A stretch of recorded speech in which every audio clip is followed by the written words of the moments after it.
This e-text is otherwise provided to you, as is no other. Warranties of any kind, express or implied, are made to you as to the e-text or any medium it may be on, including but not limited to warranties of merchantability or fitness for a particular purpose. Some states do not allow disclaimers of implied warranties or the exclusion or limitation of consequential damages, so the above disclaimers and exclusions may not apply to you, and you may have other legal rights. Indemnity: you will indemnify and hold the project, its directors, officers, members, and agents harmless from all liability, cost, and expense, including legal fees, that arise directly or indirectly from any of the following that you do or cause: 1. Distribution of this e-text, 2. Alteration, modification, or addition to the e-text, or 3. Any defect. Distribution under Project Gutenberg TM. You may distribute copies of this e-text electronically, or by disc, book, or any other medium if you either delete this small print and all other references to Project Gutenberg, or 1. Only give exact copies of it. Among other things, this requires that you do not remove, alter, or modify the e-text or this small print statement. You may, however, if you wish, distribute this e-text in machine-readable binary, compressed, markup, or proprietary form, including any form resulting from conversion by word processing or hypertext software, but only so long as either *, the e-text, when displayed, is clearly readable, and does not contain characters other than those intended by the author of the work, although tilde, asterisk, and underline, underscore, characters may be used to convey punctuation intended by the author, and additional characters may be used to indicate hypertext links, or asterisk. The e-text may be readily converted by the reader at no expense into plain ASCII, EBCDIC, or equivalent form by the program that displays the e-text, as is the case, for instance, with most word processors, or asterisk. You provide, or agree to also provide on request at no additional cost, fee, or expense, a copy of the e-text in its original plain ASCII form, or in EBCDIC or other equivalent proprietary form. 2. Honor the e-text refund and replacement provisions of this small print statement. 3. Pay a trademark license fee to the project of 20% of the net profits you derive, calculated using the method you already used to calculate your applicable taxes. If you don't derive profits, no royalty is due. Royalties are payable to Project Gutenberg Association / Carnegie Mellon University within the 60 days following each date you prepare, or were legally required to prepare, your annual, or equivalent periodic, tax return. What if you want to send money even if you don't have to? The project gratefully accepts contributions in money, time, scanning machines, OCR software, public domain e-texts, royalty-free copyright licenses, and every other sort of contribution you can think of. Money should be paid to Project Gutenberg Association / Carnegie Mellon University. And the small print. For public domain e-texts *ver. 0.04.29.93 and *. Bird Neighbors. By Nelja Blanchan. E-text prepared by Jerry Rising of Buffalo, New York. Notes, in brackets, are the American Ornithologist Union bird names as of 1998. Bird Neighbors. An introductory acquaintance with 150 birds commonly found in the gardens, meadows, and woods about our homes. By Nelja Blanchan. Introduction by John Burroughs, 1897, 1904, 1922. Table of Contents. Introduction by John Burroughs. Preface. Bird families, their characteristics, and the representatives of each family included in Bird Neighbors. 2. Habitats of birds. 3. Seasons of birds. 4. Birds grouped according to size. V. Descriptions of birds grouped according to color. Birds conspicuously black, birds conspicuously black and white, dusky, gray, and slate-colored birds, blue and bluish birds, brown, olive or grayish-brown, and brown and gray sparrowy birds, green, greenish-gray, olive, and yellowish O1 Eve birds, birds conspicuously yellow and orange, birds conspicuously red of any shade. Introduction. I write these few introductory sentences to this volume only to second so worthy an attempt to quicken and enlarge the general interest in our birds. The book itself is merely an introduction, and is only designed to place a few clues in the reader's hands which he himself or herself is to follow up. I can say that it is reliable and is written in a vivacious strain and by a real bird lover, and should prove a help and a stimulus to any one who seeks by the aid of its pages to become better acquainted with our songsters. The various grouping of the birds according to color, season, habitat, etc., ought to render the identification of the birds, with no other weapon than an opera glass, an easy matter. When I began the study of the birds, I had access to a copy of Audiobook, which greatly stimulated my interest in the pursuit, but I did not have the opera glass, and I could not take Audiobook with me on my walks, as the reader may this volume. But you do not want to make out your bird the first time. The book, or your friend, must not make the problem too easy for you. You must go again and again, and see and hear your bird under varying conditions and get a good hold of several of its characteristic traits. Things easily learned are apt to be easily forgotten. Some ladies, beginning the study of birds, once wrote to me, asking if I would not please come and help them, and set them right about certain birds in dispute. I replied that would be getting their knowledge too easily, that what I and any one else told them they would be very apt to forget, but that the things they found out themselves they would always remember. We must in a way earn what we have or keep. Only thus does it become ours, a real part of us. Not very long afterward I had the pleasure of walking with one of the ladies, and I found her eye and ear quite as sharp as my own, and that she was in a fair way to conquer the bird kingdom without any outside help. She said that the groves and fields, through which she used to walk with only a languid interest, were now completely transformed to her and afforded her the keenest pleasure. A whole new world of interest had been disclosed to her. She felt as if she was constantly on the eve of some new discovery. The next turn in the path might reveal to her a new warbler or a new vireo. I remember the thrill she seemed to experience when I called her attention to a purple finch singing in the treetops in front of her house, a rare visitant she had not before heard. The thrill would of course have been greater had she identified the bird without my aid. One would rather bag one's own game, whether it be with a bullet or an eye-beam. The experience of this lady is the experience of all in whom is kindled this bird enthusiasm. A new interest is added to life, one more resource against ennui and stagnation. If you have only a city yard with a few sickly trees in it, you will find great delight in noting the numerous stragglers from the great army of spring and autumn migrants that find their way there. If you live in the country, it is as if new eyes and new ears were given you, with a correspondingly increased capacity for rural enjoyment. The birds link themselves to your memory of seasons and places, so that a song, a call, a gleam of color, set going a sequence of delightful reminiscences in your mind. When a solitary great Carolina wren came one August day and took up its abode near me and sang and called and warbled as I had heard it long before on the Potomac, how it brought the old days, the old scenes back again, and made me for the moment younger by all those years. A few seasons ago I feared the tribe of bluebirds were on the verge of extinction from the enormous number of them that perished from cold and hunger in the South in the winter of '94. For 2 summers not a blue wing, not a blue warble. I seemed to miss something kindred and precious from my environment, the visible embodiment of the tender sky and the wistful soil. What a loss, I said, to the coming generations of dwellers in the country, no bluebird in the spring. What will the farm boy date from? But the fear was groundless. The birds are regaining their lost ground. Broods of young bluecoats are again seen drifting from stake to stake or from mullein-stalk to mullein-stalk about the fields in summer, and our April air will doubtless again be warmed and thrilled by this lovely harbinger of spring. John Burroughs, August 19, 1897. Preface. Not to have so much as a bowing acquaintance with the birds that nest in our gardens or under the very eaves of our houses, that haunt our woodpiles, keep our fruit trees free from slugs, waken us with their songs, and enliven our walks along the roadside and through the woods, seems to be, at least, a breach of etiquette towards some of our most kindly disposed neighbors. Birds of prey, game and water birds are not included in the book. The following pages are intended to be nothing more than a familiar introduction to the birds that live near us.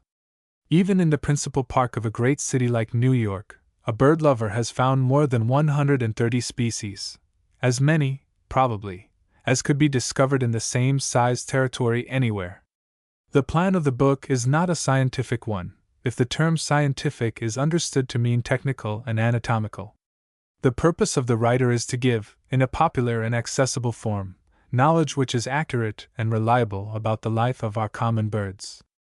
This knowledge has not been collected from the stuffed carcasses of birds in museums, but gleaned afield. In a word, these short narrative descriptions treat of the bird's characteristics of size, color, and flight, its peculiarities of instinct and temperament, its nest and home life, its choice of food, its songs, and of the season in which we may expect it to play its part in the great panorama nature unfolds with faithful precision year after year. They are an attempt to make the bird so live before the reader that, when seen out of doors, its recognition shall be instant and cordial, like that given to a friend. The coloring described in this book is sometimes more vivid than that found in the works of some learned authorities whose conflicting testimony is often sadly bewildering to the novice. In different parts of the country, and at different seasons of the year, the plumage of some birds undergoes many changes. The reader must remember, therefore, that the specimens examined and described were not, as before stated, the faded ones in our museums, but live birds in their fresh, spring plumage studied afield.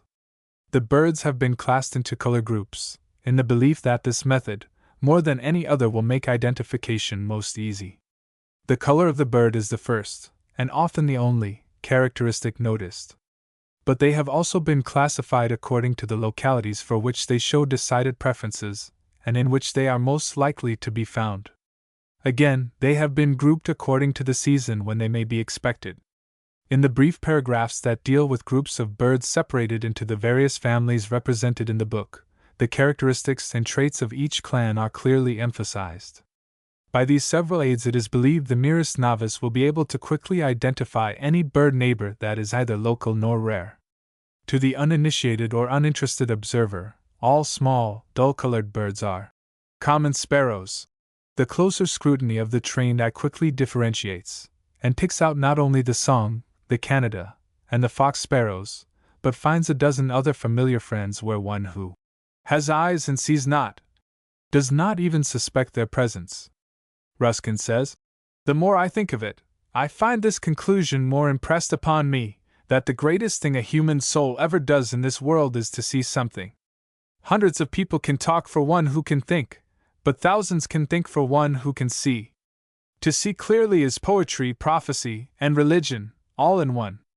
While the author is indebted to all the time-honored standard authorities, and to many ornithologists of the present day, too many for individual mention, it is to Mr. John Burroughs her deepest debt is due. To this clear-visioned prophet, who has opened the blind eyes of thousands to the delights that nature holds within our easy reach, she would gratefully acknowledge many obligations, first of all, for the plan on which Bird Neighbors is arranged, next, for his patient kindness in reading and annotating the manuscript of the book, and not least, for the inspiration of his perennially charming writings that are so largely responsible for the ready-made audience now awaiting writers on out-of-door topics. The author takes this opportunity to express her appreciation of the work the National Association of Audubon Societies has done and is doing to prevent the slaughter of birds in all parts of the United States, to develop bird sanctuaries and inaugurate protective legislation. Indeed, to it, more than to all other agencies combined, is due the credit of eliminating so much of the Prussian-like cruelty toward birds that once characterized American treatment of them, from the rising generation. Nelja Blanchon. Bird families, their characteristics, and the representatives of each family included in Bird Neighbors. Order Coccyges, cuckoos and kingfishers. Family Cuculidi, cuckoos. Long, pigeon-shaped birds, whose backs are grayish-brown with a bronze luster, and whose underparts are whitish. Bill long and curved. Tail long, raised and drooped slowly while the bird is perching. 2 toes point forward and 2 backward. Call note loud and like a tree toad's rattle. Song lacking. Birds of low trees and undergrowth, where they also nest, partial to neighborhood of streams, or wherever the tent caterpillar is abundant. Habits rather solitary, silent, and eccentric. Migratory. Yellow-billed cuckoo. Black-billed cuckoo. Family Alcidinidae, kingfishers. Large, top-heavy birds of streams and ponds. Usually seen perching over the water looking for fish. Head crested, upper part slate blue, underneath white, and belted with blue or rusty. Bill large and heavy. Middle and outer toes joined for half their length. Call note loud and prolonged, like a policeman's rattle. Solitary birds, little inclined to rove from a chosen locality. Migratory. Belted kingfisher. Order Pisci, woodpeckers. Family Piscidae, woodpeckers. Medium-sized and small birds, usually with plumage black and white, and always with some red feathers about the head. The flicker is brownish and yellow instead of black and white. Stocky, high-shouldered build, bills strong and long for drilling holes in bark of trees. Tail feathers pointed and stiffened to serve as a prop. 2 toes before and 2 behind for clinging. Usually seen clinging erect on tree trunks, rarely, if ever, head downward, like the nuthatches, titmice, etc. Woodpeckers feed as they creep around the trunks and branches. Habits rather phlegmatic.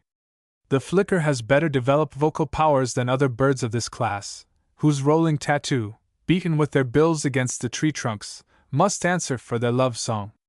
Nest in hollowed-out trees. Red-headed woodpecker.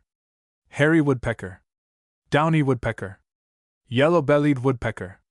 Flicker. Order Macrocyres, goatsuckers, swifts, and hummingbirds. Family Caprimulgidae, nighthawks, whippoorwills, etc. Medium-sized, mottled brownish, gray, black, and white birds of heavy build. Short, thick head, gaping, large mouth, very small bill, with bristles at base. Take insect food on the wing. Feet small and weak, wings long and powerful. These birds rest lengthwise on their perch while sleeping through the brightest daylight hours, or on the ground, where they nest. Nighthawk. Whippoorwill. Family Micropolidae, swifts. Sooty, dusky birds seen on the wing, never resting except in chimneys of houses, or hollow trees, where they nest. Tips of tail feathers with sharp spines used as props. They show their kinship with the goatsuckers in their nocturnal as well as diurnal habits, their small bills and large mouths for catching insects on the wing, and their weak feet. Gregarious, especially at the nesting season. Chimney swift. Family Trochilidae, hummingbirds. Very small birds with green plumage, iridescent red or orange breast in males, long, needle-shaped bill for extracting insects and nectar from deep-cupped flowers, and exceedingly rapid, darting flight. Small feet. Ruby-throated hummingbird. Order Passers, perching birds. Family Tyrannidae, flycatchers. Small and medium-sized dull, dark olive, or gray birds with big heads that are sometimes crested. Bills hooked at end, and with bristles at base. Harsh or plaintive voices. Wings longer than tail, both wings and tails usually drooped and vibrating when the birds are perching. Habits moody and silent when perching on a conspicuous limb, telegraph wire, dead tree, or fence rail and waiting for insects to fly within range. Sudden, nervous, spasmodic sallies in midair to seize insects on the wing. Usually they return to their identical perch or lookout. Pugnacious and fearless. Excellent nest builders and devoted mates. Kingbird. Phoebe. Wood pewee. Acadian flycatcher. Great crested flycatcher. Least flycatcher. Olive-sided flycatcher. Yellow-bellied flycatcher. Say's flycatcher. Family Alaudidae, larks. The only true larks to be found in this country are the 2 species given below. They are the kin of the European skylark, of which several unsuccessful attempts to introduce the bird have been made in this country. These 2 larks must not be confused with the meadowlarks and titlarks, which belong to the blackbird and pipit families respectively. The horned larks are birds of the ground, and are seen in the United States only in the autumn and winter. In the nesting season at the north their voices are most musical. Plumage grayish and brown, in color harmony with their habitats. Usually found in flocks, the first species on or near the shore. Horned lark. Prairie horned lark. Family Corvidae, Crows and jays. The crows are large black birds, walkers, with stout feet adapted for the purpose. Fond of shifting their residence at different seasons rather than strictly migratory, for, except at the northern limit of range, they remain resident all the year. Gregarious. Sexes alike. Omnivorous feeders, being partly carnivorous, as are also the jays. Both crows and jays inhabit wooded country. Their voices are harsh and clamorous, and their habits are boisterous and bold, particularly the jays. Devoted mates, unpleasant neighbors. Common crow. Fish crow. Northern raven. Blue jay. Canada jay. Family Icteridae, blackbirds, orioles, etc. Plumage black or a brilliant color combined with black. The meadow lark a sole exception, sexes unlike. These birds form a connecting link between the crows and the finches. The blackbirds have strong feet for use upon the ground, where they generally feed, while the orioles are birds of the trees. They are both seed and insect eaters. The bills of the bobolink and cowbird are short and conical, for they are conspicuous seed eaters. Bills of the others long and conical, adapted for insectivorous diet. About half the family are gifted songsters. Red-winged blackbird. Rusty blackbird. Purple grackle. Bronze grackle. Cowbird. Meadow lark. Western meadow lark. Bobolink. Orchard oriole. Baltimore oriole. Family Fringillidae finches, sparrows, grosbeaks, buntings, linnets, and crossbills. Generally fine songsters. Bills conical, short, and stout for cracking seeds. Length from 5 to 9 inches, usually under 8 inches. This, the largest family of birds that we have, about 1/7 of all our birds belong to it, comprises birds of such varied plumage and habit that, while certain family resemblances may be traced throughout, it is almost impossible to characterize the family as such. The sparrows are comparatively small gray and brown birds with striped upper parts, lighter underneath. Birds of the ground, or not far from it, elevated perches being chosen for rest and song. Nest in low bushes or on the ground. Chipping sparrow often selects tall trees. Coloring adapted to grassy, dusty habitats. Males and females similar. Flight labored. About 40 species of sparrows are found in the United States. Of these, 14 may be met with by a novice, and 6, at least, surely will be. The finches and their larger kin are chiefly bright-plumaged birds, the females either duller or distinct from males, bills heavy, dull, and conical, befitting seed eaters. Not so migratory as insectivorous birds nor so restless. Mostly phlegmatic in temperament.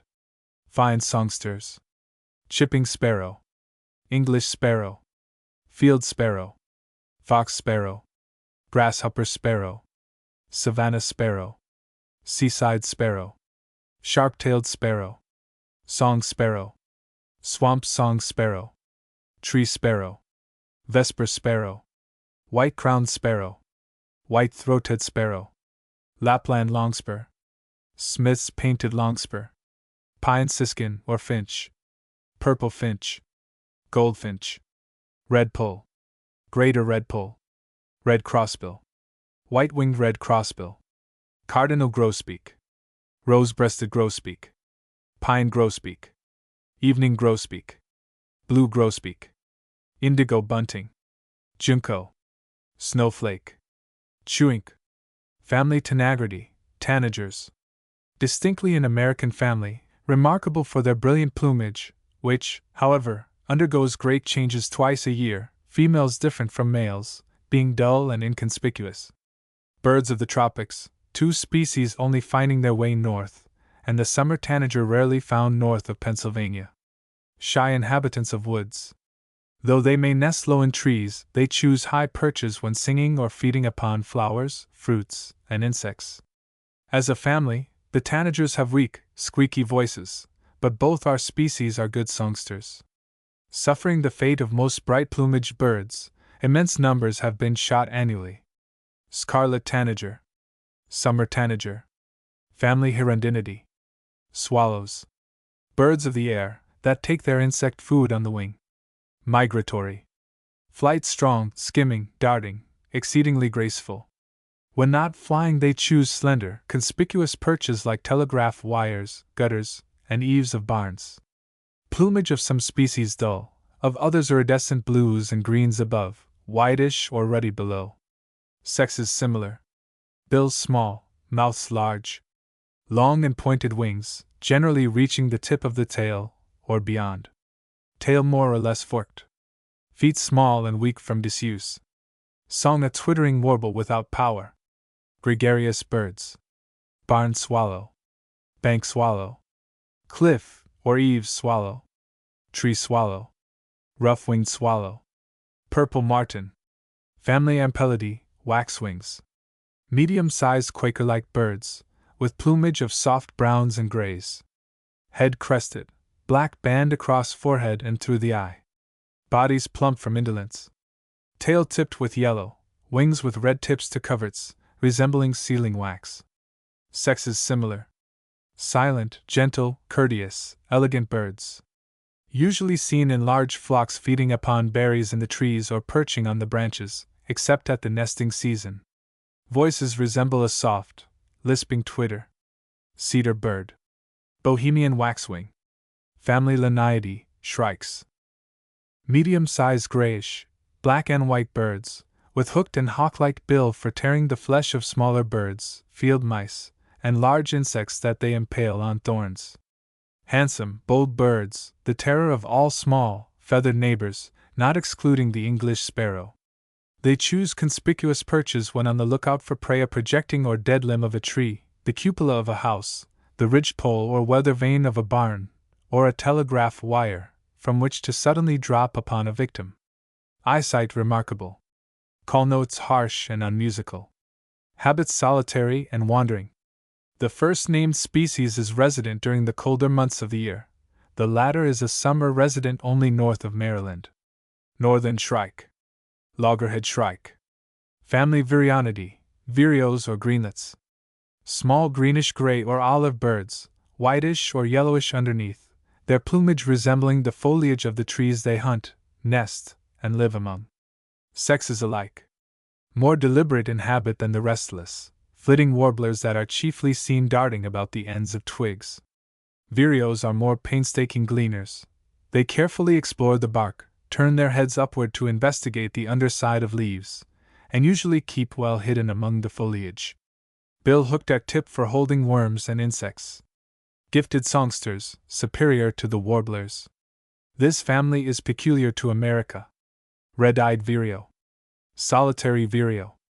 Warbling vireo. White-eyed vireo. Yellow-throated vireo. Family Niotiltidae, wood warblers. A large group of birds, for the most part smaller than the English sparrow, all, except the ground warblers, of beautiful plumage, in which yellow, olive, slate blue, black, and white are predominant colors. Females generally duller than males. Exceedingly active, graceful, restless feeders among the terminal twigs of trees and shrubbery, haunters of treetops in the woods at nesting time. Abundant birds, especially during May and September, when the majority are migrating to and from regions north of the United States. But they are strangely unknown to all but devoted bird lovers, who seek them out during these months that particularly favor acquaintance. Several species are erratic in their migrations and choose a different course to return southward from the one they traveled over in spring. A few species are summer residents, and one, at least, of this tropical family, the myrtle warbler, winters at the north. The habits of the family are not identical in every representative. Some are more deliberate and less nervous than others. A few, like the Canadian and Wilson's warblers, are expert flycatchers, taking their food on the wing, but not usually returning to the same perch, like true flycatchers. And a few of the warblers, as, for example, the black and white, the pine, and the worm-eating species, have the nuthatch's habit of creeping around the bark of trees. Quite a number feed upon the ground. All are insectivorous, though many vary their diet with blossom, fruit, or berries, and naturally their bills are slender and sharply pointed, rarely finch-like. The yellow-breasted chat has the greatest variety of vocal expressions. The ground warblers are compensated for their sober, thrush-like plumage by their exquisite voices, while the great majority of the family that are gaily dressed have notes that either resemble the trill of midsummer insects or, by their limited range and feeble utterance, sadly belie the family name. Bay-breasted warbler, Blackburnian warbler, Blackpoll warbler, black-throated blue warbler, black-throated green warbler, black and white creeping warbler, blue-winged warbler, Canadian warbler, chestnut-sided warbler, golden-winged warbler, hooded warbler, Kentucky warbler, magnolia warbler, morning warbler, myrtle warbler, Nashville warbler, palm warbler, parula warbler, pine warbler, prairie warbler, redstart, Wilson's warbler, worm-eating warbler, yellow warbler, yellow palm warbler, ovenbird, northern water thrush, Louisiana water thrush, Maryland yellowthroat, yellow-breasted chat. Family Motacillidae, wagtails and pipits.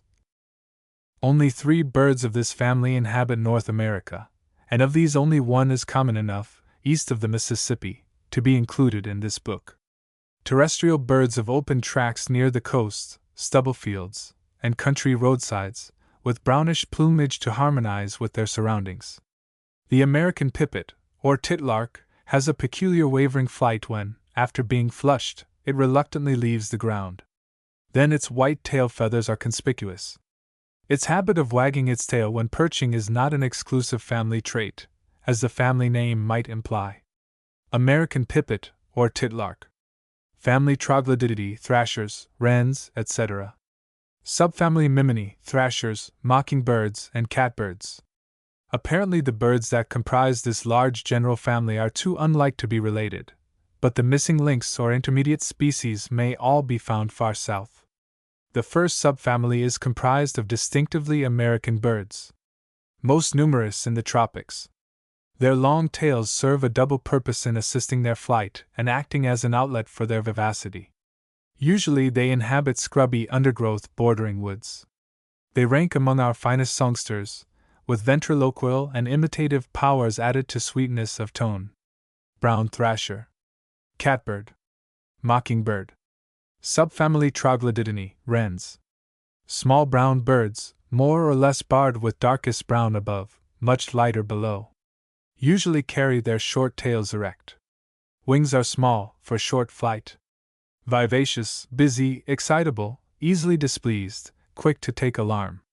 Most of the species have scolding notes in addition to their lyrical, gushing song, that seems much too powerful a performance for a diminutive bird. As a rule, wrens haunt thickets or marshes, but at least one species is thoroughly domesticated. All are insectivorous. Carolina wren, house wren, winter wren, long-billed marsh wren, short-billed marsh wren. Family Sothiidae, creepers. Only one species of this Old World family is found in America. It is a brown, much mottled bird that creeps spirally around and around the trunks of trees in fall and winter, pecking at the larvae in the bark with its long, sharp bill, and doing its work with faithful exactness but little spirit. It uses its tail as a prop in climbing, like the woodpeckers. Brown creeper. Family Paridae, nuthatches and titmice. 2 distinct subfamilies are included under this general head. The nuthatches, Satini, are small, slate-colored birds, seen chiefly in winter walking up and down the barks of trees, and sometimes running along the underside of branches upside down, like flies. Plumage compact and smooth. Their name is derived from their habit of wedging nuts, usually beech nuts, in the bark of trees, and then hatching them open with their strong straight bills. White-breasted nuthatch. Red-breasted nuthatch. The titmice or chickadees, Perini, are fluffy little gray birds, the one crested, the other with a black cap. They are also expert climbers, though not such wonderful gymnasts as the nuthatches. These cousins are frequently seen together in winter woods or in the evergreens about houses. Chickadees are partial to treetops, especially to the highest pine cones, on which they hang fearlessly. Cheerful, constant residents, retreating to the deep woods only to nest. Tufted titmouse. Chickadee. Family Sylvidae, kinglets and gnatcatchers. The kinglets, Regulini, are very small greenish-gray birds, with highly colored crown patch, that are seen chiefly in autumn, winter, and spring south of Labrador. Habits active, diligent flitters among trees and shrubbery from limb to limb after minute insects. Beautiful nest builders. Song remarkable for so small a bird. Golden-crowned kinglet. Ruby-crowned kinglet. The one representative of the distinctly American subfamily of gnatcatchers, Polyoptilini, that we have, is a small blue-gray bird, whitish below. It is rarely found outside moist, low tracts of woodland, where insects abound. These it takes on the wing with wonderful dexterity. It is exceedingly graceful and assumes many charming postures.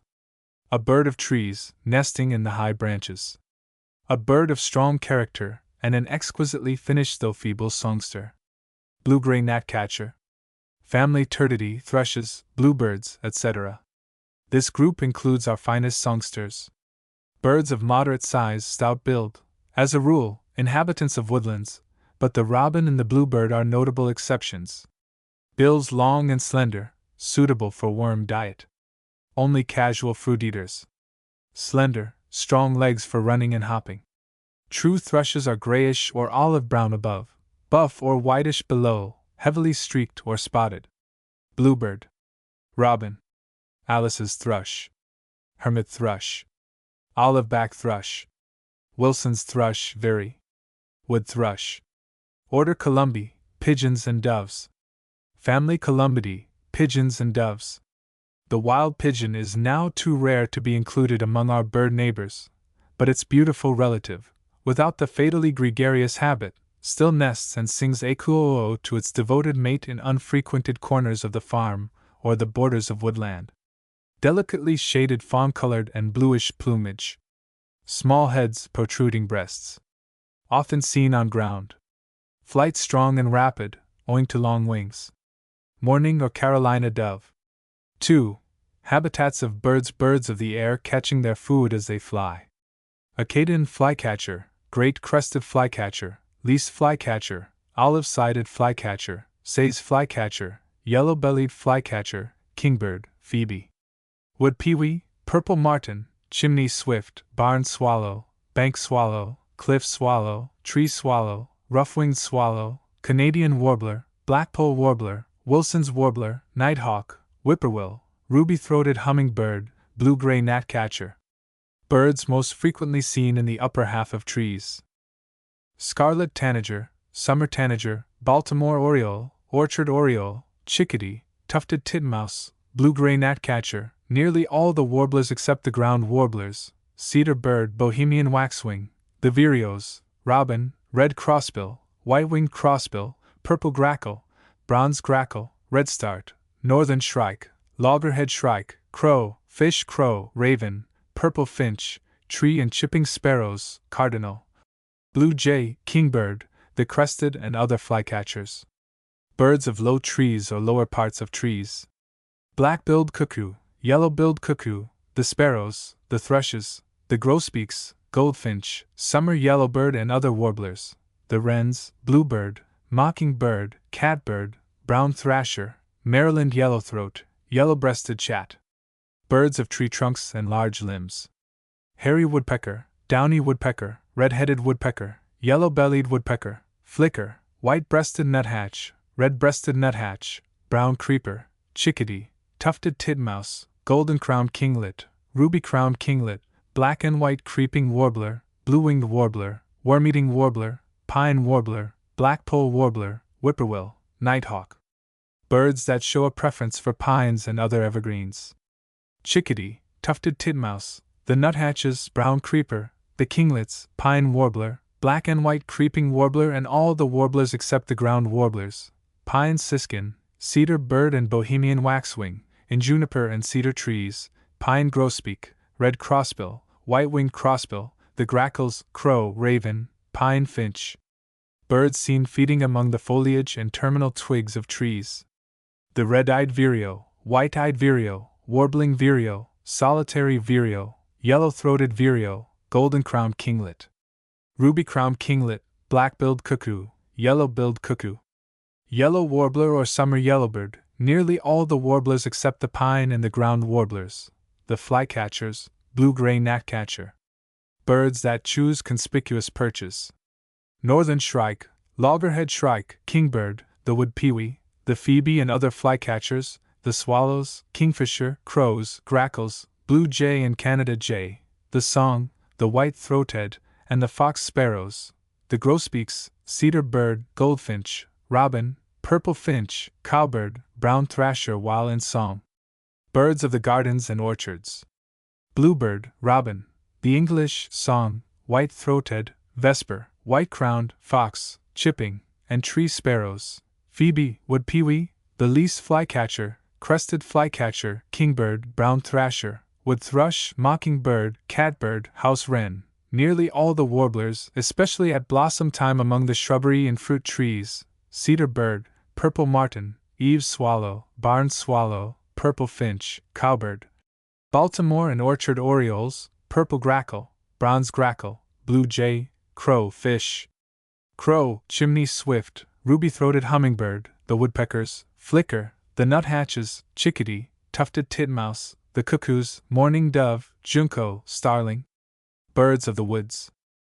The warblers almost without exception, the thrushes, the woodpeckers, the flycatchers, the winter and the Carolina wrens, the tanagers, the nuthatches and titmice, the kinglets, the water thrushes, the vireos, whippoorwill, nighthawk, kingfisher, cardinal, ovenbird, brown creeper, tree sparrow, fox sparrow, white-throated sparrow, white-crowned sparrow, junco. Birds seen near the edges of woods. The wrens, the woodpeckers, the flycatchers, the warblers, purple finch, the cuckoos, brown thrasher, wood thrush, cowbird, brown creepers, the nuthatches and titmice, the kinglets, chewink, the white-crowned, white-throated, tree, fox, and song sparrows, hummingbird, bluebird, junco, the crossbills, the grosbeaks, nighthawk, whippoorwill, mourning dove, indigo bird, brown thrasher. Birds of shrubbery, bushes, and thickets. Maryland yellowthroat, ovenbird, in woods, myrtle warbler, mourning warbler, yellow-breasted chat, and other warblers during the migrations, the shrikes, the white-throated, the fox, the song, and other sparrows, chickadee, junco, chewink, rose-breasted grosbeak, cowbird, red-winged blackbird, catbird, mockingbird, Wilson's thrush, goldfinch, redpolls, Maryland yellowthroat, white-eyed vireo, hooded warbler. Birds seen feeding on the ground. The sparrows, junco, meadowlark, horned lark, chewink, robin, ovenbird, pipit or titlark, redpoll, greater redpoll, snowflake, Lapland longspur, Smith's painted longspur, rusty blackbird, red-winged blackbird, the crows, cowbird, the water thrushes, bobolink, Canada jay, the grackles, mourning dove, the worm-eating, the prairie, the Kentucky, and the morning ground warblers, flicker. Birds of meadow, field, and upland. The field and vesper sparrows, bobolink, meadowlark, horned lark, goldfinch, the swallows, pipit or titlark, cowbird, redpoll, greater redpoll, snowflake, junco, Lapland longspur, Smith's painted longspur, rusty blackbird, crow, fish crow, nighthawk, whippoorwill, the yellow, the palm, and the prairie warblers, the grackles, flicker, bluebird, indigo bird. Birds of roadside and fences. The sparrows, kingbird, crested flycatcher, yellow-breasted chat, indigo bird, bluebird, flicker, goldfinch, brown thrasher, catbird, robin, the woodpeckers, yellow palm warbler, the vireos. Birds of marshes and boggy meadows. Long-billed marsh wren, short-billed marsh wren, the swamp, the savanna, the sharp-tailed, and the seaside sparrows, red-winged blackbird. Birds of wet woodlands and marshy thickets. Northern water thrush, Louisiana water thrush, ovenbird, winter wren, Carolina wren, phoebe, wood pewee and the other flycatchers, Wilson's thrush or veery, blue-gray gnatcatcher, yellow-breasted chat, the Canadian, Wilson's, black-capped, the Maryland yellowthroat, the hooded, and the yellow-throated warblers. Birds found near salt water. Fish crow, common crow, bank swallow, tree swallow, savannah sparrow, sharp-tailed sparrow, seaside sparrow, horned lark, pipit or titlark. Birds found near streams and ponds. Kingfisher, the swallows, northern water thrush, Louisiana water thrush, phoebe, wood pewee, the flycatchers, winter wren, Wilson's black-capped warbler, the Canadian and the yellow warblers. Birds that sing on the wing. Bobolink, meadowlark, indigo bird, purple finch, goldfinch, ovenbird, kingbird, vesper sparrow, rarely, Maryland yellowthroat, horned lark, kingfisher, the swallows, chimney swift, nighthawk, song sparrow, red-winged blackbird, pipit or titlark, mockingbird. 3. Seasons of birds. The latitude of New York is taken as an arbitrary division for which allowances must be made for other localities. The seasons of birds in the vicinity of New York, or, approximately, of the 42nd degree of latitude permanent residence. Hairy woodpecker. Swamp sparrow. Downy woodpecker. Song sparrow. Yellow-bellied woodpecker. Cedar bird. Red-headed woodpecker. Cardinal. Flicker. Carolina wren. Meadowlark. White-breasted nuthatch. Prairie horned lark. Tufted titmouse. Blue jay. Chickadee. Crow. Robin. Fish crow. Bluebird. English sparrow. Goldfinch. Social sparrow. Starling. Winter residents and visitors birds seen between November and April. English sparrow. Pine grosbeak. Tree sparrow. Redpoll. White-throated sparrow. Greater redpoll. Swamp sparrow. Cedar bird. Vesper sparrow.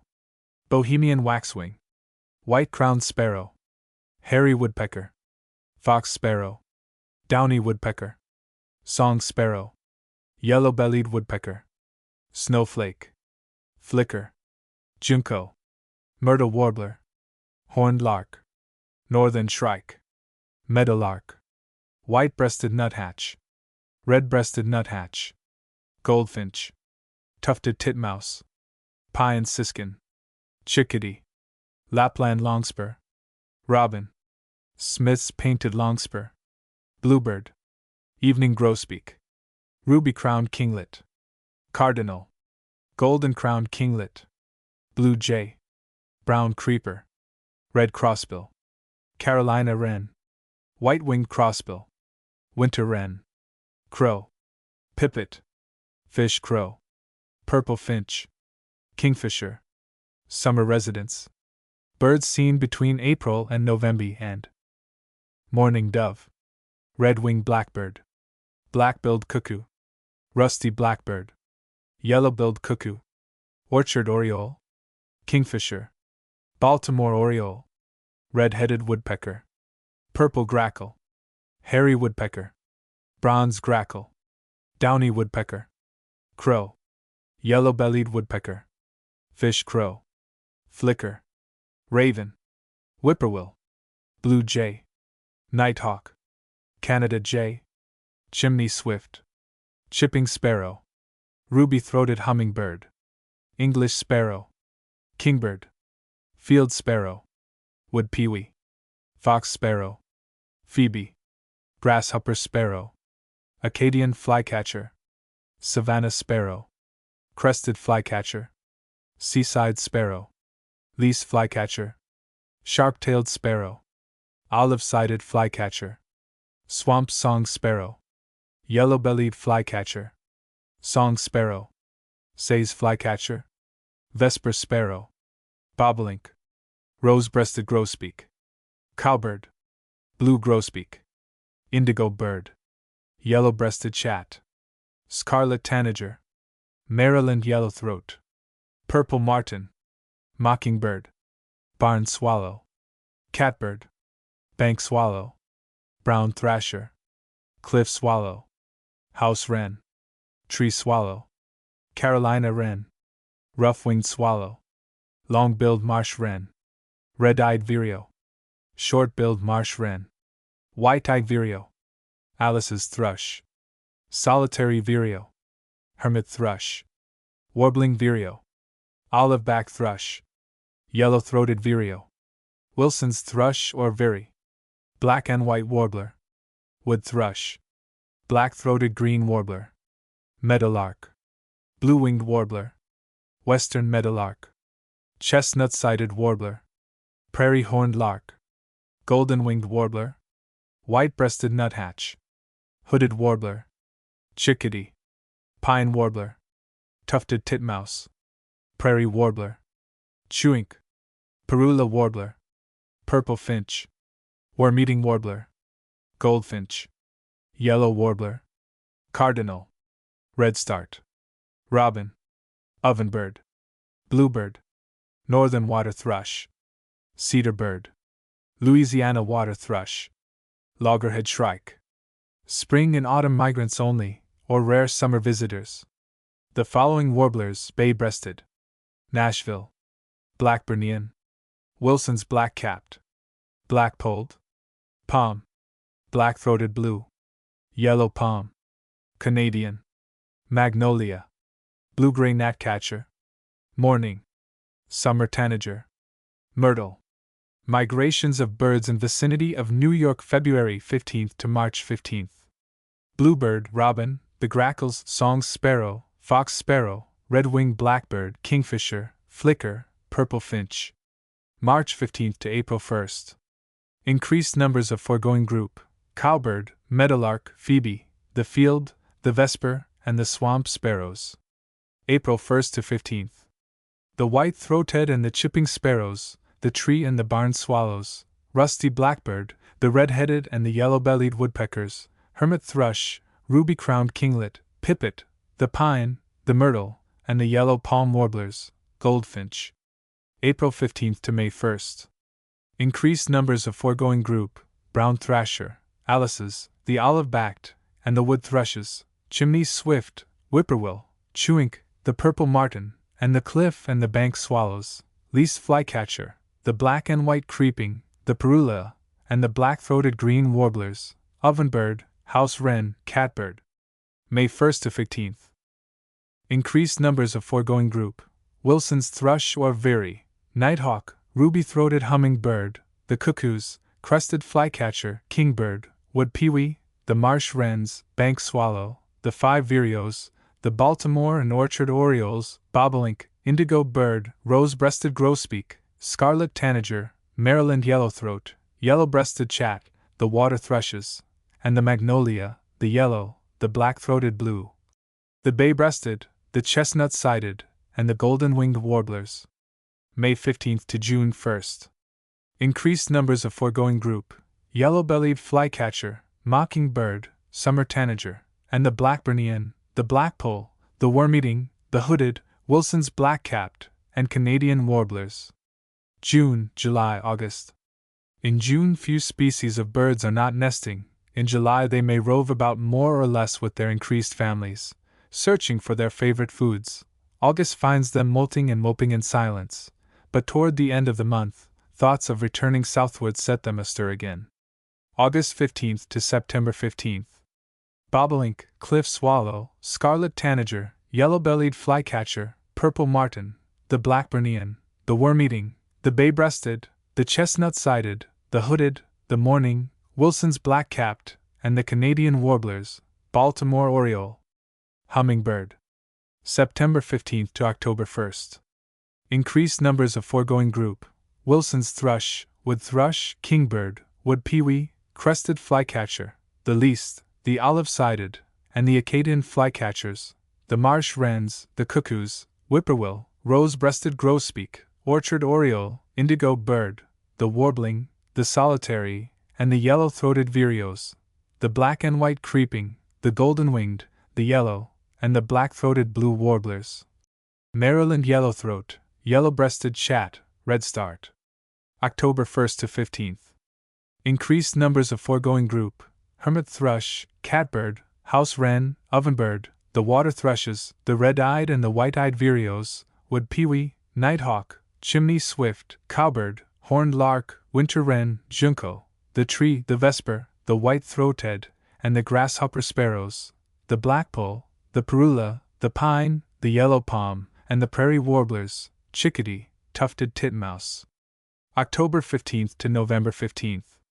Increased numbers of foregoing group: wood thrush, Wilson's thrush or veery, Alice's thrush, olive-backed thrush, robin, chewink, brown thrasher, phoebe, shrike, the fox, the field, the swamp, the savanna, the white-crowned, the chipping, and the song sparrows, the red-winged and the rusty blackbirds, meadowlark, the grackles, flicker, the red-headed and the yellow-bellied woodpeckers, purple finch, the kinglets, the nuthatches, pine siskin. 4. Birds grouped according to size smaller than the English sparrow.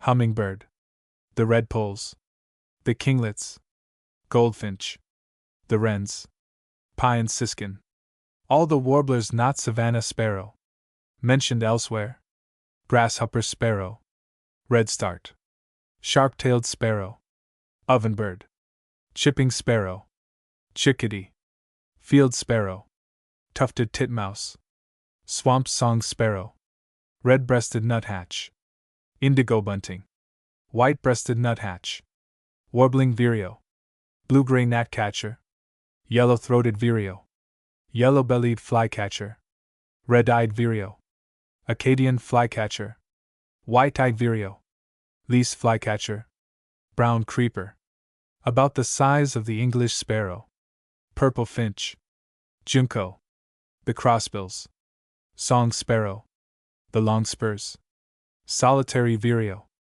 vesper sparrow, the water thrushes, seaside sparrow, pipit or titlark, tree sparrow, downy woodpecker, larger than the English sparrow and smaller than the robin, yellow-bellied woodpecker, kingbird, chimney swift, apparently, crested flycatcher, the swallows, apparently, phoebe, olive-sided flycatcher, snowflake, wood pewee, white-crowned sparrow, horned lark, white-throated sparrow, bobolink, fox sparrow, cowbird, the tanager's orchard oriole, cedar bird, Baltimore oriole, Bohemian waxwing, the grosbeak's evening blue yellow-breasted chat, pine, rose-breasted, the thrushes, and cardinal, bluebird, about the length of the robin, red-headed woodpecker, northern shrike, hairy woodpecker,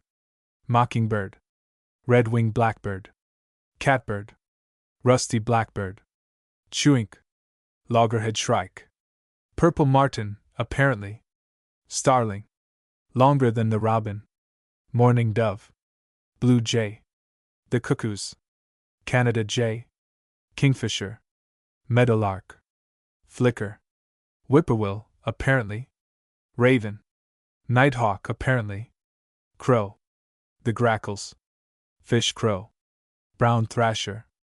V. Descriptions of birds grouped according to color: birds conspicuously black, common crow, fish crow, American raven, purple grackle, bronze grackle, rusty blackbird, red-winged blackbird, purple martin, cowbird, starling. See also several of the swallows, the kingbird, the phoebe, the wood pewee and other flycatchers, the chimney swift, and the chewink. Birds conspicuously black: common crow, Corvus americanus, crow family. Called also corn thief, American crow, AU 1998. Length 16 to 17.50 inches. Male, glossy black with violet reflections. Wings appear saw-toothed when spread, and almost equal the tail in length. Female, like male, except that the black is less brilliant. Range, throughout North America, from Hudson Bay to the Gulf of Mexico. Migrations: March, October. Summer and winter resident. If we have an eye for the picturesque, we place a certain value upon the broad, strong dash of color in the landscape, given by a flock of crows flapping their course above a cornfield, against an October sky, but the practical eye of the farmer looks only for his gun in such a case. To him the crow is an unmitigated nuisance, all the more maddening because it is clever enough to circumvent every means devised for its ruin. Nothing escapes its rapacity, fear is unknown to it. It migrates in broad daylight, chooses the most conspicuous perches, and yet its assurance is amply justified in its steadily increasing numbers. In the very early spring, note well the friendly way in which the crow follows the plow, ingratiating itself by eating the larvae, field mice, and worms upturned in the furrows, for this is its one serviceable act throughout the year. When the first brood of chickens is hatched, its serious depredations begin. Not only the farmer's young fledglings, ducks, turkeys, and chicks, are snatched up and devoured, but the nests of songbirds are made desolate, eggs being crushed and eaten on the spot, when there are no birds to carry off to the rickety, coarse nest in the high tree top in the woods. The fish crow, however, is the much greater enemy of the birds. Like the common crows, this, their smaller cousin, likes to congregate in winter along the seacoast to feed upon shellfish and other seafood that the tide brings to its feet. Samuels claims to have seen a pair of crows visit an orchard and destroy the young in 2 robins' nests in half an hour.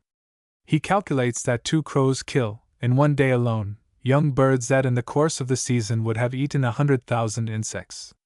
When, in addition to these atrocities, we remember the crow's depredations in the cornfield, it is small wonder that among the first laws enacted in New York State was one offering a reward for its head. But the more scientific agriculturists now concede that the crow is the farmer's true friend. Fish crow, Corvus ossifragus, crow family. Length, 14 to 16 inches. About half as large again as the robin. Male and female, glossy black, with purplish-blue reflections, generally greener underneath. Chin naked. Range, along Atlantic coast and that of the Gulf of Mexico, northward to southern New England. Rare stragglers or the Pacific coast. Migrations, March or April. September. Summer resident only at northern limit of range. Is found in Hudson River Valley about halfway to Albany. Compared with the common crow, with which it is often confounded, the fish crow is of much smaller, more slender build. Thus its flight is less labored and more like a gull's, whose habit of catching fish that may be swimming near the surface of the water it sometimes adopts. Both Audubon and Wilson, who first made this species known, record its habit of snatching food as it flies over the southern waters, a rare practice at the north. Its plumage, too, differs slightly from the common crows in being a richer black everywhere, and particularly underneath, where the corn thief is dull. But it is the difference between the 2 crows' call note that we chiefly depend upon to distinguish these confusing cousins. To say that the fish crow says caw instead of a loud, clear caw means little until we have had an opportunity to compare its hoarse, cracked voice with the other bird's familiar call. From the farmer's point of view, there is still another distinction: the fish crow lets his crops alone. It contents itself with picking up refuse on the shores of the sea or rivers not far inland, haunting the neighborhood of fishermen's huts for the small fish discarded when the seines are drawn, and treading out with its toes the shellfish hidden in the sand at low tide. When we see it in the fields, it is usually intent upon catching field mice, grubs, and worms, with which it often varies its fish diet. It is, however, the worst nest robber we have. It probably destroys 10 times as many eggs and young birds as its larger cousin. The fishermen have a tradition that this southern crow comes and goes with the shad and herring, a saw which science unkindly disapproves. American raven. Corvus corax principalis, crow family. Called also northern raven, common raven, AU 1998. Length, 26 to 27 inches. Nearly 3 times as large as a robin. Male and female, glossy black above, with purplish and greenish reflections. Duller underneath. Feathers of the throat and breast long and loose, like fringe. Range, North America, from polar regions to Mexico. Rare along Atlantic coast and in the south. Common in the west, and very abundant in the northwest. Migrations, an erratic wanderer usually resident where it finds its way. The weird, uncanny voice of this great bird that soars in wide circles above the evergreen trees of dark northern forests seems to come out of the skies like the malediction of an evil spirit. Without uttering the words of any language, Poe's Nevermore was, of course, a poetic license. People of all nationalities appear to understand that some dire calamity, some wicked portent, is being announced every time the unbirdlike creature utters its rasping call. The superstitious folk crow with an "I told you so," as they solemnly wag their heads when they hear of some death in the village after the bird of ill omen has made an unwelcome visit to the neighborhood. It receives the blame for every possible misfortune. When seen in the air, The crow is the only other bird for which the raven could be mistaken, but the raven does more sailing and less flapping, and he delights in describing circles as he easily soars high above the trees. On the ground, he is seen to be a far larger bird than the largest crow. The curious beard or fringe of feathers on his breast at once distinguishes him. These birds show the family instinct for living in flocks large and small, not of ravens only, but of any birds of their own genera. In the art of nest building they could instruct most of their relatives. High up in evergreen trees or on the top of cliffs, never very near the seashore, they make a compact, symmetrical nest of sticks, neatly lined with grasses and wool from the sheep pastures, adding soft, comfortable linings to the old nest from year to year for each new brood. When the young emerge from the eggs, which take many curious freaks of color and markings, they are pied black and white, suggesting the young of the western white-necked raven, a similarity which, so far as plumage is concerned, they quickly outgrow. They early acquire the fortunate habit of eating whatever their parents set before them: grubs, worms, grain, field mice, anything, in fact, for the raven is a conspicuously omnivorous bird. Purple grackle, Quisculus quiscula, blackbird family. Called also crow blackbird, maize thief, keel-tailed grackle, common grackle, AU 1998. Length, 12 to 13 inches. About 1/4 as large again as the robin. Male, iridescent black, in which metallic violet, blue, copper, and green tints predominate. The plumage of this grackle has iridescent bars. Iris of eye bright yellow and conspicuous. Tail longer than wings. Female, less brilliant black than male, and smaller. Range, Gulf of Mexico to 57th parallel north latitude. Migrations, permanent resident in southern states. Few are permanent throughout range. Migrates in immense flocks in March and September. This refined crow, which is really no crow at all except in appearance, has scarcely more friends than a thief is entitled to, for, although in many sections of the country it has given up its old habit of stealing Indian corn and substituted ravages upon the grasshoppers instead, it still indulges a crow-like instinct for pillaging nests and eating young birds.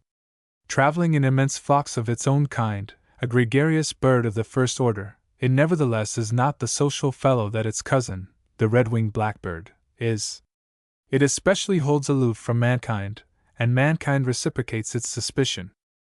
The tallest, densest evergreens are not too remote for it to build its home, according to Dr. Abbott, though in other states than New Jersey, where he observed them, an old orchard often contains dozens of nests. One peculiarity of the grackles is that their eggs vary so much in coloring and markings that different sets examined in the same groups of trees are often wholly unlike.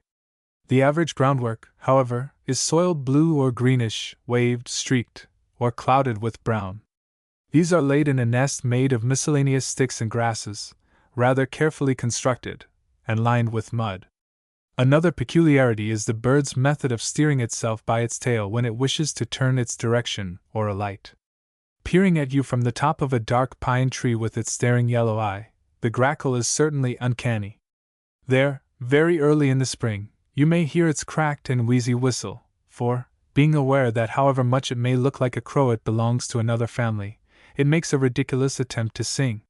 When a number of grackles lift up their voices at once, someone has aptly likened the result to a good wheelbarrow chorus. The grackle's mate alone appreciates his efforts as, standing on tiptoe, with half-spread wings and tail, he pours forth his craven soul to her through a disjointed larynx.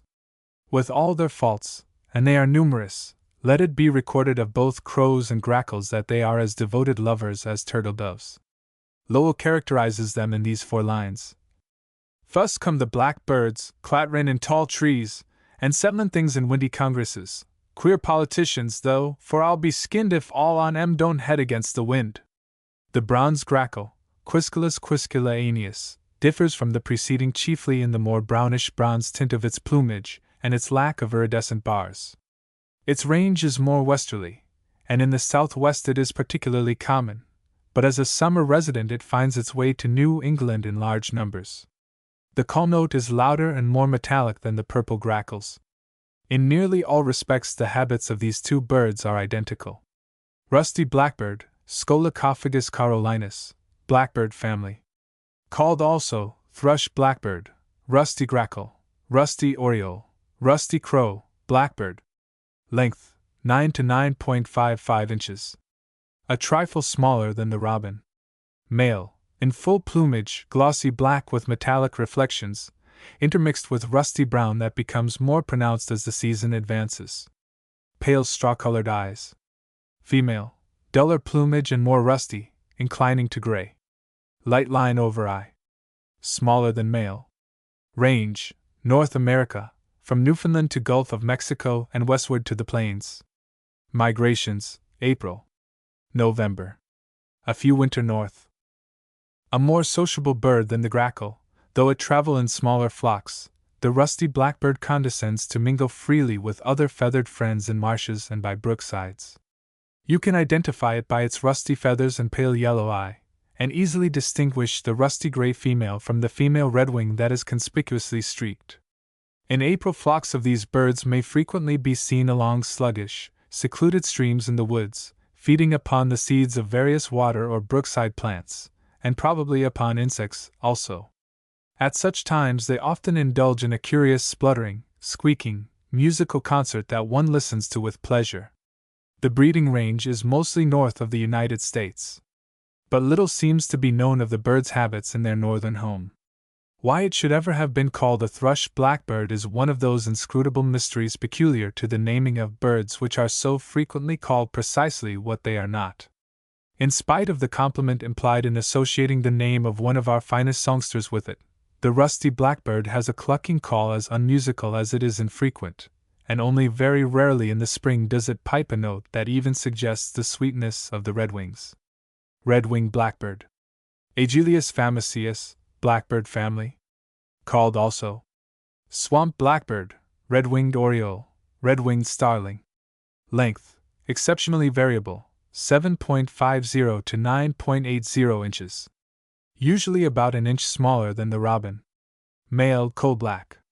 Shoulders scarlet, edged with yellow.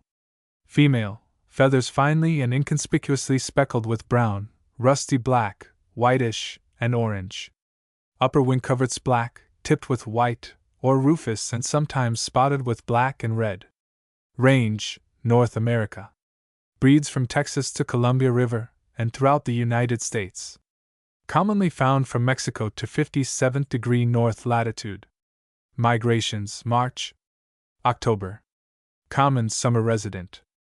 In oozy pastures where a brook lazily finds its way through the farm is the ideal pleasure ground of this bird of society. His notes, hwakari, or konkari, on an ascending scale, are liquid in quality, suggesting the sweet, moist, cool retreats where he nests. Liking either heat or cold, he is fond of wintering in Florida, but often retreats to the north while the marshes are still frozen, enjoying not only the company of large flocks of his own kind with whom he travels, but any bird associates with whom he can scrape acquaintance, or to sit quietly on a treetop in the secluded, inaccessible bog while his mate is nesting, satisfied with cutworms, grubs, and insects, or with fruit and grain for his food. The blackbird is an impressive and helpful example of how to get the best out of life. Yet, of all the birds, some farmers complain that the blackbird is the greatest nuisance. They dislike the noisy chatterings when a flock is simply indulging its social instincts. They complain, too, that the blackbirds eat their corn, forgetting that having devoured innumerable grubs from it during the summer, the birds feel justly entitled to a share of the profits. Though occasionally guilty of eating the farmer's corn and oats and rice, yet it has been found that nearly 7/8 of the redwing's food is made up of weed seeds or of insects injurious to agriculture. This bird builds its nest in low bushes on the margin of ponds or low in the bog grass of marshes. From 3 to 5 pale blue eggs, curiously streaked, spotted, and scrawled with black or purple, constitute a brood. Nursery duties are soon finished, for in July the young birds are ready to gather in flocks with their elders. The blackbirds make the maples ring with social cheer and jubilee. The redwing flutes his zero-ka-li. Emerson. Purple martin, Prognosebes swallow family. Length, 7 to 8 inches. 2 or 3 inches smaller than the robin. Male, Rich glossy black with bluish and purple reflections, duller black on wings and tail. Wings rather longer than the tail, which is forked. Female, more brownish and mottled, grayish below. Range, peculiar to America. Penetrates from Arctic Circle to South America. Migrations, late April. Early September. Summer resident.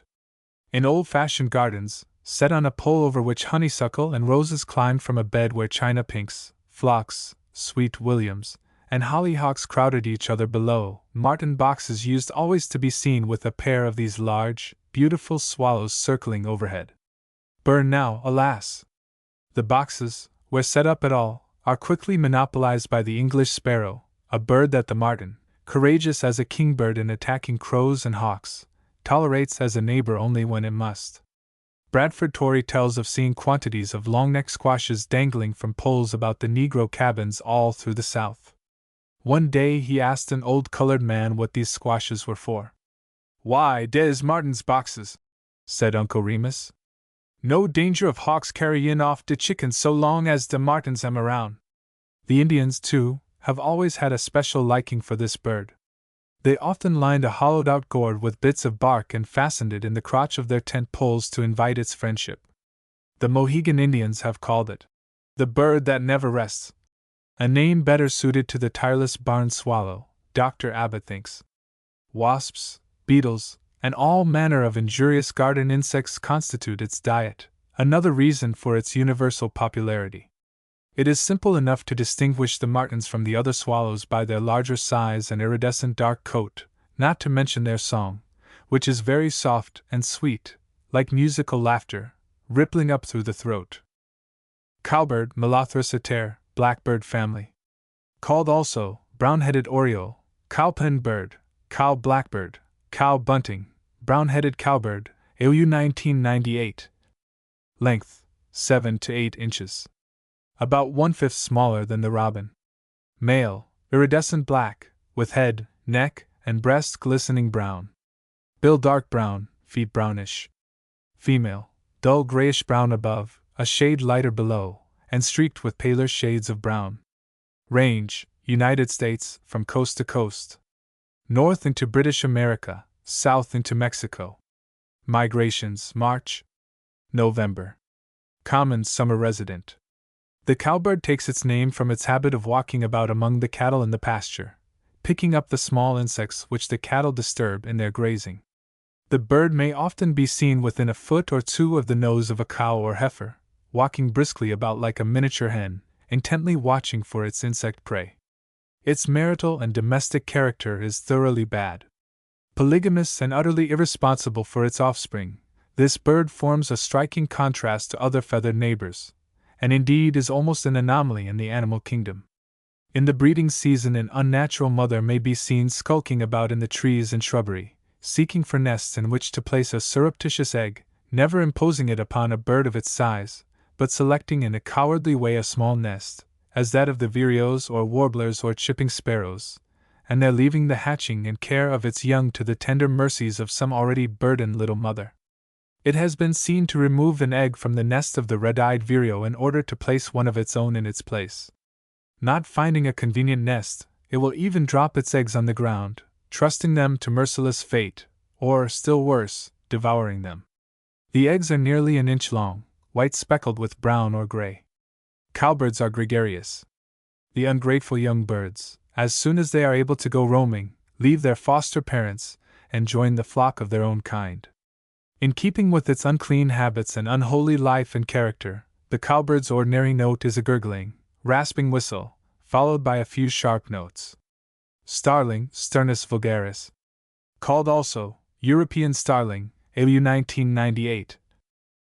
Length, 8 to 9 inches. Weight about equals that of robin, but the starling, with its short, drooping tail, is chunkier in appearance. Male, iridescent black with glints of purple, green, and blue. On back the black feathers, with iridescence of green and bronze, are tipped with brown, as are some of the tail and wing feathers. In autumn and early winter feathers of sides of head, breast, flanks, and underparts are tipped with white, giving a gray, mottled appearance. During the winter most of the white tips on breast and underparts wear off. Until the first molt in late summer, the young birds are a dark olive brown in color, with white or whitish throat. These differences in plumage at different seasons and different ages make starlings hard to identify. Red-winged blackbirds and grackles are often mistaken for them. From early spring till mid-June, starling's rather long, sharp bill is yellow. Later in summer it darkens. No other black bird of ours has this yellow bill at any season. Female, similar in appearance. Range, Massachusetts to Maryland. Not common beyond 100 miles inland. Native of northern Europe and Asia. Migrations, permanent resident, but flocks show some tendency to drift southward in winter. This newcomer to our shores is by no means so black as he has been painted. Like many other European immigrants, he landed at or near Castle Garden, New York City, and his descendants have not cared to wander very far from this vicinity, preferring regions with a pretty numerous human population. The starlings have increased so fast in this limited region since their first permanent settlement in Central Park about 1890 that farmers and suburban dwellers have feared that they might become as undesirable citizens as some other Europeans, the brown rat, the house mouse, and the English sparrow. But a very thorough investigation conducted by the United States Bureau of Biological Survey, Bulletin No. 868, 1921, is most reassuring in its results. Let us first state the case for the prosecution. 1. The starling must plead guilty to a fondness for cultivated cherries. 2. He is often a persecutor of native birds, like the bluebird and flicker.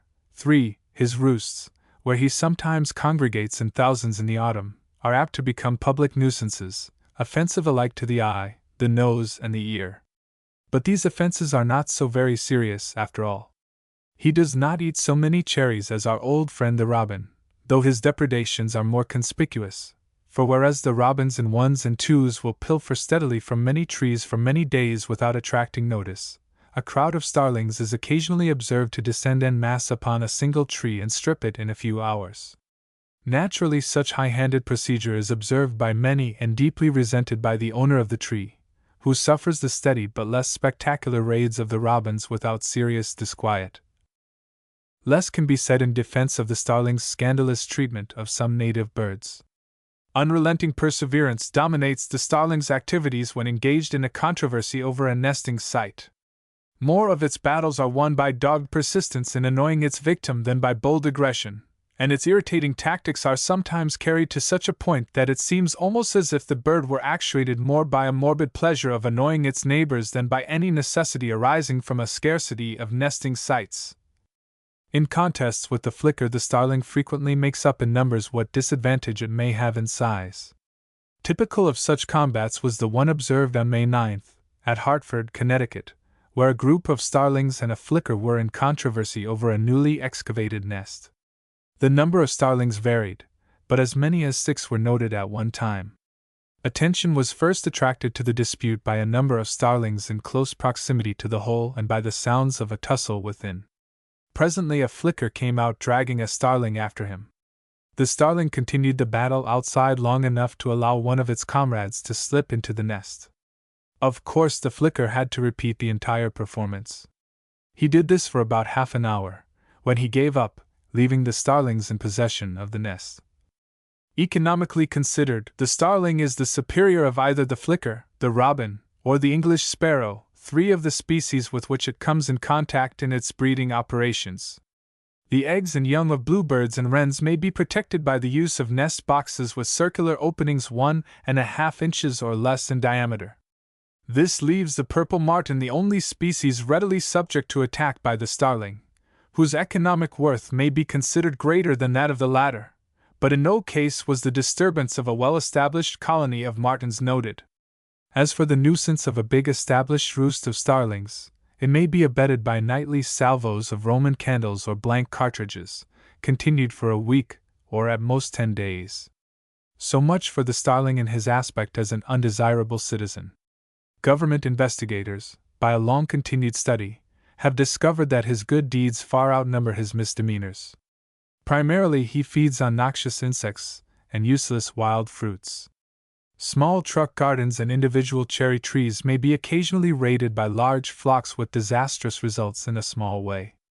But on the whole, he is a useful frequenter of our dooryards who pays his way by destroying hosts of cutworms and equally noxious insects.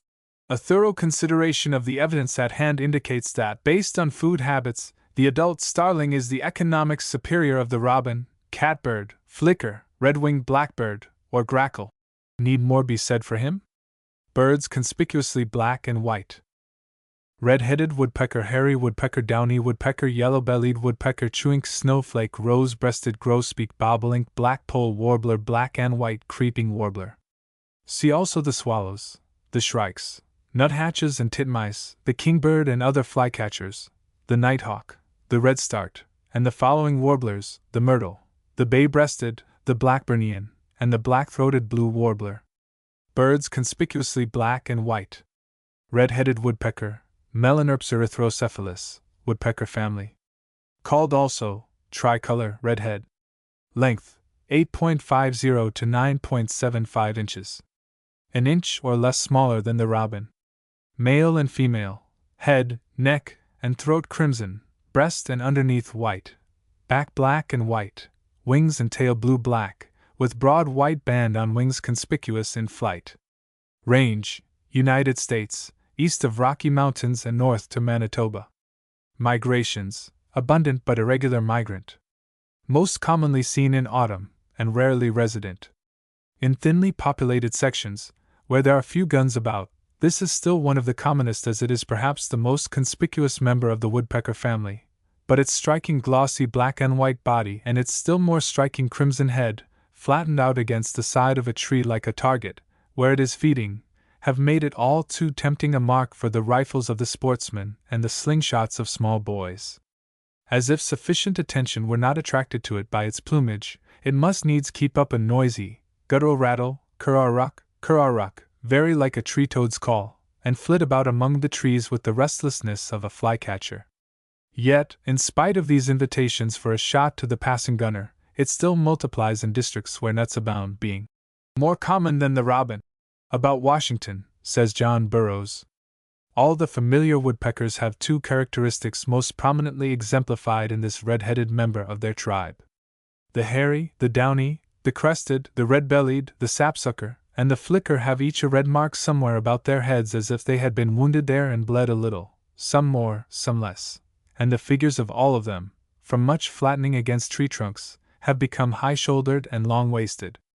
The red-headed woodpecker selects, by preference, a partly decayed tree in which to excavate a hole for its nest, because the digging is easier, and the sawdust and chips make a softer lining than green wood. Both male and female take turns in this hollowing out process. The one that is off duty is allowed 20 minutes for refreshments, consisting of grubs, beetles, ripe apples or cherries, corn, or preferably beech nuts. At a loving call from its mate in the hollow tree, it returns promptly to perform its share of the work. When the carefully observed time is up, the heap of sawdust at the bottom of the hollow will eventually cradle from 4 to 6 glossy white eggs. This woodpecker has the thrifty habit of storing away nuts in the knotholes of trees, between cracks in the bark, or in decayed fence rails, too often a convenient storehouse at which the squirrels may help themselves. But it is the black snake that enters the nest and eats the young family, and that is a more deadly foe than even the sportsman or the milliner. Hairy woodpecker, Dryobates villosus, woodpecker family. Length 9 to 10 inches. About the size of the robin. Male, black and white above, white beneath. White stripe down the back, composed of long hair-like feathers. Bright red band on the nape of neck. Wings striped and dashed with black and white. Outer tail feathers white, without bars. White stripe about eyes and on sides of the head. Female, without the red band on head, and body more brownish than that of the male. Range: eastern parts of United States, from the Canadian border to the Carolinas. Migrations: resident throughout its range. The bill of the woodpecker is a hammering tool, well fitted for its work.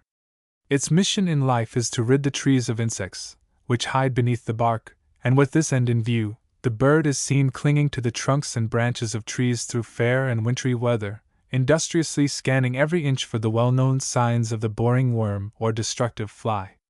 In the autumn the male begins to excavate his winter quarters, carrying or throwing out the chips, by which this good workman is known, with his beak, while the female may make herself cozy or not, as she chooses, in an abandoned hole. About her comfort he seems shamefully unconcerned. Intent only on his own, he drills a perfectly round hole, usually on the underside of a limb where neither snow nor wind can harm him, and digs out a horizontal tunnel in the dry, brittle wood in the very heart of the tree, before turning downward into the deep, pear-shaped chamber, where he lives in selfish solitude. But when the nesting season comes, how devoted he is temporarily to the mate he has neglected and even abused through the winter! Will she never learn that after her clear white eggs are laid and her brood raised he will relapse into the savage and forget all his tender wiles? The hairy woodpecker, like many another bird and beast, furnishes much doubtful weather lore for credulous and inexact observers. When the woodpecker pecks low on the trees, expect warm weather, is a common saying, but when different individuals are seen pecking at the same time, one but a few feet from the ground, and another among the high branches, one may make the prophecy that pleases him best. The hairy woodpeckers love the deep woods. They are drummers, not singers, but when walking in the desolate winter woods even the drumming and tapping of the busy feathered workman on a resonant limb is a solace, giving a sense of life and cheerful activity which is invigorating. Downy woodpecker, Dryobates pubescens, woodpecker family. Length, 6 to 7 inches. About the size of the English sparrow. Male black above, striped with white. Tail shaped like a wedge, outer tail feathers white, and barred with black. Middle tail feathers black. A black stripe on top of head, and distinct white band over and under the eyes. Red patch on upper side of neck. Wings, with 6 white bands crossing them transversely, white underneath. Female, similar, but without scarlet on the nape, which is white. Range, Eastern North America, from Labrador to Florida. Migrations, resident all the year throughout its range. The downy woodpecker is similar to his big relative, the hairy woodpecker, in color and shape, though much smaller. His outer tail feathers are white, barred with black, but the hairy's white outer tail feathers lack these distinguishing marks. He is often called a sapsucker, though quite another bird alone merits that name, from the supposition that he bores into the trees for the purpose of sucking the sap. But his tongue is ill adapted for such use, being barbed at the end, and most ornithologists consider the charge libelous. It has been surmised that he bores the numerous little round holes close together, so often seen, with the idea of attracting insects to the luscious sap. The woodpeckers never drill for insects in live wood. The downy actually drills these little holes in apple and other trees to feed upon the inner milky bark of the tree, the cambium layer. The only harm to be laid to his account is that, in his zeal, he sometimes makes a ring of small holes so continuous as to inadvertently damage the tree by girdling it. The bird, like most others, does not debar himself entirely from fruit diet, but enjoys berries, especially pokeberries. He is very social with birds and men alike. In winter he attaches himself to strolling bands of nuthatches and chickadees, and in summer is fond of making friendly visits among village folk, frequenting the shade trees of the streets and grapevines of back gardens. He has even been known to fearlessly peck at flies on window panes. In contrast to his large brother woodpecker, who is seldom drawn from timberlands, the little downy member of the family brings the comfort of his cheery presence to country homes, beating his rolling tattoo in spring on some resonant limb under our windows in the garden with a strength worthy of a larger drummer. This rolling tattoo, or drumming, answers several purposes. By it he determines whether the tree is green or hollow. It startles insects from their lurking places underneath the bark, and it also serves as a love song. Yellow-bellied woodpecker, Sphaerapicus varius, woodpecker family. Called also the sapsucker, yellow-bellied sapsucker, AU 1998. Length, 8 to 8.6 inches. About 1/5 smaller than the robin. Male, black, white, and yellowish-white above, with bright red crown, chin, and throat. Breast black, in form of crescent a yellowish-white line, beginning at bill and passing below eye, merges into the pale yellow of the bird underneath. Wings spotted with white, and coverts chiefly white. Tail black, white on middle of feathers. Female, paler, and with head and throat white. Range, Eastern North America, from Labrador to Central America. Migrations, April. October. Resident north of Massachusetts. Most common in autumn. It is sad to record that this exquisitely marked woodpecker, the most jovial and boisterous of its family, is one of the very few bird visitors whose intimacy should be discouraged. For its useful appetite for slugs and insects which it can take on the wing with wonderful dexterity, it need not be wholly condemned.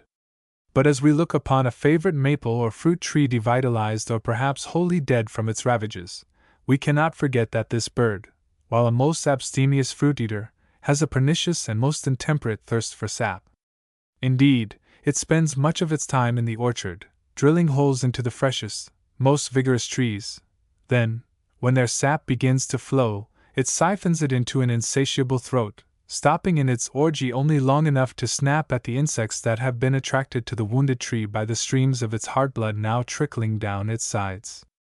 Another favorite pastime is to strip the bark off a tree, then peck at the soft wood underneath, almost as fatal a habit. It drills holes in maples in early spring for sap only. If it drills holes in fruit trees, it is for the cambium layer, a soft, pulpy, nutritious underbark. These woodpeckers have a variety of call notes, but their rapid drumming against the limbs and trunks of trees is the sound we always associate with them, and the sound that Mr. Bicknell says is the love note of the family. Unhappily, these birds, that many would be glad to have decrease in numbers, take extra precautions for the safety of their young by making very deep excavations for their nests, often as deep as 18 or 20 inches. The chewink, Papilio erythrophthalmus, finch family. Called also ground robin, towhee, towhee bunting, towhee ground finch, gracile, eastern towhee, AU 1998. Length, 8 to 8.5 inches. About 1/5 smaller than the robin. Male, upper parts black, sometimes margined with rufous. Breast white, chestnut color on sides and rump. Wings marked with white. 3 outer feathers of tail striped with white, conspicuous in flight. Bill black and stout. Red eyes, feet brown. Female, brownish where the male is black. Abdomen shading from chestnut to white in the center range, from Labrador, on the north, to the southern states, west to the Rocky Mountains. Migrations, April. September and October. Summer resident. Very rarely a winter resident at the north. The unobtrusive little chewink is not infrequently mistaken for a robin, because of the reddish chestnut on its underparts. Careful observation, however, shows important distinctions. It is rather smaller and darker in color. Its carriage and form are not those of the robin, but of the finch. The female is smaller still, and has an olive tint in her brown back. Her eggs are inconspicuous in color, dirty white speckled with brown, and laid in a sunken nest on the ground. Dead leaves and twigs abound, and form, as the anxious mother fondly hopes, a safe hiding place for her brood. So careful concealment, however, brings peril to the fledglings, for the most cautious bird lover may, and often does, inadvertently set his foot on the hidden nest. The chewink derives its name from the fancied resemblance of its note to these syllables, while those naming it, towhee, hear the sound twick, twick, towee. Its song is rich, full, and pleasing, and given only when the bird has risen to the branches above its low foraging ground. It frequents the border of swampy places and bushy fields.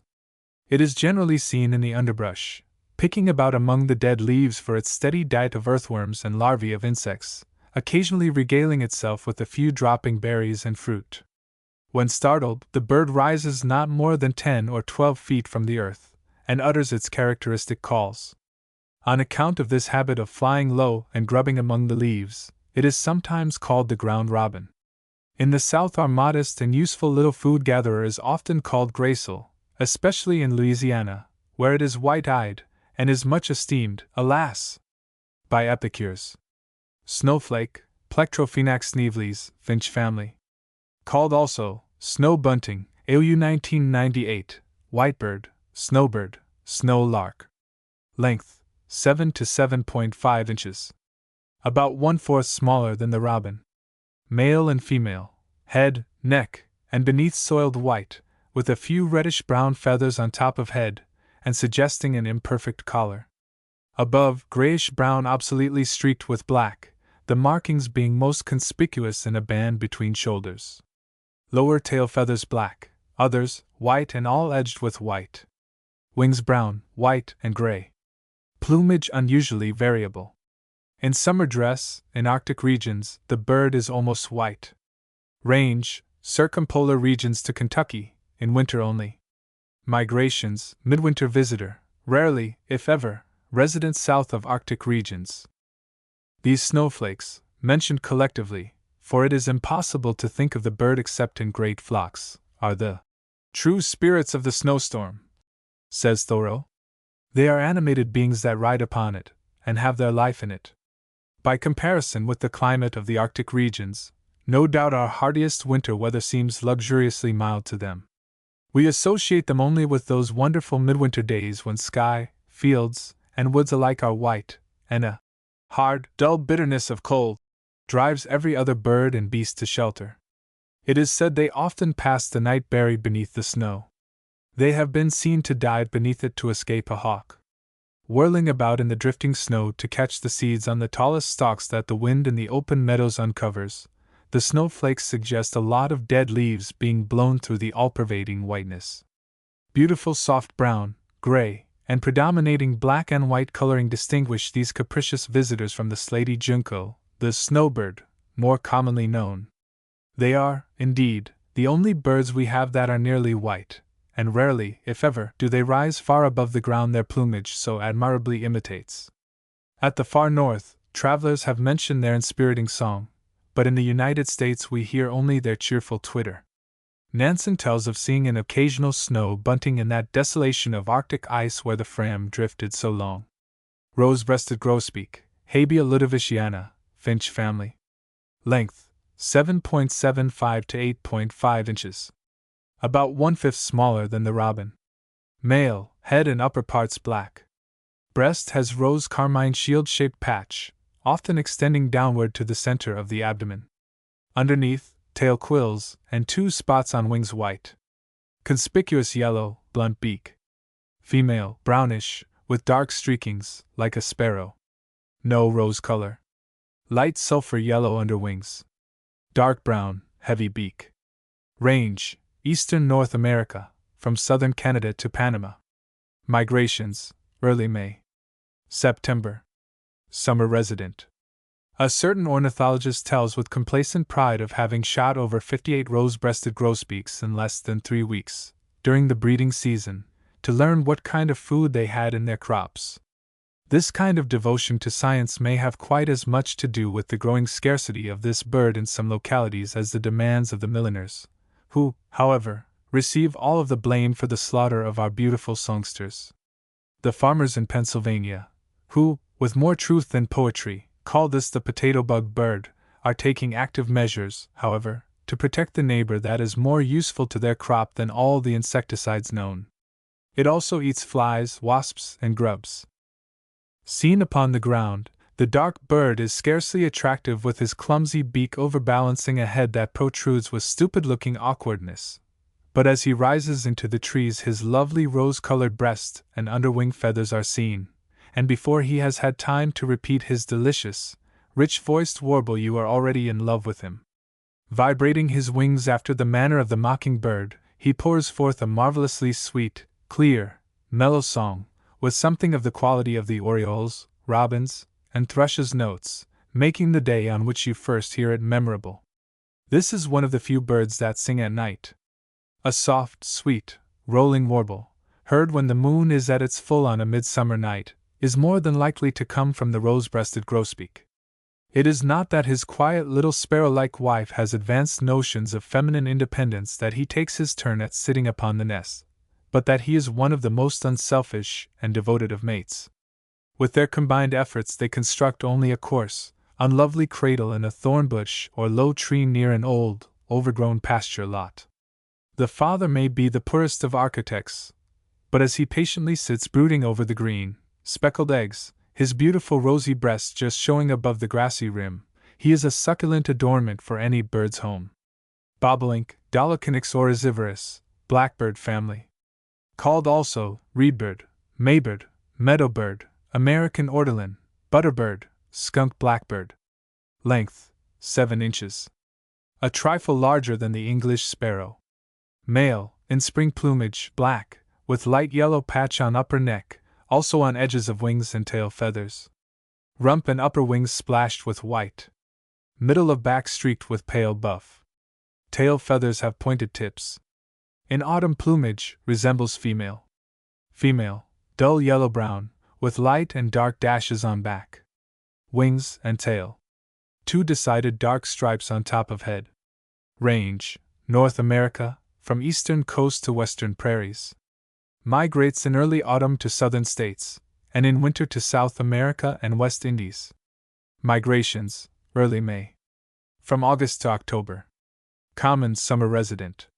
Perhaps none of our birds have so fitted into song and story as the bobolink. Unlike a good child, who should be seen and not heard, he is heard more frequently than seen. Very shy, of peering eyes, he keeps well out of sight in the meadow grass before entrancing our listening ears. The bobolink never soars like the lark, as the poets would have us believe, but generally sings on the wing, flying with a peculiar self-conscious flight horizontally 30 or 40 feet above the meadow grass. He also sings perched upon the fence or tuft of grass. He is one of the greatest poseurs among the birds. In spring and early summer the bobolinks respond to every poet's effort to imitate their notes. Dignified Robert of Lincoln is telling his name, says one. Spink, spank, spink, another hears him say. But best of all are Wilson Flagg's lines. Now they rise and now they fly, they cross and turn, and in and out, and down the middle and wheel about, with a few, shoo, Waterlincoln, listen to me bobolinkin. After midsummer the cares of the family have so worn upon the jollity of our dashing, rollicking friend that his song is seldom heard. The colors of his coat fade into a dull yellowish brown like that of his faithful mate, who has borne the greater burden of the season, for he has 2 complete molts each year. The bobolinks build their nest on the ground in high grass. The eggs are of a bluish white. Their food is largely insectivorous, grasshoppers, crickets, beetles, spiders, with seeds of grass especially for variety. In August they begin their journey southward, flying mainly by night. Arriving in the southern states, they become the sad-colored, low-voiced rice or reed bird, feeding on the rice fields, where they descend to the ignominious fate of being dressed for the plate of the epicure. Could there be a more tragic ending to the glorious note of the gay songster of the north? Blackpoll warbler, Dendroica striata, wood warbler family. Length, 5.5 to 6 inches. About an inch smaller than the English sparrow.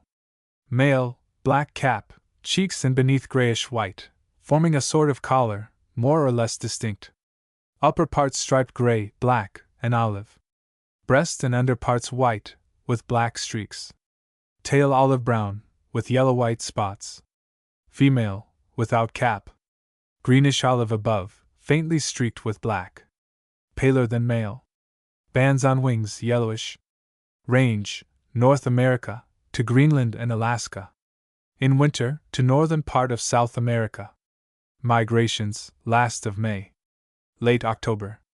A faint screep, screep, like the noise made by striking 2 pebbles together, Audubon says, is often the only indication of the blackpoll's presence. But surely that tireless bird student had heard its more characteristic notes, which, rapidly uttered, increasing in the middle of the strain and diminishing toward the end, suggest the shrill, wiry burn of some midsummer insect. After the opera glass has searched him out, we find him by no means an inconspicuous bird. A dainty little fellow, with a glossy black cap pulled over his eyes, he is almost hidden by the dense foliage on the trees by the time he returns to us at the very end of spring.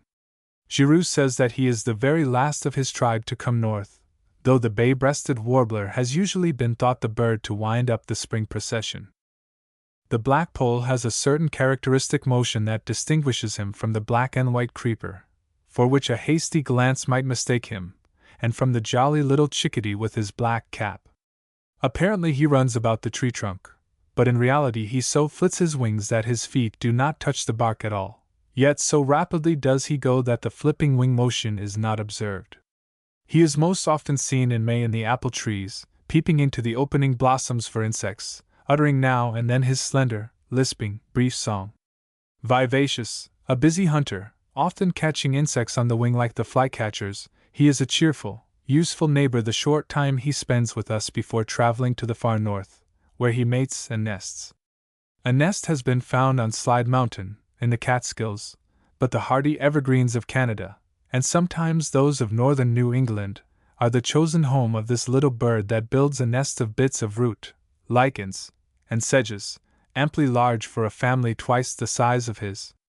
Black and white creeping warbler, Nyatillta varia, wood warbler family. Called also, varied creeping warbler, black and white creeper, white pole warbler, black and white warbler, AU 1998. Length, 5 to inches. About an inch smaller than the English sparrow. Male, upper parts white varied with black. A white stripe along the summit of the head and back of the neck, edged with black. White line above and below the eye. Black cheeks and throat, grayish in females and young. Breast white in middle, with black stripes on sides. Wings and tail rusty black, with 2 white crossbars on former, and soiled white markings on tail quills. Female, paler and less distinct markings throughout. Range, peculiar to America. Eastern United States and westward to the plains. North as far as the fur countries. Winters in tropics south of Florida. Migrations, April. Late September. Summer resident. 9 times out of 10 this active little warbler is mistaken for the downy woodpecker, not because of his coloring alone, but also on account of their common habit of running up and down the trunks of trees and on the underside of branches, looking for insects, on which all the warblers subsist. But presently the true warbler characteristic of restless flitting about shows itself. A woodpecker would go over a tree with painstaking, systematic care, while the black and white warbler, no less intent upon securing its food, hurries off from tree to tree, wherever the most promising menu is offered. Clinging to the mottled bark of the tree trunk, which he so closely resembles, it would be difficult to find him were it not for these sudden fittings and the feeble song. Weechee, weechee, weechee, tweet, tweet, tweet. He half lisps, half sings between his dashes after slugs. Very rarely indeed can his nest be found in an old stump or mossy bank, where bark, leaves, and hair make the downy cradle for his 4 or 5 tiny babies. Dusky and gray and slate-colored birds. Chimney swift kingbird wood pewee phoebe and Say's phoebe crested flycatcher olive-sided flycatcher least flycatcher chickadee tufted titmouse Canada jay catbird mockingbird junco white-breasted nuthatch red-breasted nuthatch loggerhead shrike northern shrike bohemian waxwing bay-breasted warbler chestnut-sided warbler golden-winged warbler myrtle warbler parula warbler black-throated blue warbler. See also the grayish-green and the grayish-brown birds, particularly the cedar bird, several swallows, the Acadian and the yellow-bellied flycatchers, Alice's and the olive-backed thrushes, the Louisiana water thrush, the blue-gray gnatcatcher, and the seaside sparrow. See also the females of the following birds: pine grosbeak, white-winged red crossbill, purple martin, and the Nashville, the pine, and the magnolia warblers. Dusky, gray, and slate-colored birds. Chimney swift, Ketura pelagica, swift family. Called also chimney swallow, American swift. Length, to 5.45 inches. About an inch shorter than the English sparrow. Long wings make its length appear greater. Male and female, deep sooty gray, throat of a trifle lighter gray. Wings extend an inch and a half beyond the even tail, which has sharply pointed and very elastic quills that serve as props. Feet are muscular, and have exceedingly sharp claws. Range, peculiar to North America east of the Rockies, and from Labrador to Panama. Migrations, April, September or October. Common summer resident. The chimney swift is, properly speaking, not a swallow at all, though chimney swallow is its more popular name. Rowing towards the roof of your house, as if it used first one wing, then the other, its flight, while swift and powerful, is stiff and mechanical, unlike the swallows, and its entire aspect suggests a bat. The nighthawk and whippoorwill are its relatives, and it resembles them not a little, especially in its nocturnal habits. So much fault has been found with the misleading names of many birds, it is pleasant to record the fact that the name of the chimney swift is everything it ought to be. No other birds can surpass and few can equal it in its powerful flight, sometimes covering 1,000 miles in 24 hours, it is said, and never resting except in its roosting places, hollow trees or chimneys of dwellings, where it does not perch, but rather clings to the sides with its sharp claws, partly supported by its sharper tail. Audubon tells of a certain plane tree in Kentucky where he counted over 9,000 of these swifts clinging to the hollow trunk. Their nest, which is a loosely woven twig lattice, made of twigs of trees, which the birds snap off with their beaks and carry in their beaks, is glued with the bird's saliva or tree gum into a solid structure, and firmly attached to the inside of chimneys, or hollow trees where there are no houses about. 2 broods in a season usually emerge from the pure white, elongated eggs. What a twittering there is in the chimney that the swifts appropriate after the winter fires have died out. Instead of the hospitable column of smoke curling from the top, a cloud of sooty birds wheels and floats above it. A sound as of distant thunder fills the chimney as a host of these birds, startled, perhaps, by some indoor noise, whirl their way upward. Woe betide the happy colony if a sudden cold snap in early summer necessitates the starting of a fire on the hearth by the unsuspecting householder. The glue being melted by the fire, down comes the cradle, babies and all, into the glowing embers. A prolonged, heavy rain also causes their nests to loosen their hold and fall with the soot to the bottom. Thrifty New England housekeepers claim that bedbugs, commonly found on bats, infest the bodies of swifts also, which is one reason why wire netting is stretched across the chimney tops before the birds arrive from the south. Kingbird, Tyrannus, flycatcher family. Called also tyrant flycatcher, B. Martin, eastern kingbird, AU 1998. Length, 8 inches. About 2 inches shorter than the robin. Male, ashy black above, white shaded with ash color, beneath a concealed crest of orange-red on crown. Tail black, terminating with a white band conspicuous in flight. Wing feathers edged with white. Feet and bill black. Female, similar to the male, but lacking the crown. Range, United States to the Rocky Mountains. British provinces to Central and South America. Migrations May, September. Common summer resident. If the pugnacious propensity of the kingbird is the occasion of its royal name, he cannot be said to deserve it from any fine or noble qualities he possesses. He is a born fighter from the very love of it, without provocation, rhyme, or reason. One can but watch with a degree of admiration his bold sallies on the big, black crow or the marauding hawk, but when he bullies the small and offensive birds in wanton attacks for sheer amusement, the charge is less entertaining. Occasionally, when the little victim shows pluck and faces his assailant, the kingbird will literally turn tail and show the white feather. His method of attack is always when a bird is in flight. Then he swoops down from the telegraph pole or high point of vantage, and strikes on the head or back of the neck, darting back like a flash to the exact spot from which he started. By these tactics he avoids a return blow, and retreats from danger. He never makes a fair hand-to-hand fight, or whatever is equivalent in bird warfare.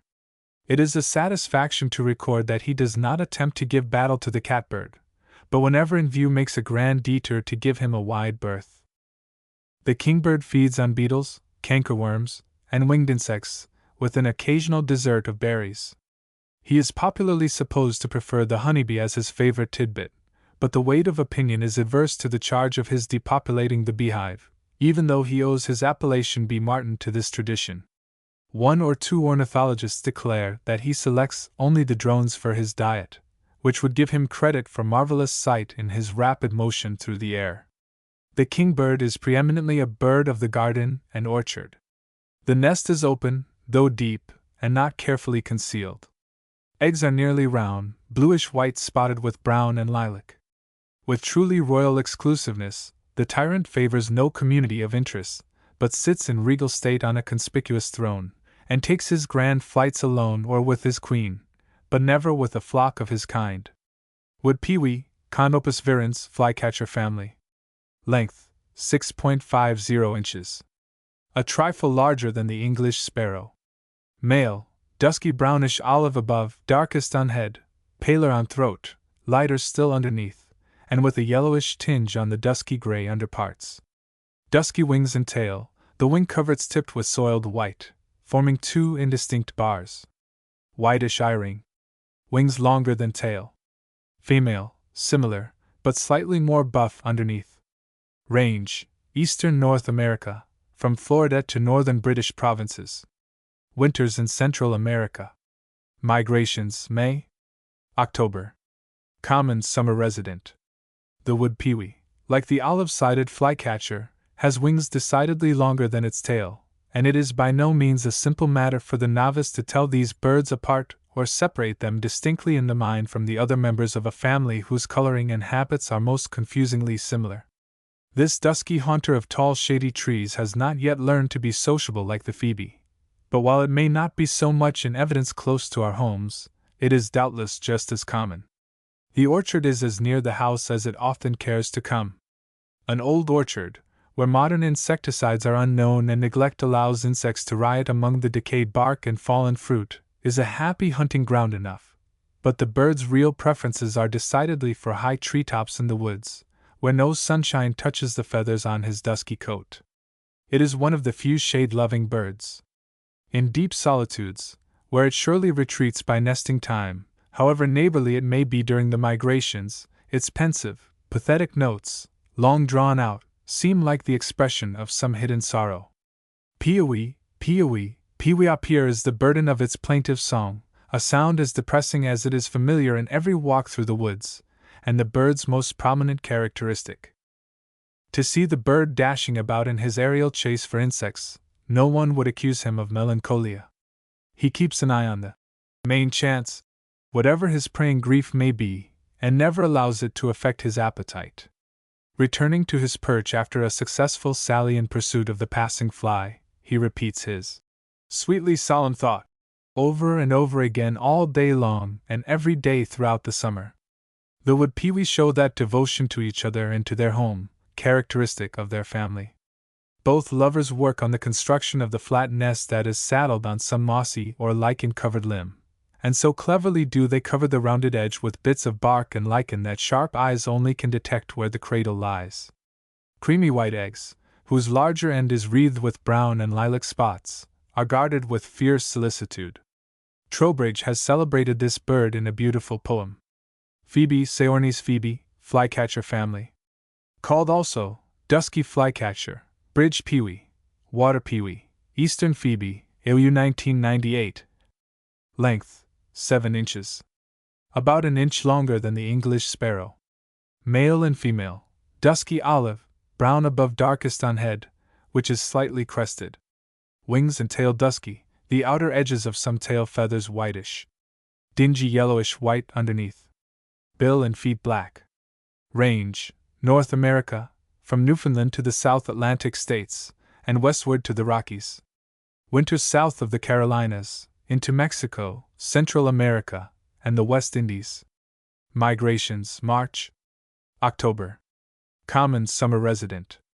The earliest representative of the flycatcher family to come out of the tropics where insect life fairly swarms and teems, what does the friendly little phoebe find to attract him to the north in March, while his prospective dinners must all be still in embryo? He looks dejected, it is true, as he sits solitary and silent on some projecting bare limb in the garden, awaiting the coming of his tardy mate.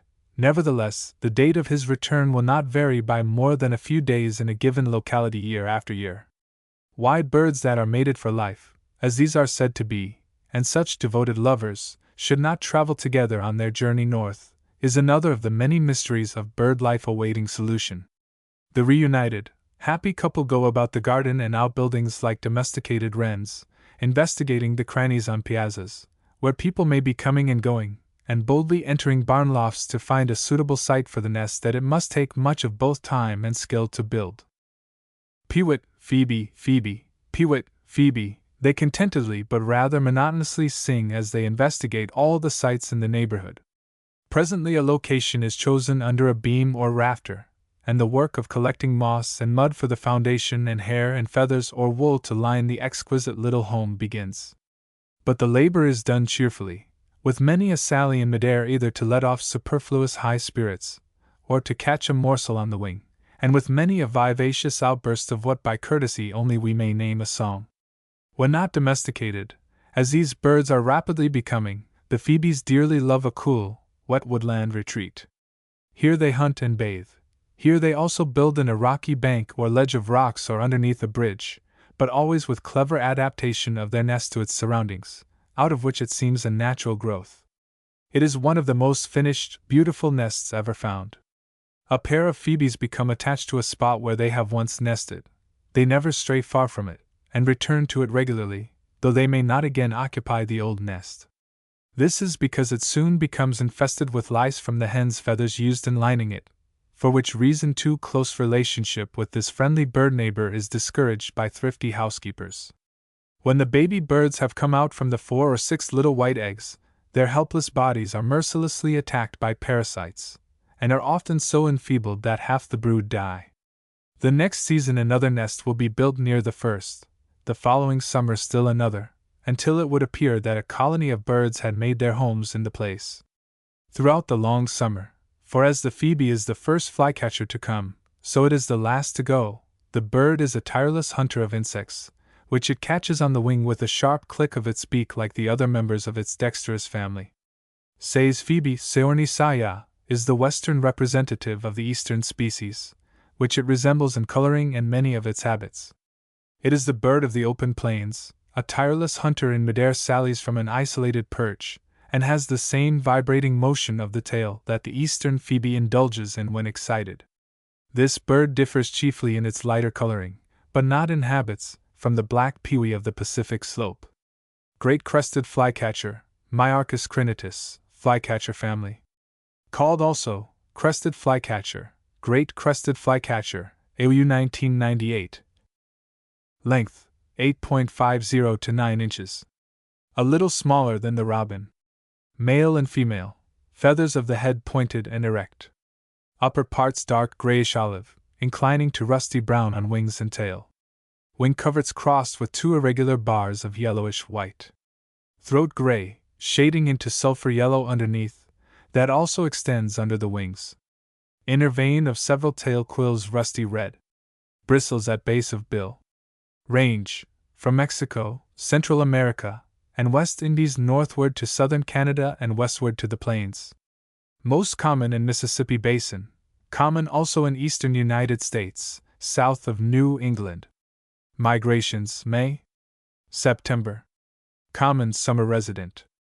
The most dignified and handsomely dressed member of his family, the crested flycatcher has, nevertheless, an air of pensive melancholy about him when in repose that can be accounted for only by the pain he must feel every time he hears himself screech. His harsh, shrill call, louder and more disagreeable than the kingbird's, cannot but rasp his ears as it does ours. And yet it is chiefly by this piercing note, given with a rising inflection, that we know the bird is in our neighborhood, for he is somewhat of a recluse, and we must often follow the disagreeable noise to its source in the treetops before we can catch a glimpse of the screecher. Perched on a high lookout, he appears morose and sluggish, in spite of his aristocratic-looking crest, trim figure, and feathers that must seem rather gay to one of his dusky tribe. A low soliloquy, apparently born of discontent, can be overheard from the foot of his tree. But another second, and he has dashed off in hot pursuit of an insect flying beyond our sight, and with extremely quick, dexterous evolutions in midair, he finishes the hunt with a sharp click of his bill as it closes over the unhappy victim, and then he returns to his perch. On the wing he is exceedingly active and joyous. In the tree he appears just the reverse. That he is a domineering fellow, quite as much of a tyrant as the notorious kingbird, that bears the greater burden of opprobrium, is shown in the fierce way he promptly dashes at a feathered stranger that may have alighted too near his perch, and pursues it beyond the bounds of justice, all the while screaming his rasping cry into the intruder's ears, that must pierce as deep as the thrusts from his relentless beak. He has even been known to drive off woodpeckers and bluebirds from the hollows in the trees that he, like them, chooses for a nest, and appropriate the results of their labor for his scarcely less belligerent mate. With a slight but important and indispensable addition, the stolen nest is ready to receive her 4 cream-colored eggs, that look as if a pen dipped in purple ink had been scratched over them. The fact that gives the great crested flycatcher a unique interest among all North American birds is that it invariably lines its nest with snake skins if one can be had. Science would scarcely be worth the studying if it did not set our imaginations to work delving for plausible reasons for nature's strange doings. Most of us will doubtless agree with Wilson, who made a special study of these interesting nests, and never found a single one without cast snake skins in it, even in districts where snakes were so rare they were supposed not to exist at all, that the lining was chosen to terrorize all intruders. The scientific mind that is unwilling to dismiss any detail of nature's work as merely arbitrary and haphazard, is greatly exercised over the reason for the existence of crests on birds. But surely, may not the sight of snakeskins that first greet the eyes of the fledgling flycatchers as they emerge from the shell be a good and sufficient reason why the feathers on their little heads should stand on end? In the absence of a snake skin, I have found an onion skin and shad scales in the nest, says John Burroughs, who calls this bird the wild Irishman of the flycatchers. Olive-sided flycatcher, Contotus borealis, flycatcher family. Length, 7 to inches. About an inch longer than the English sparrow. Male and female, dusky olive or grayish-brown above, head darkest. Wings and tail blackish-brown, the former sometimes, but not always, margined and tipped with dusky white. Throat yellowish-white, other underparts slightly lighter shade than above. Olive-gray on sides. A tuft of yellowish-white, downy feathers on flanks. Bristles at base of bill. Range, from Labrador to Panama. Winters in the tropics. Nests usually north of United States, but it also breeds in the Catskills. Migrations May. September, resident only in northern part of its range. Only in the migrations may people south of Massachusetts hope to see this flycatcher, which can be distinguished from the rest of its kin by the darker underparts, and by the fluffy, yellowish-white tufts of feathers on its flanks. Its habits have the family characteristics.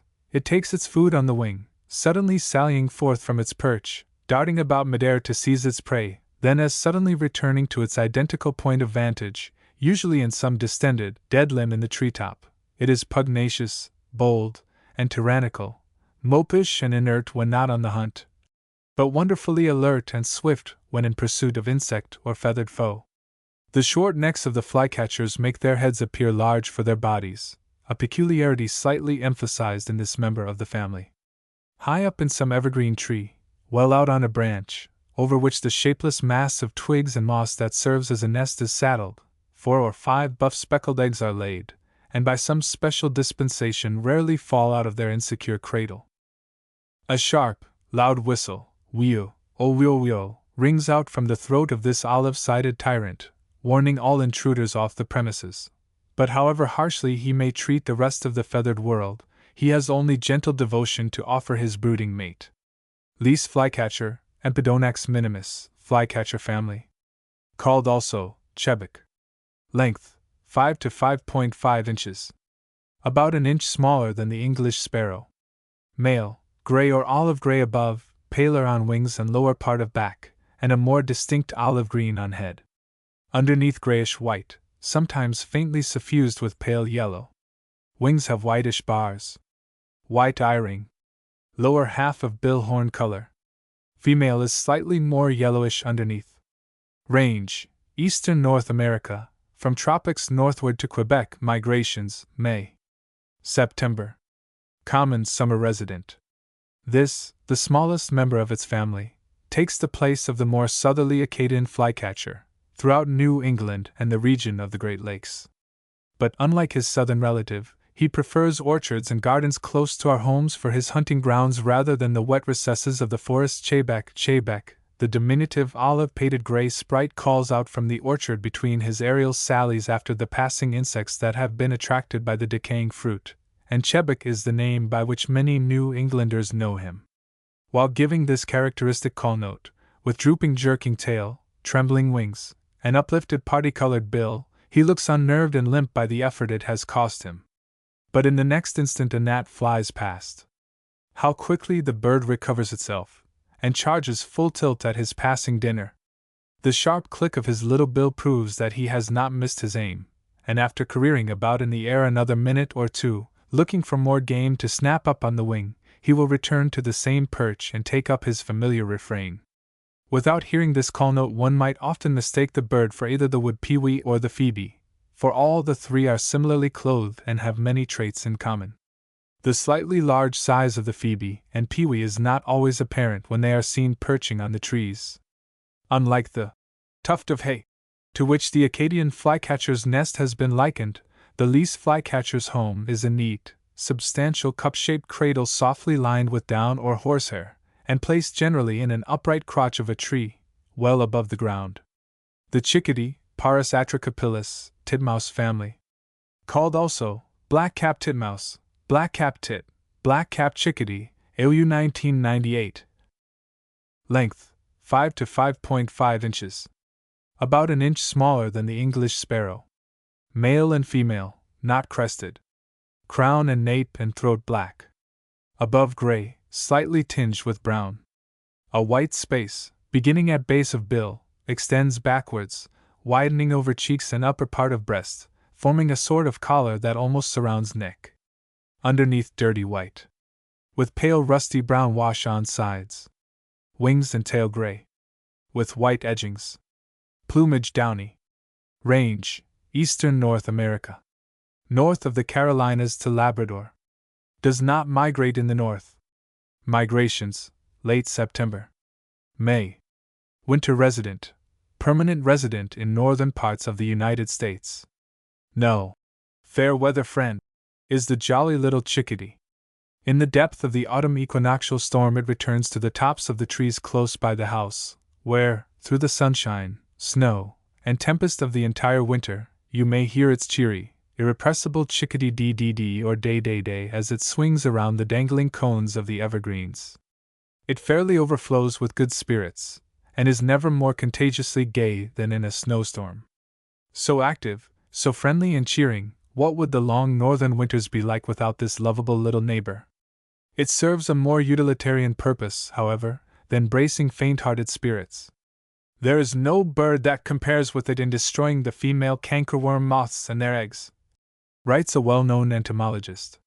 He calculates that as a chickadee destroys about 5,500 eggs in one day, it will eat 138,750 eggs in the 25 days it takes the cankerworm moth to crawl up the trees. The moral that it pays to attract chickadees about your home by feeding them in winter is obvious. Mrs. Mabel Osgood Wright, in her delightful and helpful book, Birdcraft, tells us how she makes a sort of a bird hash of finely minced raw meat, waste canary seed, buckwheat, and cracked oats, which she scatters in a sheltered spot for all the winter birds. The way this is consumed leaves no doubt of its popularity. A raw bone, hung from an evergreen limb, is equally appreciated. Friendly as the chickadee is, and Dr. Abbott declares it the tamest bird we have, it prefers well-timbered districts, especially where there are redbud trees, when it is time to nest. It is very often clever enough to leave the labor of hollowing out a nest in the tree trunk to the woodpecker or nuthatch, whose old homes it readily appropriates. Or, when these birds object, a knothole or a hollow fence rail answers every purpose.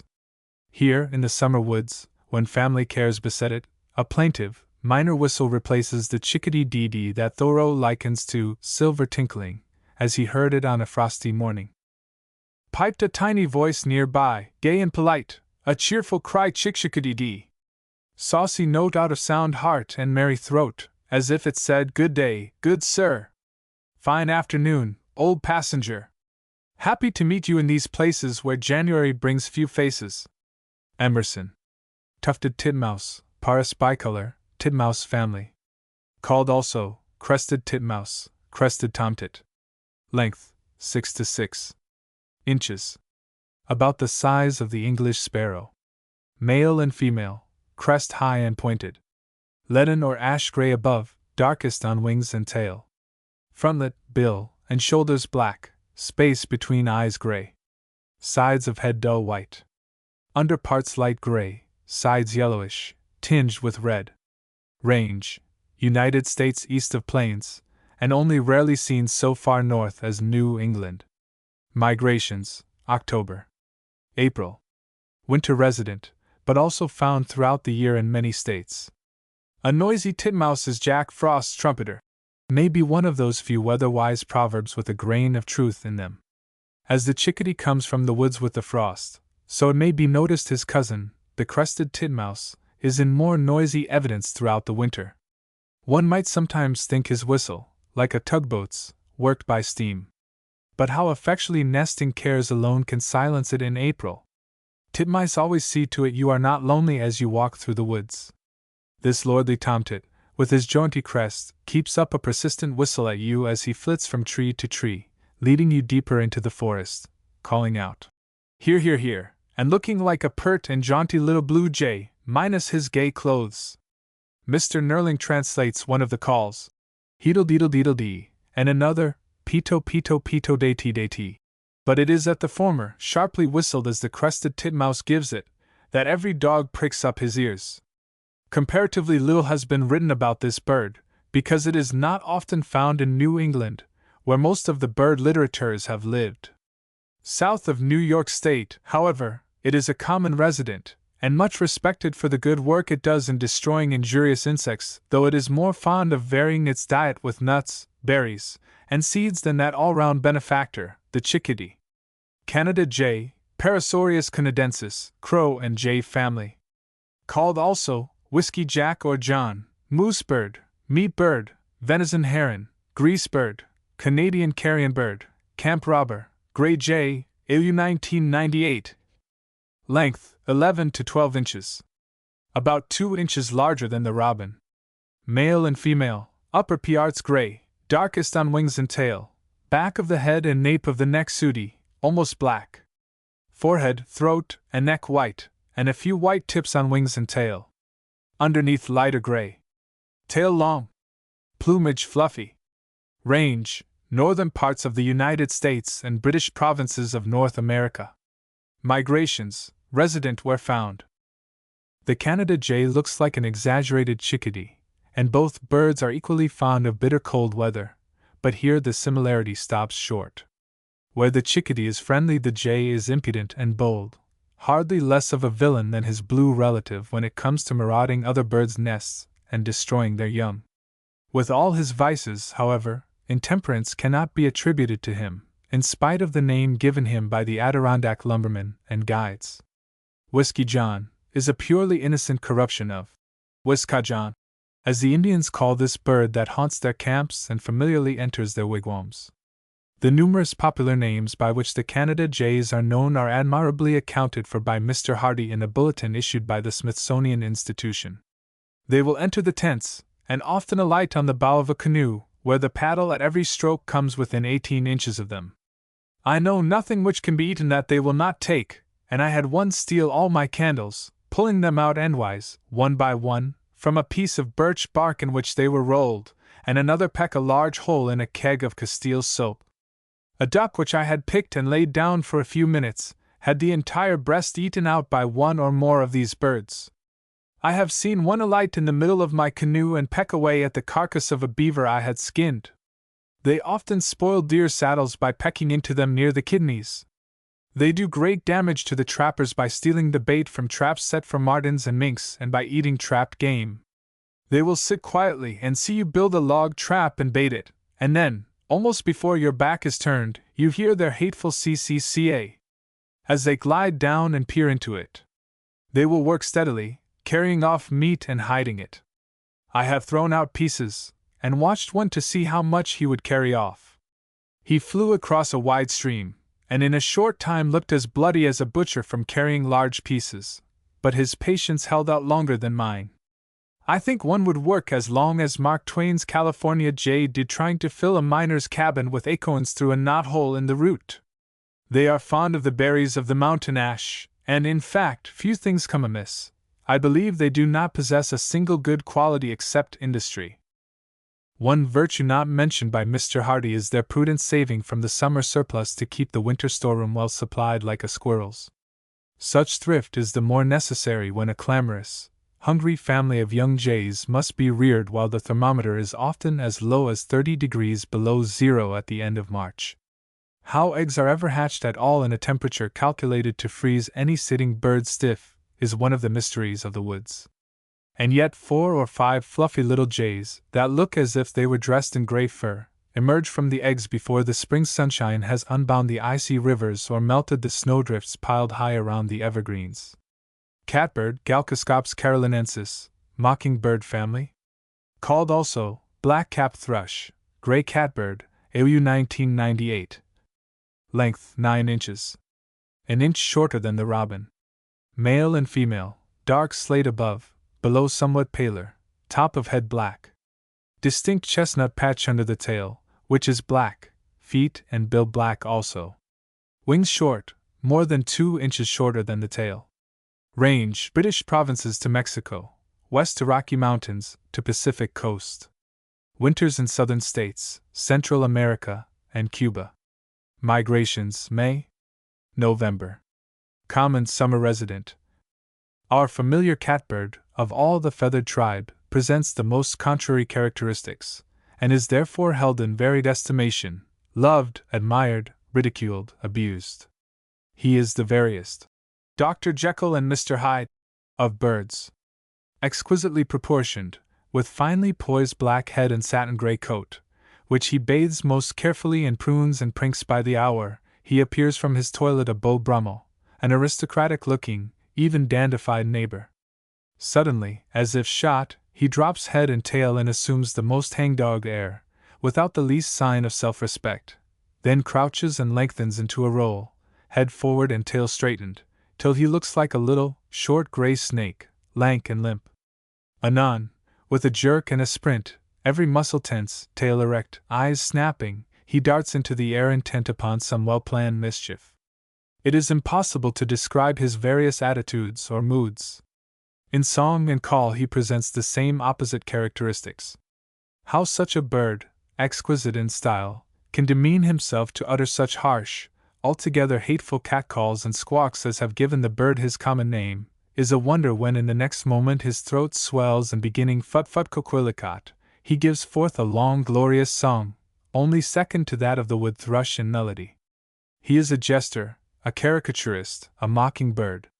The catbird's nest is like a veritable scrap basket, loosely woven of coarse twigs, bits of newspaper, scraps, and rags, till this rough exterior is softly lined and made fit to receive the 4 to 6 pretty dark green-blue eggs to be laid therein.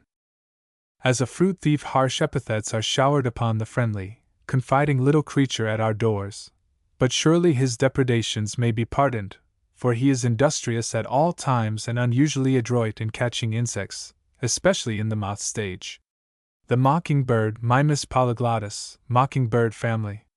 Called also northern mockingbird, AU 1998. Length 9 to 10 inches. About the size of the robin.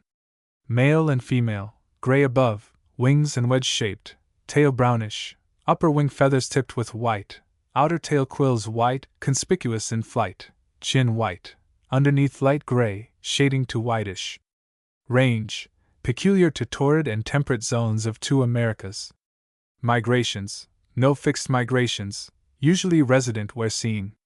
North of Delaware, this commonest of southern birds is all too rarely seen outside of cages, yet even in midwinter it is not unknown in Central Park, New York.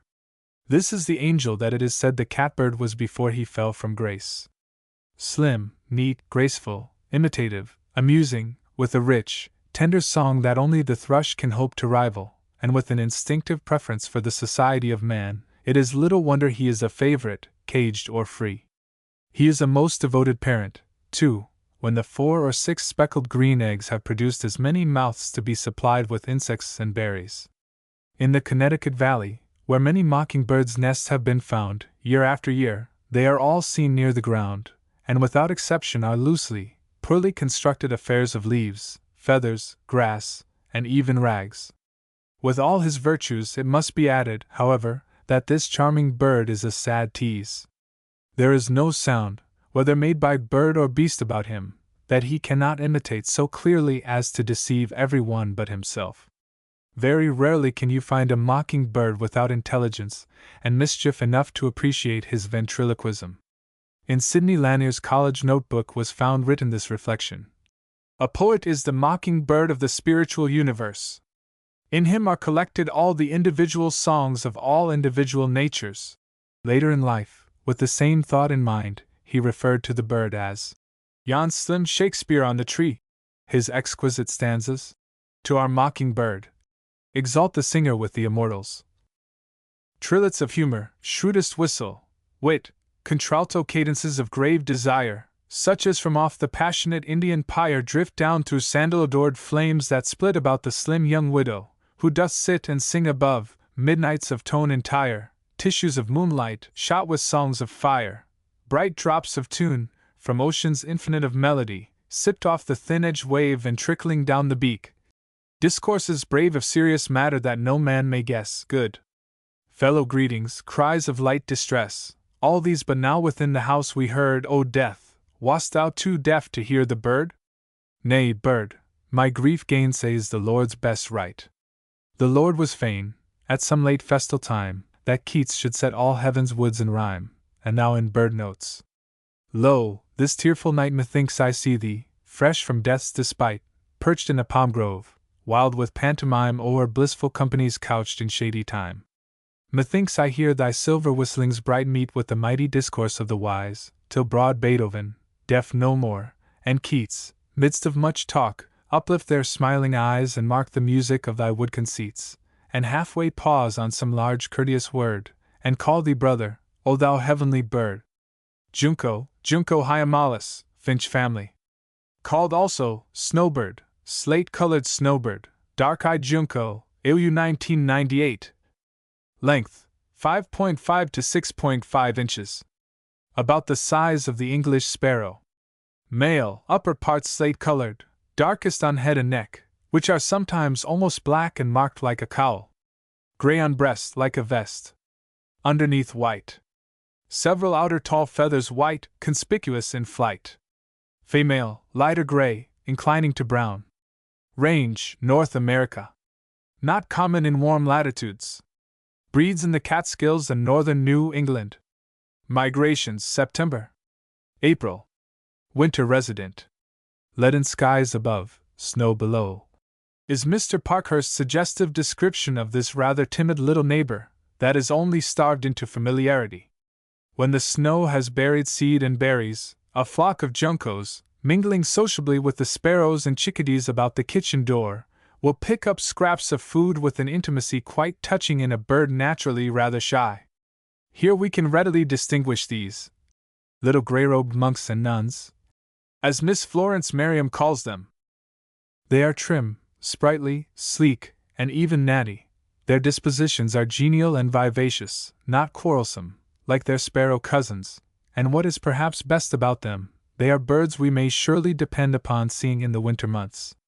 A few come forth in September, migrating at night from the deep woods of the north, where they have nested and molted during the summer, but not until frost has sharpened the air are large numbers of them seen.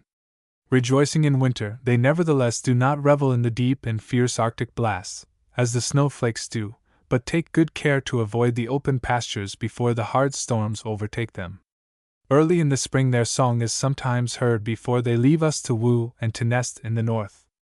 Mr. Bicknell describes it as a crisp call note, a simple trill, and a faint, whispered warble, usually much broken, but not without sweetness. White-breasted nuthatch, Sitta carolinensis, nuthatch family. Called also tree mouse, devil downhead. Length, 5.5 to 6 inches. A trifle smaller than the English sparrow. Male and female, upper parts slate color. Top of head and nape black. Wings dark slate, edged with black, that fades to brown. Tail feathers brownish black, with white bars. Sides of head and underneath white, shading to pale reddish under the tail. Female's head leaden, body flat and compact. Bill longer than head. Range, British provinces to Mexico. Eastern United States. Migrations, October. April. Common resident. most prominent in winter. Shrewd little haunter of woods all gray, whom I meet on my walk of a winter day, you're busy inspecting each cranny and hole in the ragged bark of yon hickory bull, you intent on your task, and I on the law of your wonderful head and gymnastic claw. The woodpecker well may despair of this feat, only the fly with you can compete. So much is clear, but I fain would know how you can so reckless and fearless go, head upward, head downward, all one to you, zenith and nadir the same in your view? Edith M. Thomas. Could a dozen lines well contain a fuller description or more apt characterization of a bird than these? To a nuthatch, with more artless inquisitiveness than fear, this lively little acrobat stops his hammering or hatcheting at your approach, and stretching himself out from the tree until it would seem he must fall off, he peers down at you, head downward, straight into your upturned opera glasses. If there is too much snow on the upper side of a branch, watch how he runs along underneath it like a fly, busily tapping the bark, or adroitly breaking the decayed bits with his bill, as he searches for the spider's eggs, larvae, etc., hidden there, yet somehow, between mouthfuls, managing to call out his cheery quank. Quank! Hank! Hank! Titmice and nuthatches, which have many similar characteristics, are often seen in the most friendly hunting parties on the same tree. A pine woods is their dearest delight. There, as the mercury goes down, their spirits only seem to go up higher. In the spring they have been thought by many to migrate in flocks, whereas they are only retreating with their relations away from the haunts of men to the deep, cool woods, where they nest. With infinite patience the nuthatch excavates a hole in a tree, lining it with feathers and moss, and often depositing as many as 10 white eggs speckled with red and lilac, for a single brood. Red-breasted nuthatch, Sitta canadensis, nuthatch family. Called also Canada nuthatch. Length 4 to 4.75 inches. 1/3 smaller than the English sparrow. Male, lead-colored above, brownish on wings and tail. Head, neck, and stripe passing through eye to shoulder black. Frontlet, chin, and shoulders white, also a white stripe over eye, meeting on brow. Under parts light, rusty red. Tail feathers barred with white near end, and tipped with pale brown. Female, has crown of brownish black, and is lighter beneath than male. Range, northern parts of North America. Not often seen south of the most northerly states. Migrations, November. April. Winter resident. The brighter coloring of this tiny, hardy bird distinguishes from the other and larger nuthatch, with whom it is usually seen, for the winter birds have a delightfully social manner, so that a colony of these Freemasons is apt to contain not only both kinds of nuthatches and chickadees, but kinglets and brown creepers as well. It shares the family habit of walking about the trees, head downward, and running along the underside of limbs like a fly. By Thanksgiving Day the quank of the white-breasted species is answered by the tie-tie-tate of the red-breasted cousin in the orchard, where the family party is celebrating with an elaborate menu of slugs, insects' eggs, and oily seeds from the evergreen trees. For many years this nuthatch, a more northern species than the white-breasted bird, was thought to be only a spring and autumn visitor, but latterly it is credited with habits like its congeners in nearly every particular. Loggerhead shrike, Lanius lidovicinus, shrike family. Length 8.5 to 9 inches. A little smaller than the robin.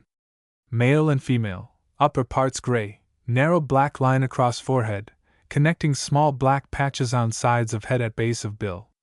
Wings and tail black, plentifully marked with white, the outer tail feathers often being entirely white and conspicuous in flight. Underneath white or very light gray. Bill hooked and hawk-like. Range, eastern United States to the plains. Migrations, May, October. Summer resident. It is not easy, even at a slight distance, to distinguish the loggerhead from the northern shrike. Both have the pernicious habit of killing insects and smaller birds and impaling them on thorns. Both have the peculiarity of flying, with strong, vigorous flight and much wing flapping, close along the ground, then suddenly rising to a tree, on the lookout for prey. Their harsh, unmusical call notes are similar too, and their hawk-like method of dropping suddenly upon a victim on the ground below is identical. Indeed, the same description very nearly answers for both birds. But there is one very important difference. While the northern shrike is a winter visitor, the loggerhead, being his southern counterpart, does not arrive until after the frost is out of the ground, and he can be sure of a truly warm welcome. A lesser distinction between the only two representatives of the shrike family that frequent our neighborhood, and they are too many, is in the smaller size of the loggerhead and its lighter gray plumage. But as both these birds select some high commanding position, like a distended branch near the treetop, a cupola, house peak, lightning rod, telegraph wire, or weather vane, the better to detect a passing dinner, it would be quite impossible at such a distance to know which shrike was sitting up there silently plotting villainies, without remembering the season when each may be expected. Northern shrike, Lanius borealis, shrike family. Called also butcher bird, 9 killer. Length, 9.5 to 10.5 inches. About the size of the robin. Male, upper part slate gray, wing quills and tail black, edged and tipped with white, conspicuous in flight. A white spot on center of outer wing feathers. A black band runs from bill, through eye to side of throat. Light gray below, tinged with brownish, and faintly marked with waving lines of darker gray. Bill hooked and hawk-like. Female, with eyeband more obscure than males, and with more distinct brownish cast on her plumage. Range, northern North America. South in winter to middle portion of United States. Migrations, November-April. A roving winter resident. Matching the bravest of the brave among birds of prey in deeds of daring, and no less relentless than reckless, the shrike compels that sort of deference, not unmixed with indignation, we are accustomed to accord to creatures of seeming insignificance whose exploits demand much strength, great spirit, and insatiate love for carnage. We cannot be indifferent to the marauder who takes his own wherever he finds it, a feudal baron who holds his own with undisputed sway, and an ogre whose victims are so many more than he can eat, that he actually keeps a private graveyard for the balance, who is honestly able to give the shrikes a better character than Dr. Cowes, just quoted. A few offer them questionable defense by recording the large numbers of English sparrows they kill in a season, as if wanton carnage were ever justifiable. Not even a hawk itself can produce the consternation among a flock of sparrows that the harsh, rasping voice of the butcherbird creates. For escape they well know to be difficult before the small ogre swoops down upon his victim, and carries it off to impale it on a thorn or frozen twig, there to devour it later piecemeal. Every shrike thus either impales or else hangs up, as a butcher does his meat, more little birds of many kinds, field mice, grasshoppers, and other large insects than it can hope to devour in a week of bloody orgies. Field mice are perhaps its favorite diet, but even snakes are not disdained. More contemptible than the actual slaughter of its victims, if possible, is the method by which the shrike often lures and sneaks upon his prey. Hiding in a clump of bushes in the meadow or garden, he imitates with fiendish cleverness the call notes of little birds that come in cheerful response, hopping and flitting within easy range of him. His bloody work is finished in a trice. Usually, however, it must be owned, the shrike's hunting habits are the reverse of sneaking. Perched on a point of vantage on some treetop or weather vane, his hawk-like eye can detect a grasshopper going through the grass 50 yards away. What is our surprise when, some fine warm day in March, just before our butcher, ogre, sneak, and fiend leaves us for colder regions, to hear him break out into song. Love has warmed even his cold heart, and with sweet, warbled notes on the tip of a beak that but yesterday was reeking with his victim's blood, he starts for Canada, leaving behind him the only good impression he has made during a long winter's visit. Bohemian waxwing, Ampelus garrulus, waxwing family. Called also black-throated waxwing, Lapland waxwing, silk-tail. Length, 8 to 9.5 inches. A little smaller than the robin. Male and female, general color drab, with faint brownish wash above, shading into lighter gray below. Crest conspicuous. Being nearly an inch and a half in length, rufous at the base, shading into light gray above, velvety black forehead, chin, and line through the eye. Wings grayish-brown, with very dark quills, which have 2 white bars, the bar at the edge of the upper wing coverts being tipped with red sealing wax-like points, that give the bird its name. A few wing feathers tipped with yellow on outer edge. Tail quills dark brown, with yellow band across the end, and faint red streaks on upper and inner sides. Range: Northern United States and British America. Most common in Canada and northern Mississippi region. Migrations: very irregular winter visitor. When Charles Bonaparte, Prince of Canino, who was the first to count this common waxwing of Europe and Asia among the birds of North America, published an account of it in his Synopsis, it was considered a very rare bird indeed. It may be these waxwings have greatly increased, but however uncommon they may still be considered, certainly no one who had ever seen a flock containing more than 1,000 of them, resting on the trees of a lawn within sight of New York City, as the writer has done, could be expected to consider the birds very rare.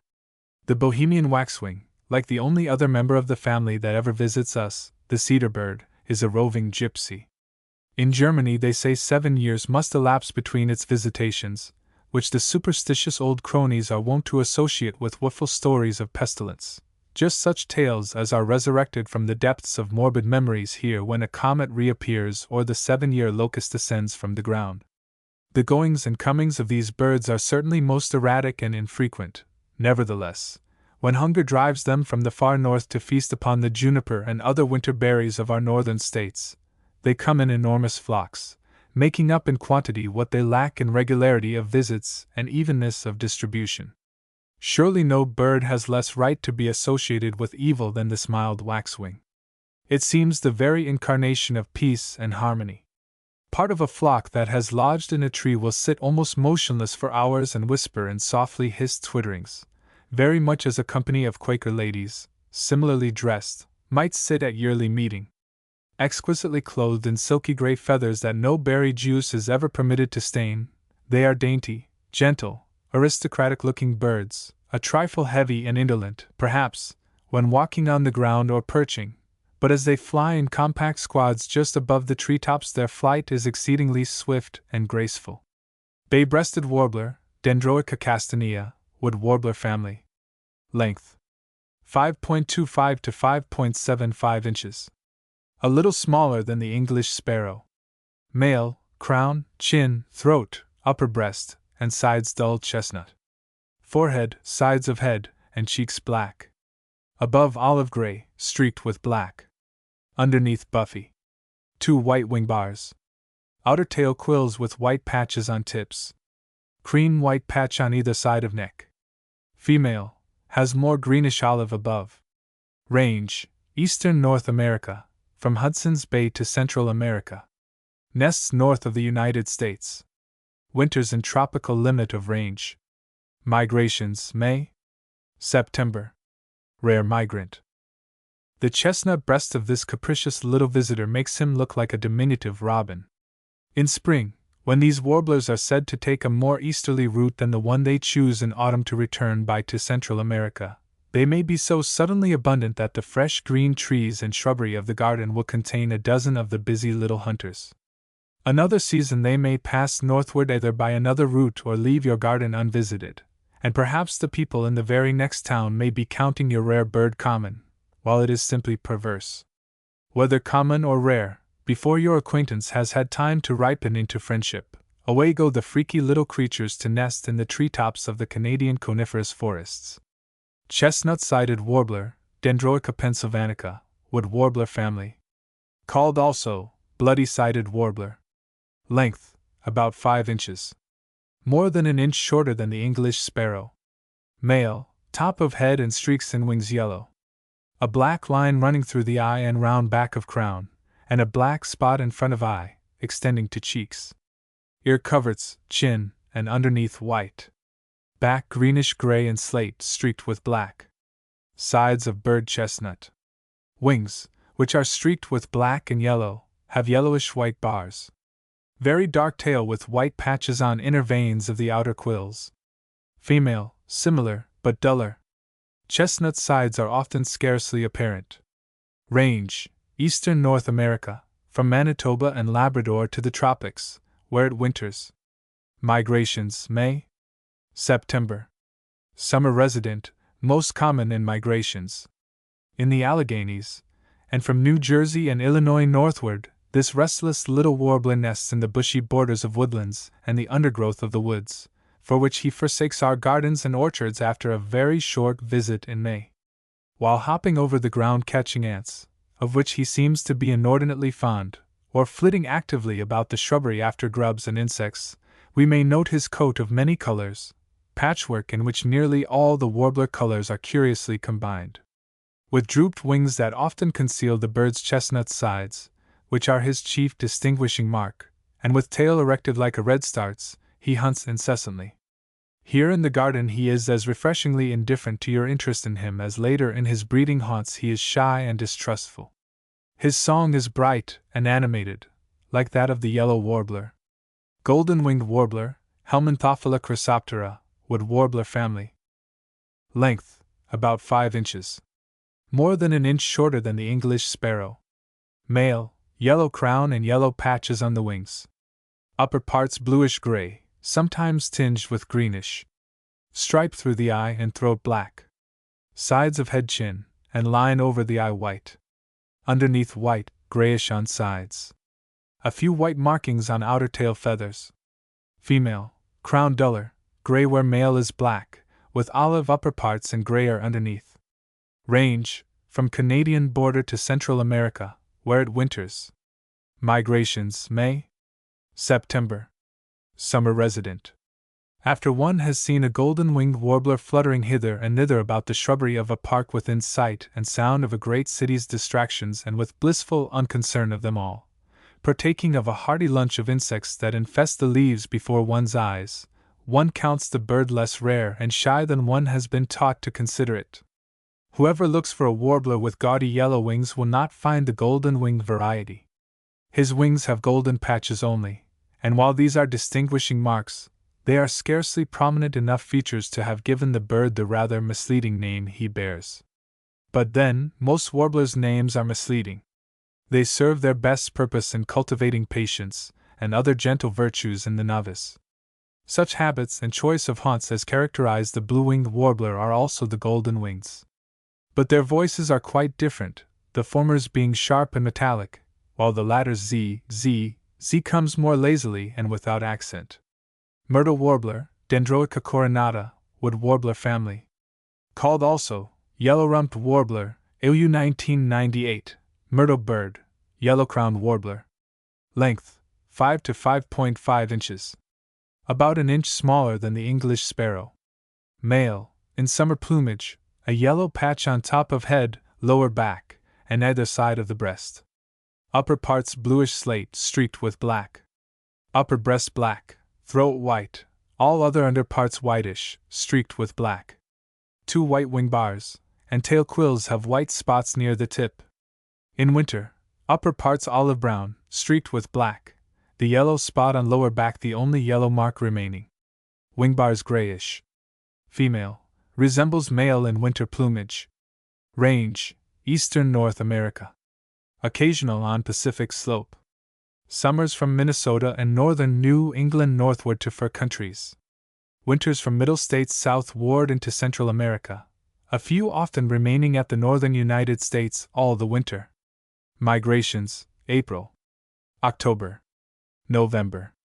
Also, but more rarely, a winter resident. The first of the warblers to arrive in the spring and the last to leave us in the autumn, some even remaining throughout the northern winter, the myrtle warbler, next to the summer yellowbird, is the most familiar of its multitudinous kin. Though we become acquainted with it chiefly in the migrations, it impresses us by its numbers rather than by any gorgeousness of attire. The 4 yellow spots on crown, lower back, and sides are its distinguishing marks, and in the autumn these marks have dwindled to only one, that on the lower back or rump. The great difficulty experienced in identifying any warbler is in its restless habit of flitting about. For a few days in early May we are forcibly reminded of the Florida peninsula, which fairly teems with these birds. They become almost superabundant, a distraction during the precious days when the rarer species are quietly slipping by, not to return again for a year, perhaps longer, for some warblers are notoriously irregular in their routes north and south, and never return by the way they traveled in the spring. But if we look sharply into every group of myrtle warblers, we are quite likely to discover some of their dainty, fragile cousins that gladly seek the escort of birds so fearless as they. By the last of May all the warblers are gone from the neighborhood except the constant little summer yellowbird and redstart. In autumn, when the myrtle warblers return after a busy enough summer passed in Canadian nurseries, they chiefly haunt those regions where juniper and bayberries abound. These latter, Myrica cerifera, or the myrtle waxberries, as they are sometimes called, and which are the bird's favorite food, have given it their name. Wherever the supply of these berries is sufficient to last through the winter, there it may be found foraging in the scrubby bushes. Sometimes driven by cold and hunger from the fields, this hardiest member of a family that properly belongs to the tropics seeks shelter and food close to the outbuildings on the farm. Parula warbler, Compsognathus americana, wood warbler family. Called also blue yellow-backed warbler, northern parula, AU 1998, length 4.5 to 4.75 inches. About an inch and a half shorter than the English sparrow. Male and female, slate-colored above, with a greenish-yellow or bronze patch in the middle of the back. Chin, throat, and breast yellow. A black, bluish, or rufous band across the breast, usually lacking in female. Underneath white, sometimes marked with rufous on sides, but these markings are variable. Wings have 2 white patches, outer tail feathers have white patch near the end. Range, Eastern North America. Winters from Florida southward. Migrations, April. October. Summer resident. Through an open window of an apartment in the very heart of New York City, a parula warbler flew this spring of 1897, surely the daintiest, most exquisitely beautiful bird visitor that ever voluntarily lodged between 2 brick walls. A number of such airy, tiny beauties flitting about among the blossoms of the shrubbery on a bright May morning and swaying on the slenderest branches with their inimitable grace, is a sight that the memory should retain into old age. They seem the very embodiment of life, joy, beauty, grace, of everything lovely that birds by any possibility could be. Apparently they are wafted about the garden. They fly with no more effort than a dainty lifting of the wings, as if to catch the breeze, that seems to lift them as it might a bunch of thistledown. They go through a great variety of charming posturings as they hunt for their food upon the blossoms and tender fresh twigs, now creeping like a nuthatch along the bark and peering into the crevices, now gracefully swaying and balancing like a goldfinch upon a slender, pendant stem. One little sprite pauses in its hunt for the insects to raise its pretty head and trill a short and wiry song. But the parula warbler does not remain long about the gardens and orchards, though it will not forsake us altogether for the Canadian forests, where most of its relatives pass the summer. It retreats only to the woods near the water, if may be, or to just as close a counterpart of a swampy southern woods, where the Spanish or usnea moss drapes itself over the cypresses, as it can find here at the north. Its rarely found beautiful nest, that hangs suspended from a slender branch very much like the Baltimore orioles, is so woven and festooned with this moss that its concealment is perfect. Black-throated blue warbler, Dendroica caronescens, wood warbler family. Length 5.30 inches. About an inch shorter than the English sparrow. Male, slate color, not blue above, lightest on forehead and darkest on lower back. Wings and tail edged with bluish. Cheeks, chin, throat, upper breast, and sides black. Breast and underneath white. White spots on wings, and a little white on tail. Female, olive green above, underneath soiled yellow. Wing spots inconspicuous. Tail generally has a faint bluish tinge. Range, Eastern North America, from Labrador to tropics, where it winters. Migrations, May, September. Usually a migrant only in the United States. Whoever looks for this beautifully marked warbler among the bluebirds will wish that the man who named him had possessed a truer eye for color. But if the name so illy fits the bright slate-colored male, how grieved must be his little olive and yellow mate to answer to the name of black-throated blue warbler when she has neither a black throat nor a blue feather. It is not easy to distinguish her as she flits about the twigs and leaves of the garden in May or early autumn, except as she is seen in company with her husband, whose name she has taken with him for better or for worse. The white spot on the wings should always be looked for to positively identify this bird. Before flying up to a twig to peck off the insects, the birds have a pretty vireo trick of cocking their heads on one side to investigate the quantity hidden underneath the leaves. They seem less nervous and more deliberate than many of their restless family. Most warblers go over the Canada border to nest, but there are many records of the nests of this species in the Alleghanies as far south as Georgia, in the Catskills, in Connecticut, northern Minnesota, and Michigan. Laurel thickets and moist undergrowth of woods in the United States, and more commonly pine woods in Canada, are the favorite nesting haunts. A sharp zip, zip, like some midsummer insect's noise, is the bird's call note, but its love song, z, z, z, or twee, twee, twee, as one authority writes it, is only rarely heard in the migrations. It is a languid, drawling little strain, with an upward slide that is easily drowned in the full bird chorus of May. Blue and bluish birds. Bluebird indigo, bunting belted kingfisher, blue jay, blue grosbeak, barn swallow, cliff swallow, mourning dove, blue-gray gnatcatcher. Look also among slate-colored birds in preceding group, particularly among the warblers there, or in the group of birds conspicuously yellow and orange. Blue and bluish birds. The bluebird, Cealia cealis, thrush family. Called also blue robin, eastern bluebird, AU 1998. Length, 7 inches. About an inch longer than the English sparrow. Male, upper parts, wings, and tail bright blue, with rusty wash in autumn. Throat, breast, and sides cinnamon red. Underneath white. Female, has duller blue feathers, washed with gray, and a paler breast than male. Range, North America, from Nova Scotia and Manitoba to Gulf of Mexico.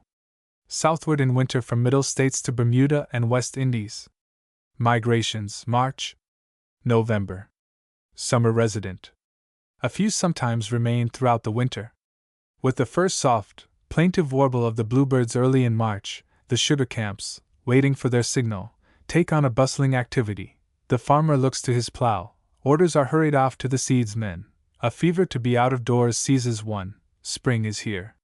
Snowstorms may yet whiten fields and gardens, high winds may howl about the trees and chimneys, but the little blue heralds persistently proclaim from the orchard and garden that the spring procession has begun to move. True LLY, they sweetly assert to our incredulous ears. The bluebird is not always a migrant, except in the more northern portions of the country. Some representatives there are always with us, but the great majority winter south and drop out of the spring procession on its way northward, the males a little ahead of their mates, which show housewifely instincts immediately after their arrival. A pair of these rather undemonstrative matter-of-fact lovers go about looking for some deserted woodpecker's hole in the orchard, peering into cavities in the fence rails, or into the birdhouses that, once set up in the old-fashioned gardens for their special benefit, are now appropriated too often by the ubiquitous sparrow. Wrens they can readily dispossess of an attractive tenement, and do. With a temper as heavenly as the color of their feathers, the bluebird's sense of justice is not always so adorable. But sparrows unnerve them into cowardice. The comparatively infrequent nesting of the bluebirds about our homes at the present time is one of the most deplorable results of unrestricted sparrow immigration. Formerly they were the commonest of bird neighbors. Nest building is not a favorite occupation with the bluebirds, that are conspicuously domestic nonetheless. 2, and even 3, broods in a season fully occupy their time. As in most cases, the mother bird does more than her share of the work. The male looks with wondering admiration at the housewifely activity, applauds her with song, feeds her as she sits brooding over the nestful of pale greenish-blue eggs, but his adoration of her virtues does not lead him into emulation. Shifting his light load of song from post to post along the cheerless fence, Lowell observed that he carried his duties quite as lightly. When the young birds first emerge from the shell they are almost black. They come into their splendid heritage of color by degrees, lest their young heads might be turned. It is only as they spread their tiny wings for their first flight from the nest that we can see a few blue feathers. With the first cool days of autumn the bluebirds collect in flocks, often associating with orioles and kingbirds in sheltered, sunny places where insects are still plentiful. Their steady, undulating flight now becomes erratic as they take food on the wing, a habit that they may have learned by association with the kingbirds, for they have also adopted the habit of perching upon some conspicuous lookout and then suddenly launching out into the air for a passing fly and returning to their perch. Long after their associates have gone southward, they linger like the last leaves on the tree. It is indeed goodbye to summer, when the bluebirds withdraw their touch of brightness from the dreary November landscape. The bluebirds from Canada and the northern portions of New England and New York migrate into Virginia and the Carolinas. The birds from the Middle States move down into the Gulf states to pass the winter. It was there that countless numbers were cut off by the severe winter of 1894–95, which was so severe in that section. Indigo bunting, Passerina cyanea, finch family. Called also indigo bird. Length 5 to 6 inches. Smaller than the English sparrow, or the size of a canary. Male, in certain lights rich blue, deepest on head. In another light the blue feathers show verdigris tints. Wings, tail, and lower back with brownish wash, most prominent in autumn plumage. Quills of wings and tail deep blue, margined with light. Female, plain sienna brown above. Yellowish on breast and shading to white underneath, and indistinctly streaked. Wings and tail darkest, sometimes with slight tinge of blue in outer webs and on shoulders. Range, North America, from Hudson Bay to Panama. Most common in eastern part of United States. Winters in Central America and Mexico. Migrations May, September. Summer resident. The glowing indigo of this tropical-looking visitor that so delighted Thoreau in the Walden Woods often seems only the more intense by comparison with the blue sky, against which it stands out in relief as the bird perches singing in a treetop.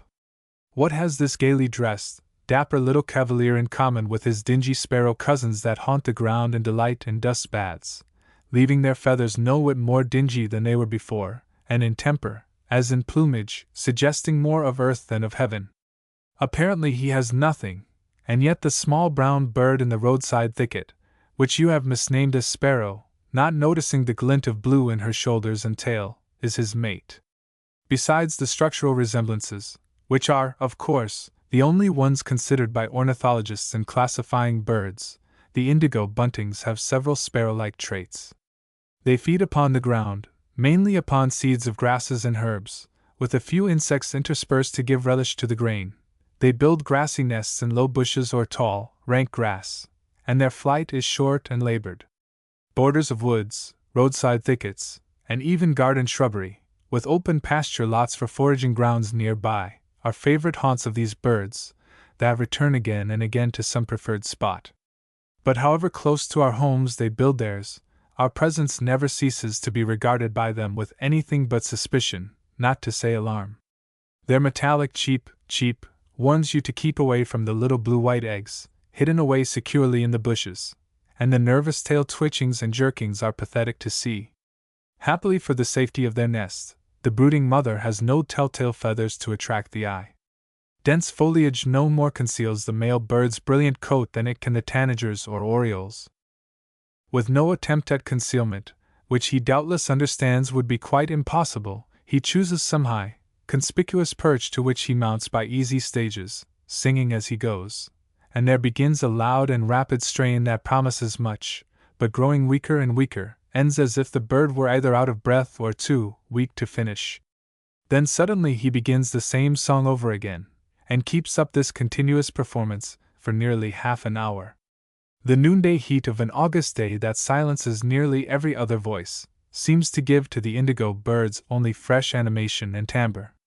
The belted kingfisher, Cerule alcyon, kingfisher family. Called also the halcyon. Length 12 to 13 inches. About 1/4 as large again as the robin. Male, upper part grayish-blue, with prominent crest on head reaching to the nape. A white spot in front of the eye. Bill longer than the head, which is large and heavy. Wings and the short tail minutely speckled and marked with broken bands of white. Chin, band around throat, and underneath white. 2 bluish bands across the breast and a bluish wash on sides. Female, Female and immature specimens have rufous bands where the adult males are blue. Plumage of both birds oily. Range: North America, except where the Texan kingfisher replaces it in a limited area in the southwest. Common from Labrador to Florida, east and west. Winters chiefly from Virginia southward to South America. Migrations: March, December. Common summer resident. Usually a winter resident also. If the kingfisher is not so neighborly as we could wish, or as he used to be, it is not because he has grown less friendly, but because the streams near our homes are fished out. Fish he must and will have, and to get them nowadays it is too often necessary to follow the stream back through secluded woods to the quiet waters of its source, a clear, cool pond or lake whose scaly inmates have not yet learned wisdom at the point of the sportsman's fly. In such quiet haunts the kingfisher is easily the most conspicuous object in sight, where he perches on some dead or projecting branch over the water, intently watching for a dinner that is all unsuspectingly swimming below. Suddenly the bird drops, dives, there is a splash, a struggle, and then the lone fisherman returns triumphant to his perch, holding a shining fish in his beak. If the fish is small it is swallowed at once, but if it is large and bony it must first be killed against the branch. A few sharp knocks, and the struggles of the fish are over, but the kingfishers have only begun. How he gags and writhes, swallows his dinner, and then, regretting his haste, brings it up again to try another wider avenue down his throat are the many abortive efforts he makes to land his dinner safely below in his stomach, his grim contortions as the fishbones scratch his throat lining on their way down and up again, force a smile in spite of the bird's evident distress. It is small wonder he supplements his fish diet with various kinds of the larger insects, shrimps, and fresh-water mollusks, flying well over the treetops or along the waterways. The kingfisher makes the woodland echo with his noisy rattle, that breaks the stillness like a watchman's at midnight. It is, perhaps, the most familiar sound heard along the banks of the inland rivers. No love or cradle song does he know. Instead of softening and growing sweet, as the voices of most birds do in the nesting season, the endearments uttered by a pair of mated kingfishers are the most strident, rattly shrieks ever heard by lovers. It sounds as if they were perpetually quarreling, yet they are really particularly devoted. The nest of these birds, like the bank swallows, is excavated in the face of a high bank, preferably one that rises from a stream, and at about 6 feet from the entrance of the tunnel 6 or 8 clear, shining white eggs are placed on a curious nest. All the fish bones and scales that, being indigestible, are disgorged in pellets by the parents, are carefully carried to the end of the tunnel to form a prickly cradle for the unhappy fledglings. Very rarely a nest is made in the hollow trunk of a tree, but wherever the home is, the kingfishers become strongly attached to it, returning again and again to the spot that has cost them so much labor to excavate. Some observers have accused them of appropriating the holes of the water rats. In ancient times of myths and fables, kingfishers or halcyons were said to build a floating nest on the sea, and to possess some mysterious power that calmed the troubled waves while the eggs were hatching and the young birds were being reared, hence the term halcyon days, meaning days of fair weather. Blue jay, Cyanocida cristata, crow and jay family. Length, 11 to 12 inches. A little larger than the robin. Male and female, blue above. Black band around the neck, joining some black feathers on the back. Underparts dusky white. Wing coverts and tail bright blue, striped transversely with black. Tail much rounded. Many feathers edged and tipped with white. Head finely crested, bill, tongue, and legs black. Range: eastern coast of North America to the plains, and from northern Canada to Florida and eastern Texas. Migrations: permanent resident. Although seen in flocks moving southward or northward, they are merely seeking happier hunting grounds, not migrating. No bird of finer color or presence sojourns with us the year round than the blue jay. In a peculiar sense his is a case so. Beauty covering a multitude of sins. Among close students of bird traits, we find none so poor as to do him reverence. Dishonest, cruel, inquisitive, murderous, voracious, villainous, are some of the epithets applied to this bird of exquisite plumage. Emerson, however, has said in his defense he does more good than harm. alluding, no doubt, to his habit of burying nuts and hard seeds in the ground, so that many a waste place is clothed with trees and shrubs, thanks to his propensity and industry. He is mischievous as a small boy, destructive as a monkey, deft at hiding as a squirrel. He is unsociable and unamiable, disliking the society of other birds. His harsh screams, shrieks, and most aggressive and unmusical calls seem often intended maliciously to drown the songs of the sweet-voiced singers. From April to September, the breeding and molting season, the blue jays are almost silent, only sallying forth from the woods to pillage and devour the young and eggs of their more peaceful neighbors. In a bulky nest, usually placed in a tree crotch high above our heads, from 4 to 6 eggs, olive gray with brown spots, are laid and most carefully tended. Notwithstanding the unlovely characteristics of the blue jay, we could ill spare the flash of color, like a bit of blue sky dropped from above, which is so rare a tint even in our land, that we number not more than 3 or 4 true blue birds, and in England, it is said, there is none. Blue grosbeak, Garaca caerulea, finch family. Length, 7 inches. About an inch larger than the English sparrow. Male, deep blue, dark, and almost black on the back, wings and tail black, slightly edged with blue, and the former marked with bright chestnut. Cheeks and chin black. Bill heavy and bluish. Female, grayish-brown above, sometimes with bluish tinge on head, lower back, and shoulders. Wings dark olive-brown, with faint buff markings, tail same shade as wings, but with bluish-gray markings. Underneath brownish cream color, the breast feathers often blue at the base. Range, United States, from southern New England westward to the Rocky Mountains and southward into Mexico, and beyond most common in the southwest. Rare along the Atlantic seaboard. Migrations May, September. Summer resident. This beautiful but rather shy and solitary bird occasionally wanders eastward to rival the bluebird and the indigo bunting in their rare and lovely coloring, and eclipse them both in song.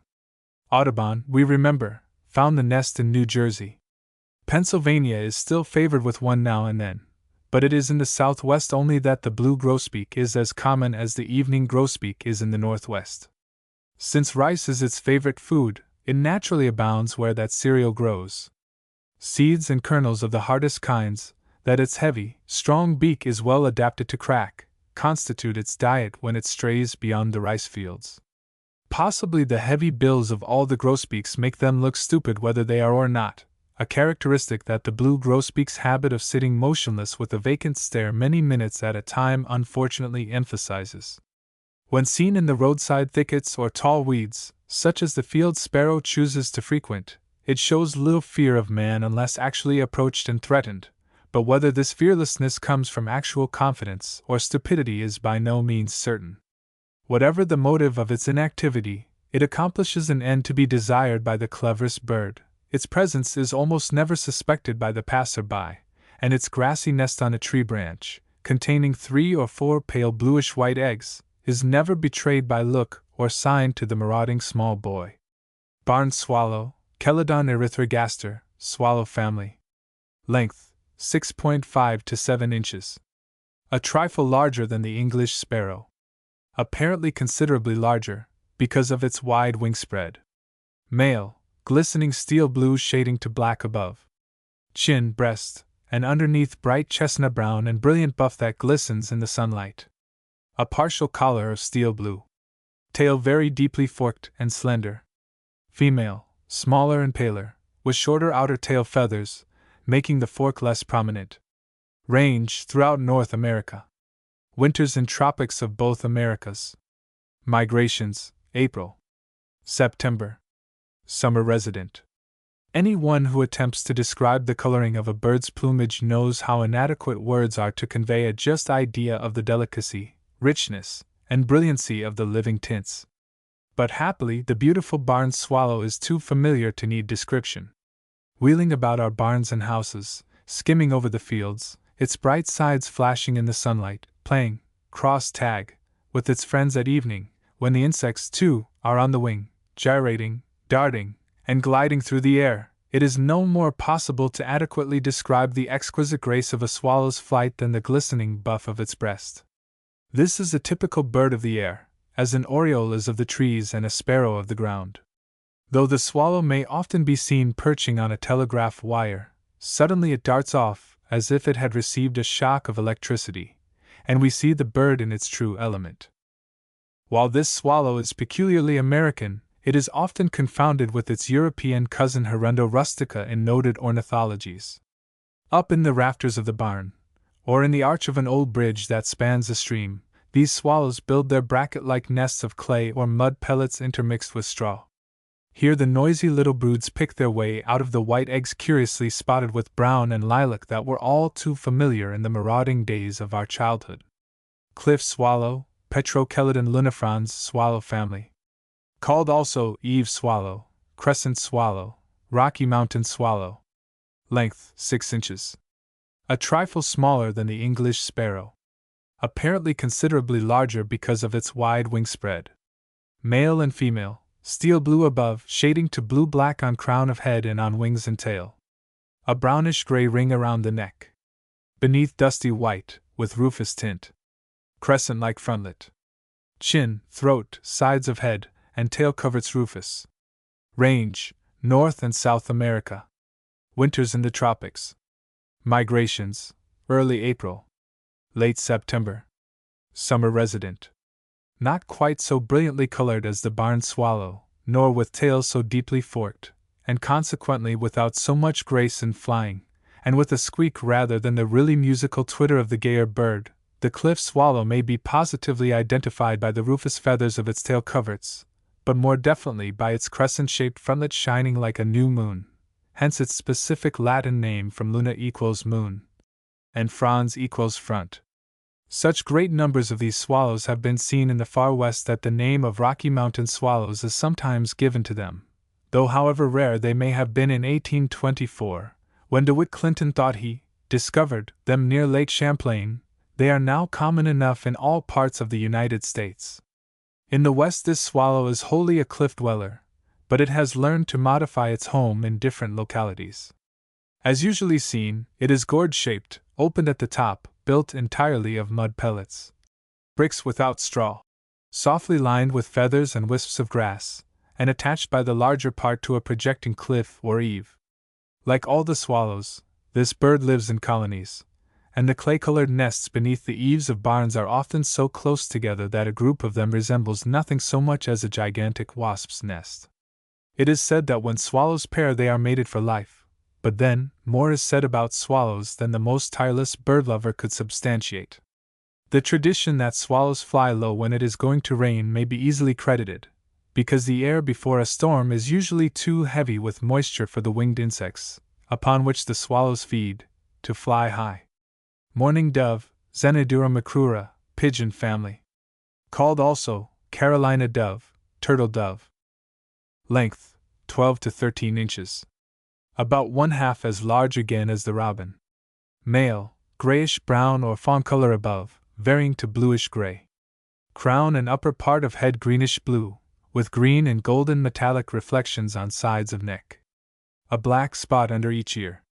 Forehead and breast reddish-buff, lighter underneath. General impression of color, bluish-fawn, bill black, with tumid, fleshy covering, feet red, 2 middle tail feathers longest, all others banded with black and tipped with ashy white. Wing coverts sparsely spotted with black. Flanks and underneath the wings bluish. Female, duller and without iridescent reflections on neck. Range, North America, from Quebec to Panama, and westward to Arizona. Most common in temperate climate, east of Rocky Mountains. Migrations, March, November. Common summer resident not migratory south of Virginia. The beautiful, soft-colored plumage of this incessant and rather melancholy love-maker is not on public exhibition. To see it we must trace the kuo to its source in the thick foliage in some tree in an out-of-the-way corner of the farm, or to an evergreen near the edge of the woods. The slow, plaintive notes, more like a dirge than a love song, penetrate to a surprising distance. They may not always be the same lovers we hear from April to the end of summer, but surely the sound seems to indicate that they are. The dove is a shy bird, attached to its gentle and refined mate with a devotion that has passed into a proverb, but caring little or nothing for the society of other feathered friends, and very little for its own kind, unless after the nesting season has passed. In this respect it differs widely from its cousins, the wild pigeons, flocks of which, numbering many millions, are recorded by Wilson and other early writers before the days when netting these birds became so fatally profitable. What the dove finds to adore so ardently in the shiftless housewife, as Mrs. Wright calls his lady love, must pass the comprehension of the Phoebe, that constructs such an exquisite home, or of a bustling, energetic Jenny Wren that looketh well to the ways of her household and eateth not the bread of idleness. She is a flabby, spineless bundle of flesh and pretty feathers, gentle and refined in manners, but slack and incompetent in all she does.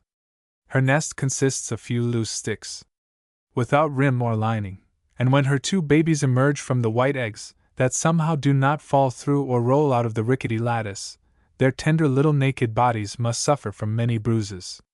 We are almost inclined to blame the inconsiderate mother for allowing her offspring to enter the world unclothed, obviously not her fault, though she is capable of just such negligence. Fortunate are the baby doves when their lazy mother scatters her makeshift nest on top of one that a robin has deserted, as she frequently does.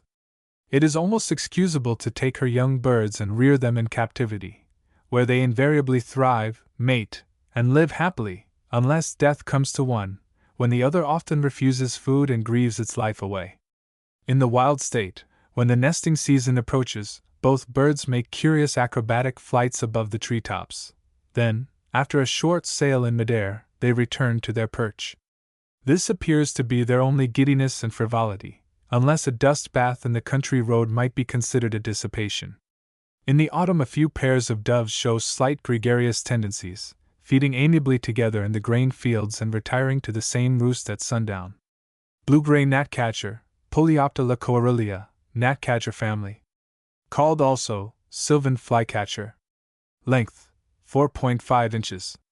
About 2 inches smaller than the English sparrow. Male, grayish-blue above, dull grayish-white below. Grayish tips on wings. Tail with white outer quills changing gradually through black and white to all black on center quills. Narrow black band over the forehead and eyes. Resembles in manner and form a miniature catbird. Female, more grayish and less blue, and without the black on head. Range, United States to Canadian border on the north, the Rockies on the west, and the Atlantic states, from Maine to Florida most common in the Middle States. A rare bird north of New Jersey. Winters in Mexico and beyond. Migrations May, September. Summer resident.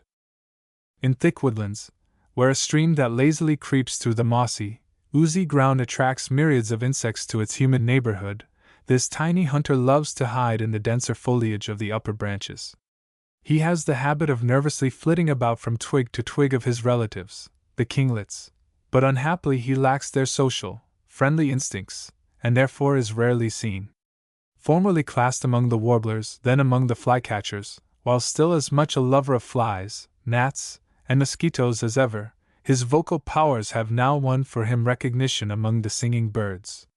Someone has likened his voice to the squeak of a mouse, and Nuttall says it is scarcely louder, which is all too true, for at a little distance it is quite inaudible. But in addition to the mouse-like call note, the tiny bird has a rather feeble but exquisitely finished song, so faint it seems almost as if the bird were singing in its sleep. If by accident you enter the neighborhood of its nest, you soon find out that this timid, soft-voiced little creature can be roused to rashness and make its presence disagreeable to ears and eyes alike as it angrily darts about your unoffending head, pecking at your face and uttering its shrill squeak close to your very eardrums. All this excitement is in defense of a dainty, lichen-covered nest, whose presence you may not have even suspected before, and of 4 or 5 bluish-white, speckled eggs well beyond reach in the treetops. During the migrations the bird seems not unwilling to show its delicate, trim little body, that has often been likened to a diminutive mockingbird's, very near the homes of men. Its graceful postures, its song and constant motion, are sure to attract attention. In Central Park, New York City, the bird is not unknown. Brown, olive or grayish-brown, and brown and gray sparrowy birds.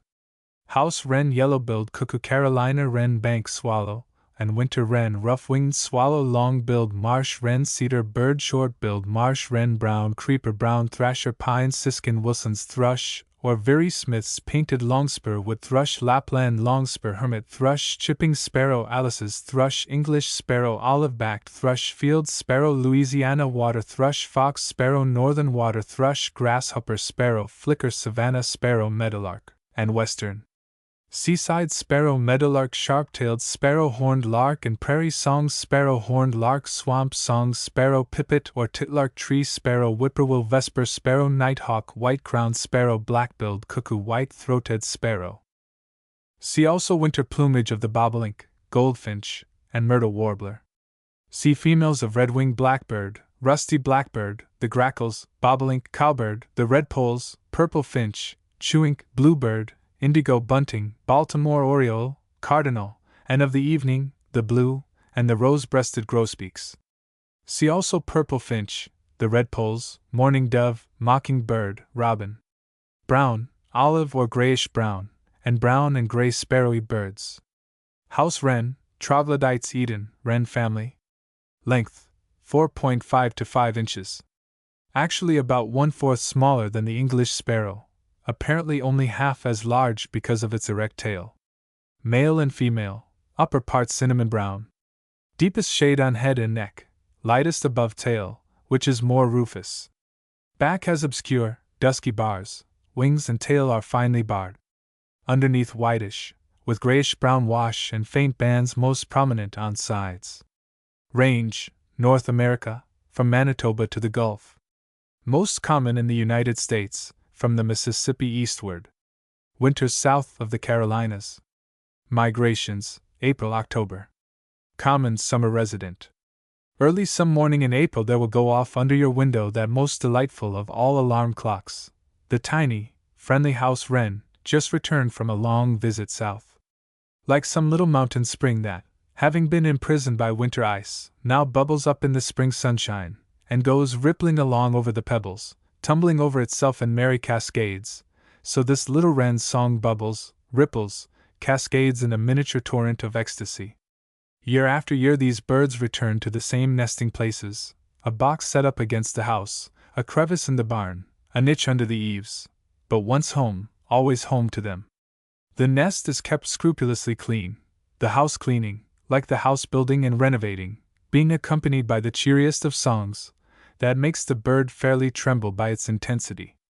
But however angelic the voice of the house wren, its temper can put to flight even the English sparrow. Need description go further? 6 to 8 minutely speckled, flesh-colored eggs suffice to keep the nervous, irritable parents in a state bordering on frenzy whenever another bird comes near their habitation.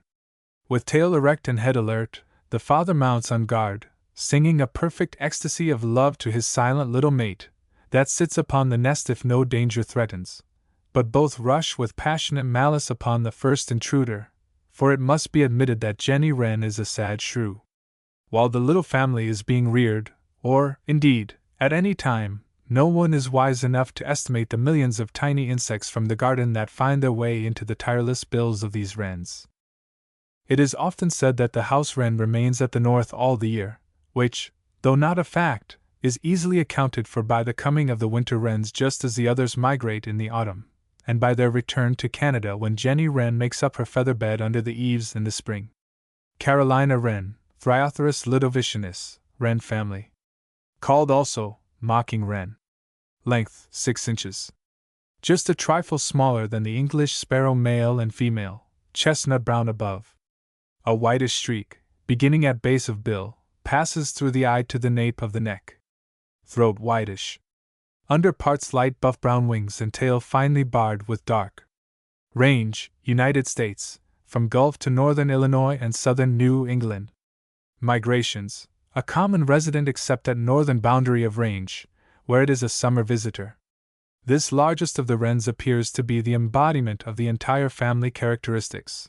It is exceedingly active, nervous, and easily excited, quick-tempered, full of curiosity, peeping into every hole and corner it passes, short of flight as it is of wing, inseparable from its mate till parted by death, and a gushing lyrical songster that only death itself can silence. It also has the wren-like preference for a nest that is roofed over, but not too near the homes of men. Undergrowths near water, brush heaps, rocky bits of woodland, are favorite resorts. The Carolina wren decidedly objects to being stared at, and likes to dart out of sight in the midst of the underbrush in a twinkling while the opera glasses are being focused. To let off some of his superfluous vivacity, nature has provided him with two safety valves. One is his voice, another is his tail. With the latter he gesticulates in a manner so expressive that it seems to be a certain index to what is passing in his busy little brain, drooping it, after the habit of the catbird, when he becomes limp with the emotion of his love song, or holding it erect as, alert and inquisitive, he peers at the impudent intruder in the thicket below his perch. But it is his joyous, melodious, bubbling song that is his chief fascination. He has so great a variety of strains that many people have thought that he learned them from other birds, and so have called him what many ornithologists declare that he is not, a mocking wren. And he is one of the few birds that sing at night, not in his sleep or only by moonlight, but even in the total darkness, just before dawn, he gives us the same wide-awake song that entrances us by day. Winter wren, Troglodytes biamalis, wren family. Length 4 to 4.5 inches. About 1/3 smaller than the English sparrow. Apparently only half the size. Male and female, cinnamon brown above, with numerous short, dusky bars. Head and neck without markings. Underneath rusty, dimly and finely barred with dark brown. Tail short. Range, United States, east and west, and from North Carolina to the fur country's migrations, October, April. Summer resident. Commonly a winter resident in the South and Middle States only. It all too rarely happens that we see this tiny mouse-like wren in summer, unless we come upon him suddenly and overtake him unawares as he creeps shyly over the mossy logs or runs literally, like a flash, under the fern and through the tangled underbrush of the deep, cool woods. His presence there is far more likely to be detected by the ear than the eye. Throughout the nesting season music fairly pours from his tiny throat. It bubbles up like champagne. It gushes forth in a lyrical torrent and overflows into every nook of the forest that seems entirely pervaded by his song. While music is everywhere, it apparently comes from no particular point, and search as you may, the tiny singer still eludes, exasperates, and yet entrances. If by accident you discover him balancing on a swaying twig, never far from the ground, with his comical little tail erect, or more likely pointing towards his head, what a pert, saucy minstrel he is! You are lost in amazement that so much music could come from a throat so tiny. Comparatively few of his admirers, however, hear the exquisite notes of this little brown wood sprite, for after the nesting season is over he finds little to call them forth during the bleak, snowy winter months, when in the middle and southern states he may properly be called a neighbor. Sharp hunger, rather than natural boldness, drives him near the homes of men, where he appears just as the house wren departs for the south. With a forced confidence in man that is almost pathetic in a bird that loves the forest as he does, he picks up whatever lies about the house or barn in the shape of food crumbs from the kitchen door, a morsel from the dog's plate, a little seed in the barnyard, happily rewarded if he can find a spider lurking in some sheltered place to give a flavor to the unrelished grain. Now he becomes almost tame, but we feel it is only because he must be. The spot that decided preference leads him to, either winter or summer, is beside a bubbling spring. In the moss that grows near it the nest is placed in early summer, nearly always roofed over and entered from the side, in true wren fashion, and as the young fledglings emerge from the creamy white eggs, almost the first lesson they receive from their devoted little parents is in the fine art of bathing. Even in winter weather, when the wren has to stand on a rim of ice, he will duck and splash his diminutive body. It is recorded of a certain little individual that he was wont to dive through the icy water on a December day. Evidently the wrens, as a family, are not far removed in the evolutionary scale from true waterbirds. Long-billed marsh wren, Cystopterus palustris, wren family. Called also marsh wren, AU 1998, Length 4.5 to 5.2 inches. Actually a little smaller than the English sparrow. Apparently half the size. Male and female, brown above, with white line over the eye, and the back irregularly and faintly streaked with white. Wings and tail barred with darker cinnamon brown. Underneath white. Sides dusky. Tail long and often carried erect. Bill extra long and slender. Range, United States and Southern British America. Migrations, May, September. Summer resident.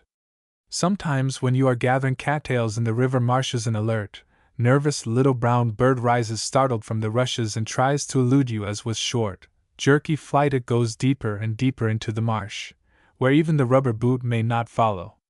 It closely resembles two other birds found in such a place, the swamp sparrow and the short-billed marsh wren, but you may know by its long, slender bill that it is not the latter, and by the absence of a bright bay crown that it is not the shyest of the sparrows. These marsh wrens appear to be especially partial to running water. Their homes are not very far from brooks and rivers, preferably those that are affected in their rise and flow by the tides. They build in colonies, and might be called inveterate singers, for no single bird is often permitted to finish his bubbling song without half the colony joining in a chorus. Still another characteristic of this particularly interesting bird is its unique architectural effects produced with coarse grasses woven into globular form and suspended in the reeds. Sometimes adapting its nest to the building material at hand, it weaves it of grasses and twigs, and suspends it from the limb of a bush or tree overhanging the water, where it swings like an oriole's. The entrance to the nest is invariably on the side. More devoted homebodies than these little wrens are not among the feathered tribe. Once let the hand of man desecrate their nest, even before the tiny speckled eggs are deposited in it, and off go the birds to a more inaccessible place, where they can enjoy their home unmolested. Thus 3 or 4 nests may be made in a summer. Short-billed marsh wren, Cystopterus stellaris, wren family. Called also sedge wren, AU 1998. Length 4 to 5 inches. Actually about 1/3 smaller than the English sparrow, but apparently only half its size. Male and female, brown above, faintly streaked with white, black, and buff. Wings and tail barred with same. Underneath white, with buff and rusty tinges on throat and breast. Short bill. Range, North America, from Manitoba southward in winter to Gulf of Mexico. Most common in north temperate latitudes. Migrations, early May. Late September. Where red-winged blackbirds like to congregate in oozy pastures or near boggy woods, the little short-billed wren may more often be heard than seen, for he is more shy, if possible, than his long-billed cousin, and will dive down into the sedges at your approach, very much as a duck disappears under water. But if you see him at all, it is usually while swaying to and fro as he clings to some tall stalk of grass, keeping his balance by the nervous, jerky tail motions characteristic of all the wrens, and singing with all his might. Oftentimes his tail reaches backward almost to his head in a most exaggerated wren fashion. Samuels explains the peculiar habit both the long-billed and the short-billed marsh wrens have of building several nests in one season, by the theory that they are made to protect the sitting female, for it is noticed that the male bird always lures a visitor to an empty nest, and if this does not satisfy his curiosity, to another one, to prove conclusively that he has no family in prospect. Wild rice is an ideal nesting place for a colony of these little marsh wrens. The home is made of sedge grasses, softly lined with the softer meadow grass or plant down, and placed in a tussock of tall grass, or even upon the ground. The entrance is on the side. But while fond of moist places, both for a home and feeding ground, it will be noticed that these wrens have no special fondness for running water, so dear to their long-billed relatives. Another distinction is that the eggs of this species, instead of being so densely speckled as to look brown, are pure white. Brown thrasher, Harperinchus rufus, thrasher and mockingbird family. Called also brown thrush, ground thrush, red thrush, brown mockingbird, French mockingbird, mavis. Length 11 to 11.5 inches. Fully an inch longer than the robin. Male, rusty red-brown or rufous above, darkest on wings, which have two short whitish bands. Underneath white heavily streaked, except on throat, with dark brown, arrow-shaped spots. Tail very long. Yellow eyes. Bill long and curved at tip. Female, paler than male. Range, United States to Rockies. Nests from Gulf states to Manitoba and Montreal. Winters south of Virginia. Migrations, late April. October. Common summer resident. There's a married brown thrush sitting up in a tree. He is singing to me. He is singing to me. And what does he say, little girl, little boy? Oh, the world's running over with joy. The hackneyed poem beginning with this stanza that delighted our nursery days has left in our minds a fairly correct impression of the bird.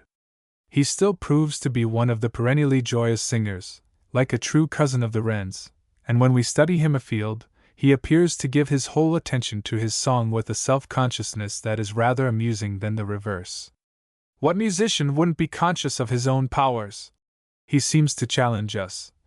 If he possessed such a gift, seated on a conspicuous perch, as if inviting attention to his performance, with uplifted head and drooping tail he repeats the one exultant, dashing air to which his repertoire is limited, without waiting for an encore. Much practice has given the notes a brilliancy of execution to be compared only with the mockingbirds, but in spite of the name, ferruginous mockingbird, that Audubon gave him, he does not seem to have the faculty of imitating other birds' songs. Thoreau says the Massachusetts farmers, when planting their seed, always think they hear the thrasher say, drop it, cover it up, pull it up, pull it up, pull it up.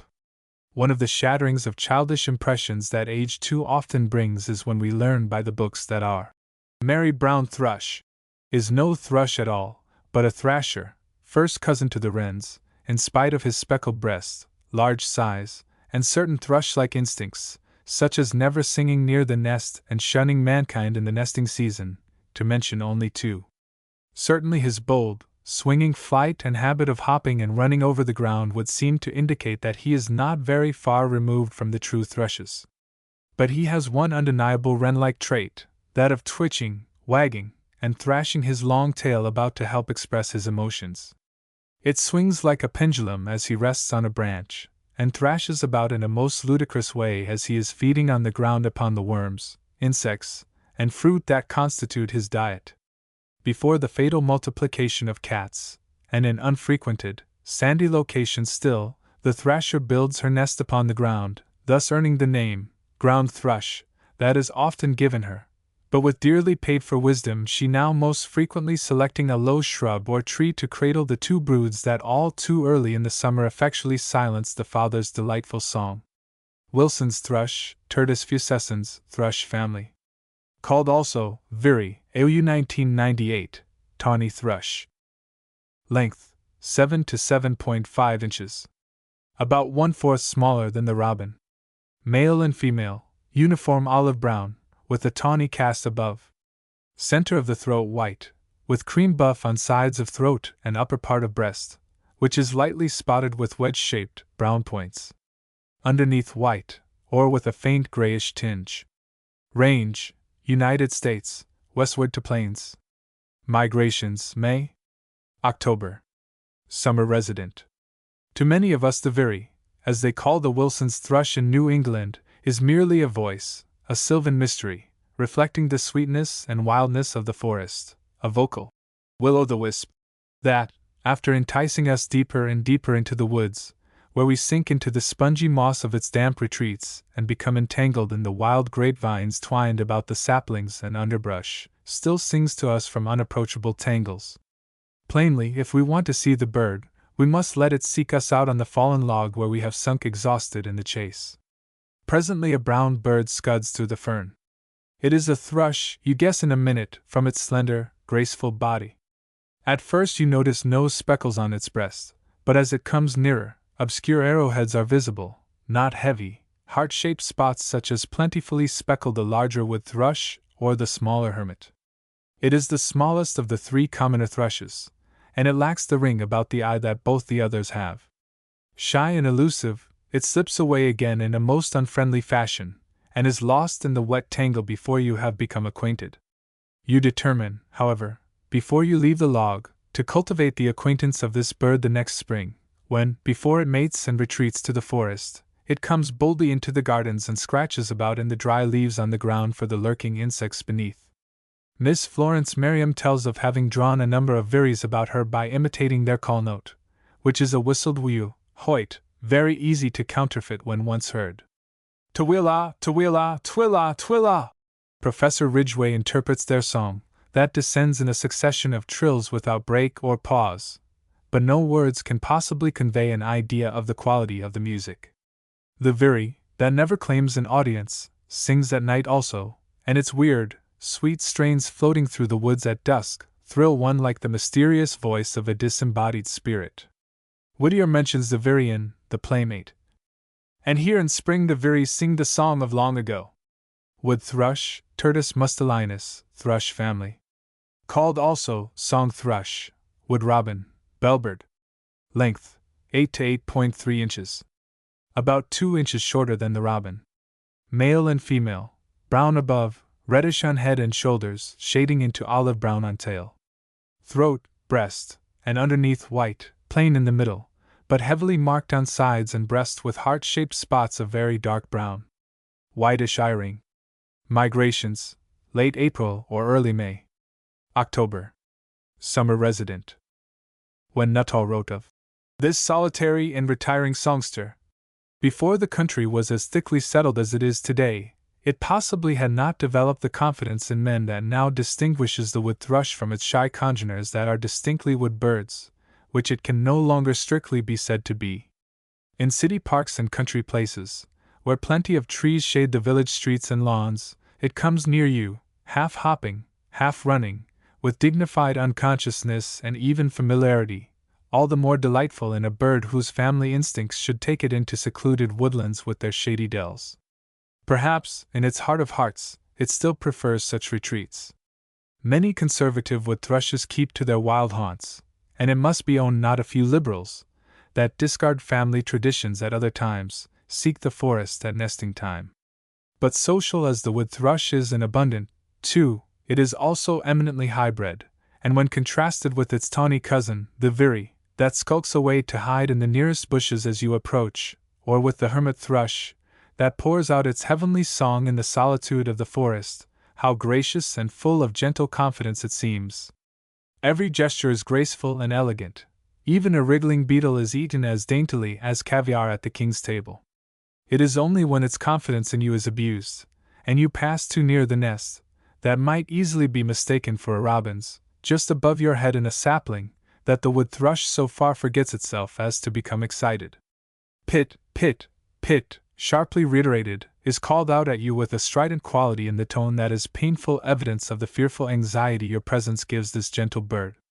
Too many guardians of nests, whether out of excessive happiness or excessive stupidity, have a dangerous habit of singing very near them. Not so the wood thrush.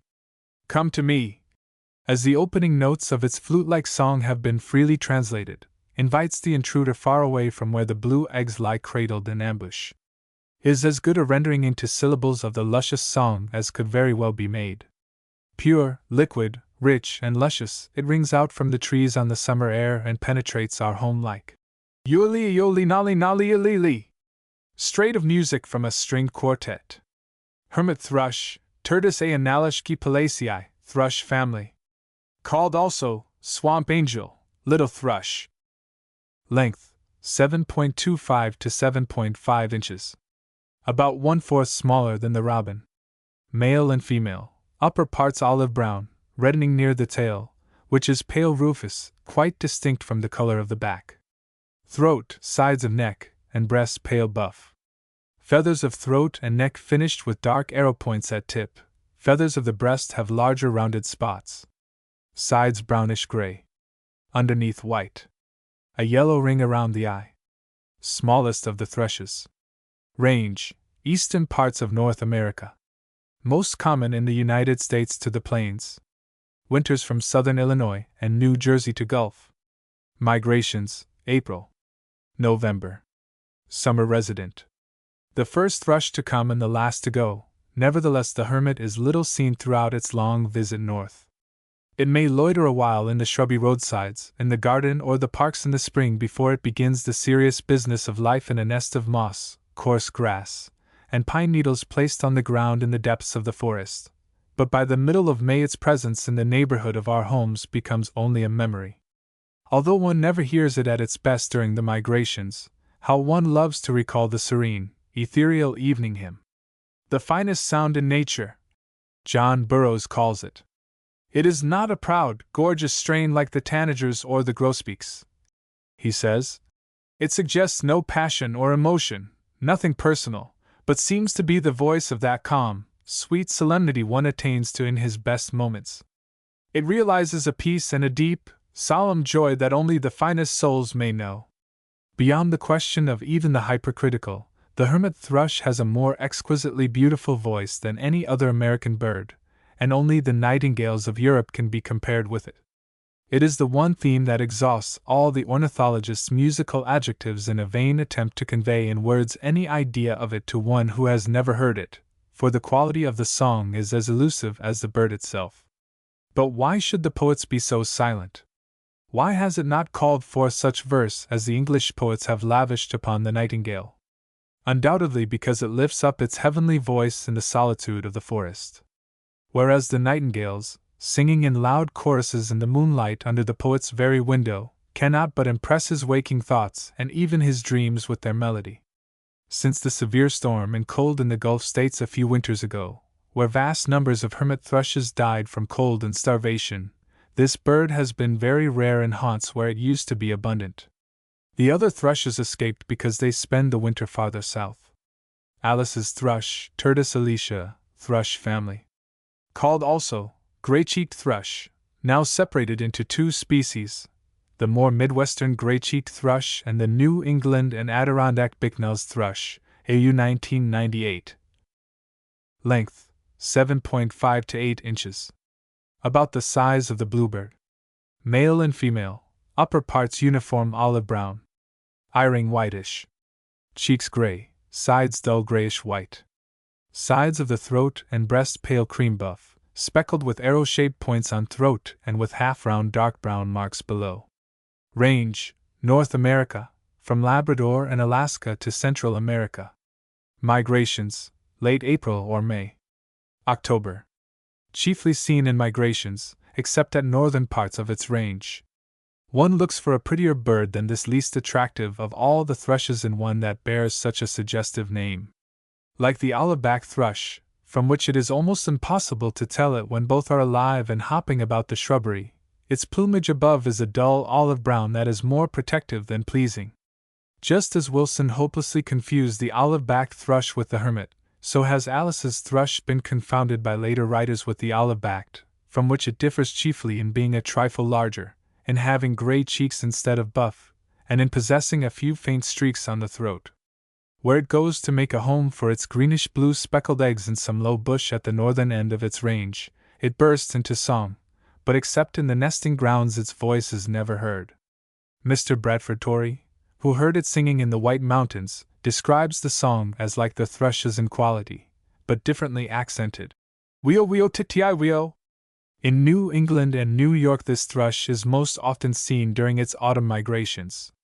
As it starts up and perches upon a low branch before you, it appears to have longer legs and a broader, squarer tail than its congeners. Olive-back thrush, Turdus ustulatus swainsonii, thrush family. Called also Swainson's thrush, AU 1998. Length, 7 to 7.50 inches. About 1/4 smaller than the robin. Male and female, upper parts olive brown. Whole throat and breast yellow buff, shading to ashy on sides and to white underneath. Buff ring around eye. Dark streaks on sides of throat, none on center, and larger, more spot-like marks on breast. Range, North America to Rockies, a few stragglers on Pacific slope. Northward to Arctic countries. Migrations, April. October. Summer resident in Canada. Chiefly a migrant in United States. Mr. Parkhurst tells of finding this the commonest bird in the park, Central Park, New York, not even excepting the robin. During the last week of May on a certain year, but usually it must be owned. We have to be on the lookout to find it, or it will pass unnoticed in the great companies of more conspicuous birds traveling at the same time. White-throated sparrows often keep it company on the long journeys northward, and they may frequently be seen together, hopping sociably about the garden, the thrush calling out a rather harsh note, puk, puk, quite different from the liquid, mellow calls of the other thrushes, to resent either the sparrow's bad manners or the inquisitiveness of a human disturber of its peace. But this gregarious habit and neighborly visit end even before acquaintance fairly begins, and the thrushes are off for their nesting grounds in the pine woods of New England or Labrador if they are traveling up the East Coast, or to Alaska, British Columbia, or Manitoba if west of the Mississippi. There they stay all summer, often traveling southward with the sparrows in the autumn, as in the spring. Why they should prefer coniferous trees, unless to utilize the needles for a nest, is not understood. Low trees and bushes are favorite building sites with them as with others of the family, though these thrushes disdain a mud lining to their nests. Those who have heard the olive-backed thrush singing an even song to its brooding mate compare it with the veery's, but it has a break in it, and is less simple and pleasing than the latter's. Louisiana water thrush, Sciurus motacilla, wood warbler family. Length, 6 to 6.28 inches. Just a trifle smaller than the English sparrow. Male and female, grayish olive-brown upper parts, with conspicuous white line over the eye and reaching almost to the nape. Underneath white, tinged with pale buff. Throat and line through the middle, plain. Other parts streaked with very dark brown, rather faintly on the breast, giving them the speckled breast of the thrushes. Heavy dark bill. Range, United States, westward to the plains, northward to southern New England. Winters in the tropics. Migrations, late April. October. Summer resident. This bird, that so delighted Audubon with its high-trilled song as he tramped with indefatigable zeal through the hammocks of the Gulf states, seems to be almost the counterpart of the northern water thrush, just as the loggerhead is the southern counterpart of the northern shrike. Very many eastern birds have their duplicates in western species, as we all know, and it is most interesting to trace the slight external variations that different climates and diet have produced on the same bird, and thus differentiated the species. In winter the northern water thrush visits the cradle of its kind, the swamps of Louisiana and Florida, and no doubt, by daily contact with its congeners there, keeps close to their cherished traditions, from which it never deviates farther than nature compels, though it penetrate to the Arctic regions during its summer journeys. With a more southerly range, the Louisiana water thrush does not venture beyond the White Mountains and to the shores of the Great Lakes in summer, but even at the north the same woods often contain both birds, and there is opportunity to note just how much they differ. The southern bird is slightly the larger, possibly an inch. It is more gray, and it lacks a few of the streaks, notably on the throat, that plentifully speckle its northern counterpart, but the habits of both of these birds appear to be identical. Only for a few days in the spring or autumn migrations do they pass near enough to our homes for us to study them, and then we must ever be on the alert to steal a glance at them through the opera glasses, for birds more shy than they do not visit the garden shrubbery at any season. Only let them suspect they are being stared at, and they are under cover in a twinkling. Where mountain streams dash through tracts of mossy, spongy ground that is carpeted with fern and moss, and overgrown with impenetrable thickets of underbrush and tangles of creepers, such a place is the favorite resort of both the water thrushes. With a rubber boot missing, clothes torn, and temper by no means unruffled, you finally stand over the Louisiana thrush's nest in the roots of an upturned tree immediately over the water, or else in a mossy root-belaced bank above a purling stream. A liquid-trilled warble, wild and sweet, breaks the stillness, and like Audubon, you feel amply rewarded for your pains, though you may not be prepared to agree with him in thinking the song the equal of the European nightingales. Northern water thrush, Sciurus noveboracensis, wood warbler family. Called also New York water thrush, aquatic wood wagtail, aquatic thrush. Length, 5 to 6 inches. A trifle smaller than the English sparrow. Male and female, uniform olive or grayish brown above. Pale buff line over the eye. Underneath, white tinged with sulphur yellow, and streaked like a thrush with very dark brown arrow-headed or oblong spots that are also seen underneath wings. Range, United States, westward to Rockies and northward through British provinces. Winters from Gulf states southward. Migrations, late April. October. Summer resident. According to the books we have before us, a warbler.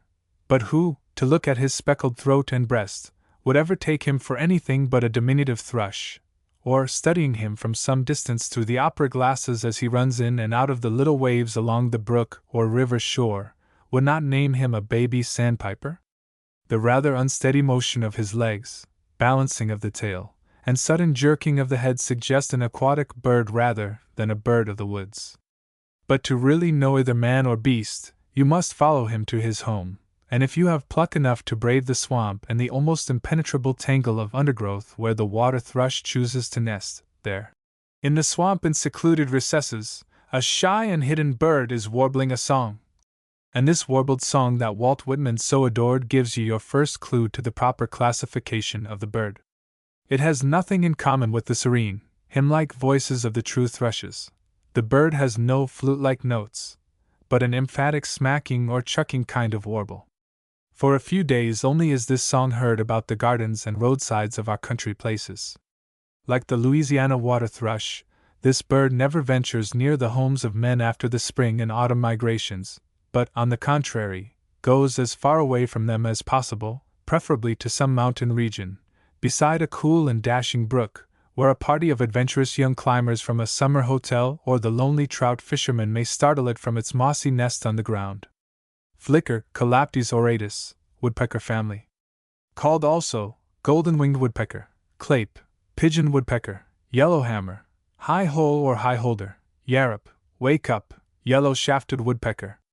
Length, 12 to 13 inches. About 1/4 as large again as the robin. Male and female. Head and neck bluish-gray, with a red crescent across back of neck and a black crescent on breast. Male has black cheek patches, that are wanting in female.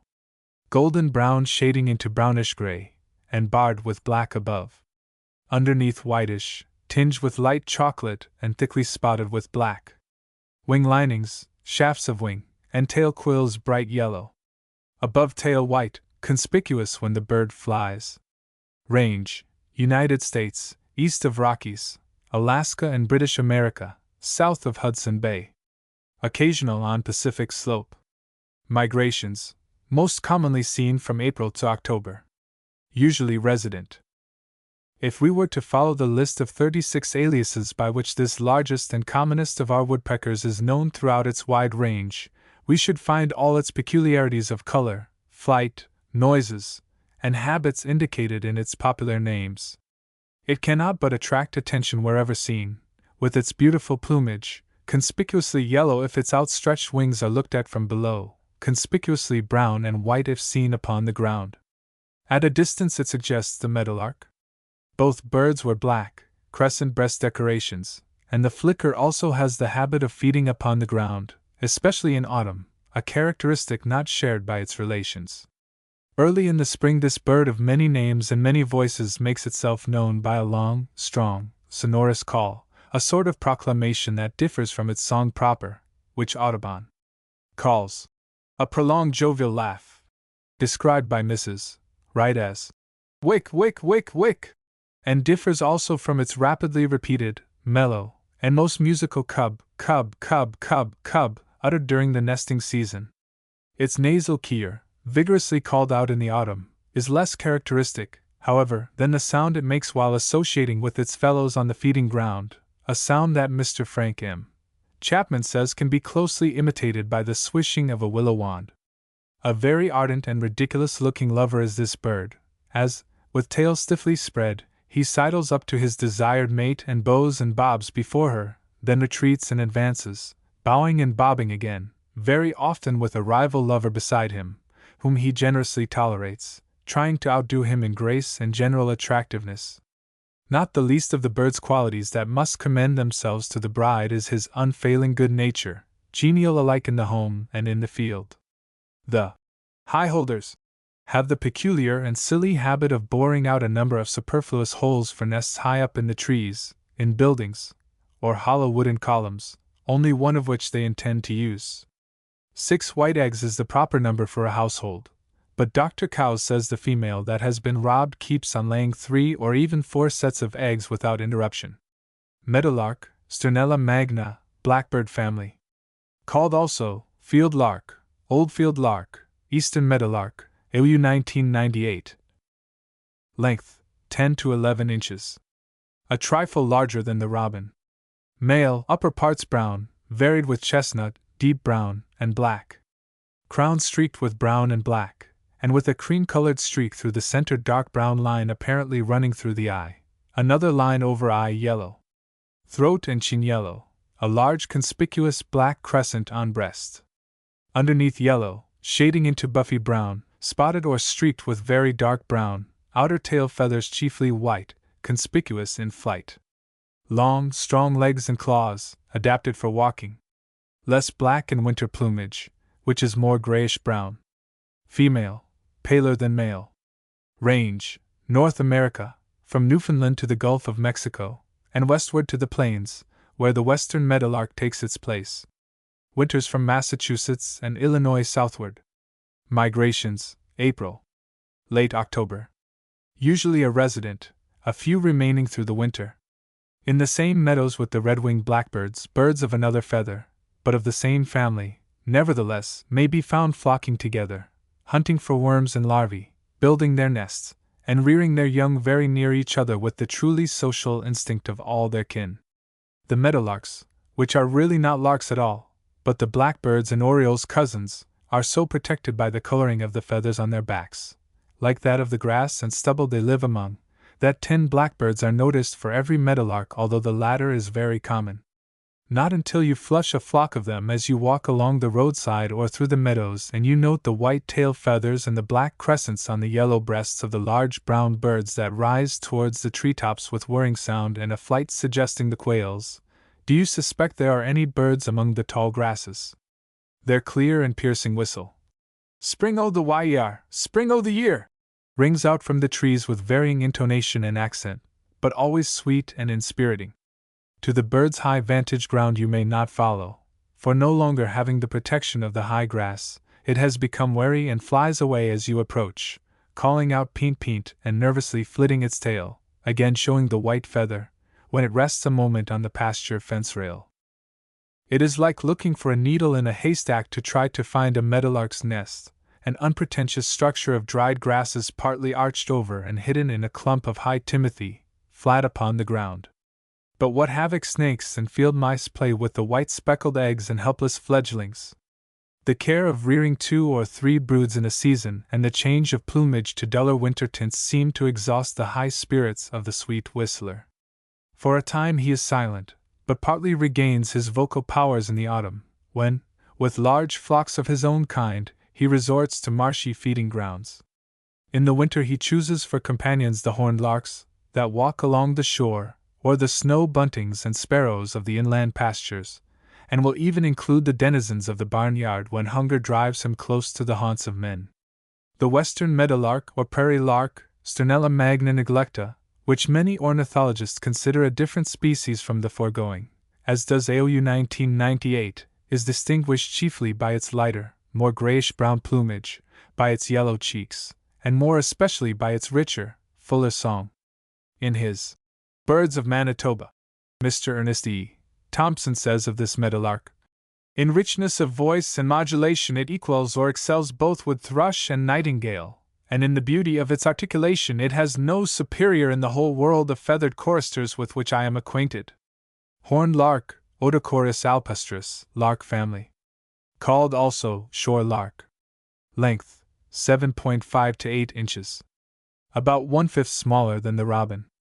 Male, upper parts dull brown, streaked with lighter on edges and tinged with pink or vinaceous, darkest on back of head, neck, shoulders, and nearest the tail.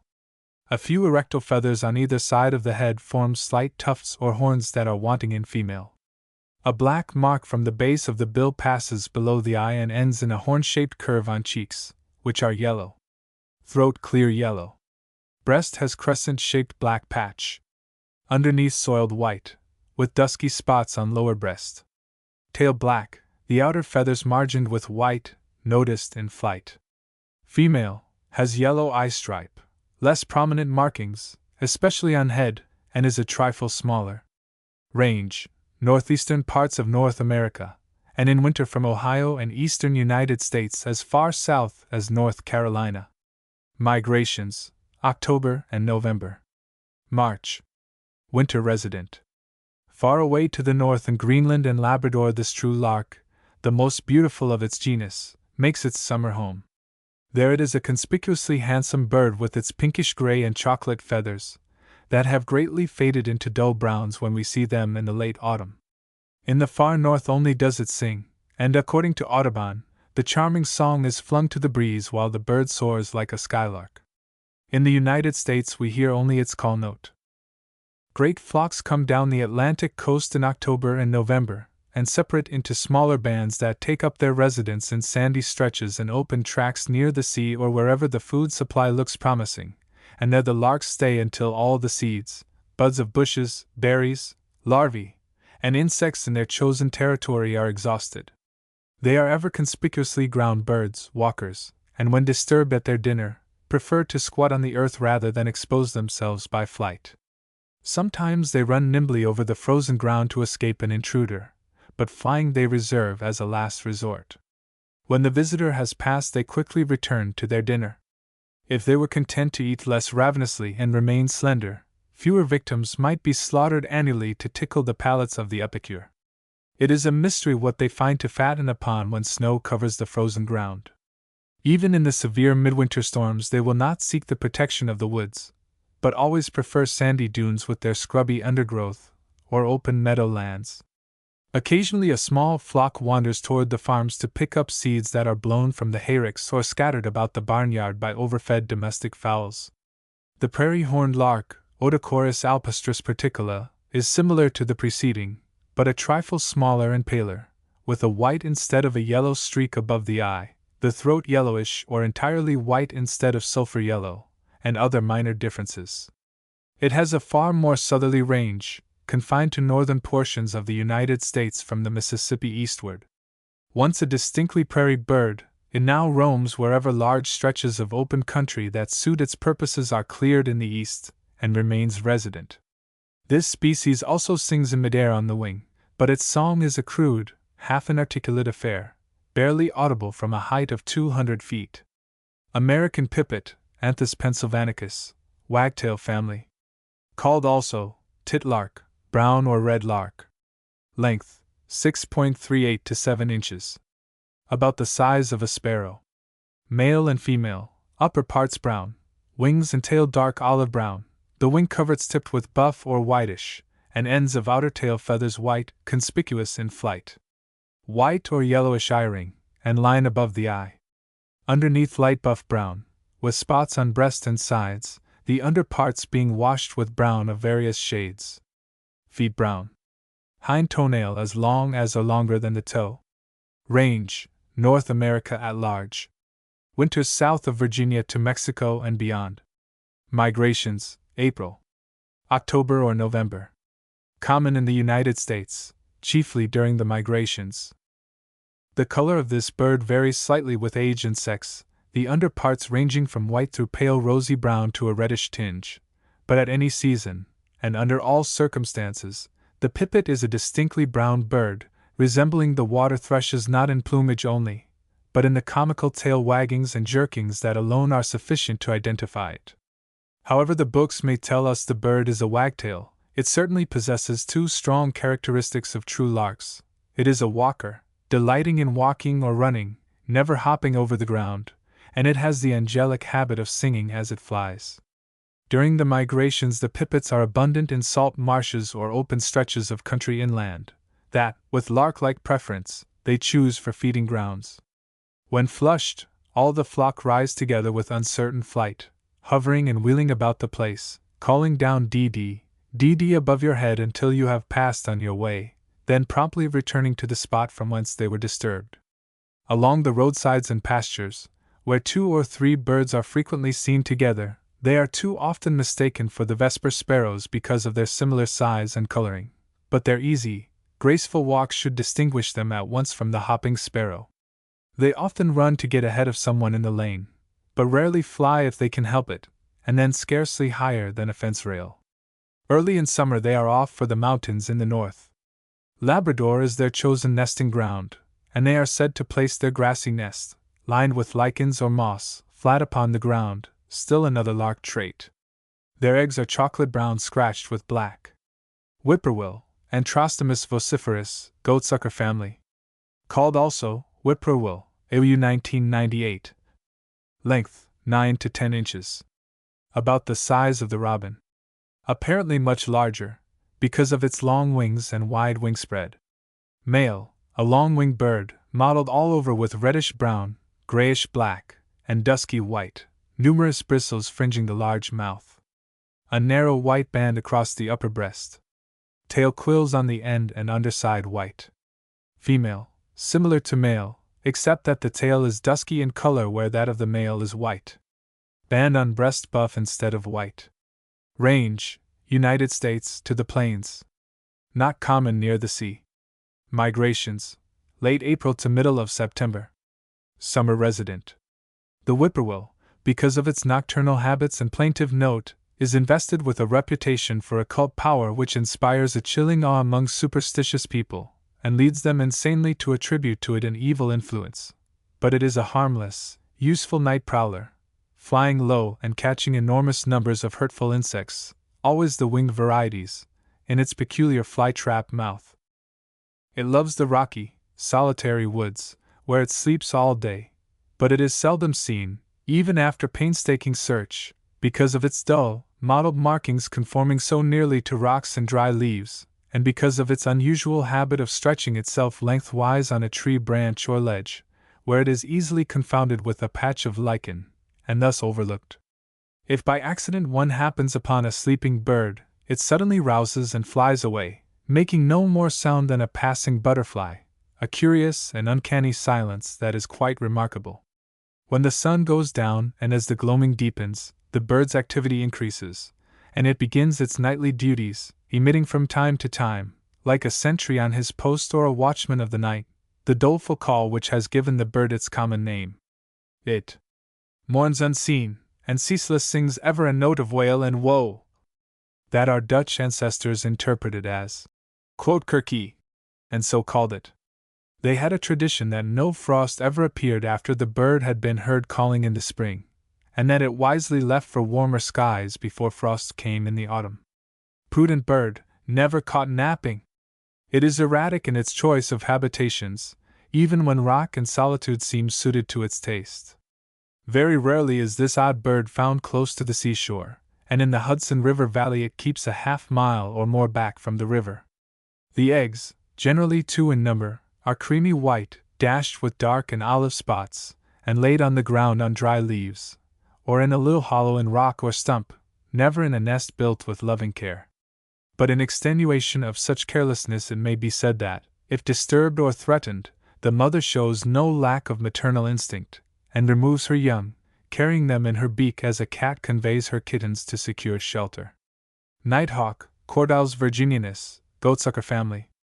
Called also nightjar, bullbat, mosquito hawk, will-o'-the-wisp, pisk, pyramidig, long-winged goatsucker, common nighthawk, AU 1998. Length, 9 to 10 inches. About the same length as the robin, but apparently much longer because of its very wide wingspread. Male and female, mottled blackish-brown and rufous above, with a multitude of cream-yellow spots and dashes. Lighter below, with waving bars of brown on breast and underneath. White mark on throat, like an imperfect horseshoe, also a band of white across tail of male bird. These latter markings are wanting in female. Heavy wings, which are partly mottled, are brown on shoulders and tips, and longer than tail. They have large white spots, conspicuous in flight, one of their distinguishing marks from the whippoorwill. Head large and depressed, with large eyes and ear openings.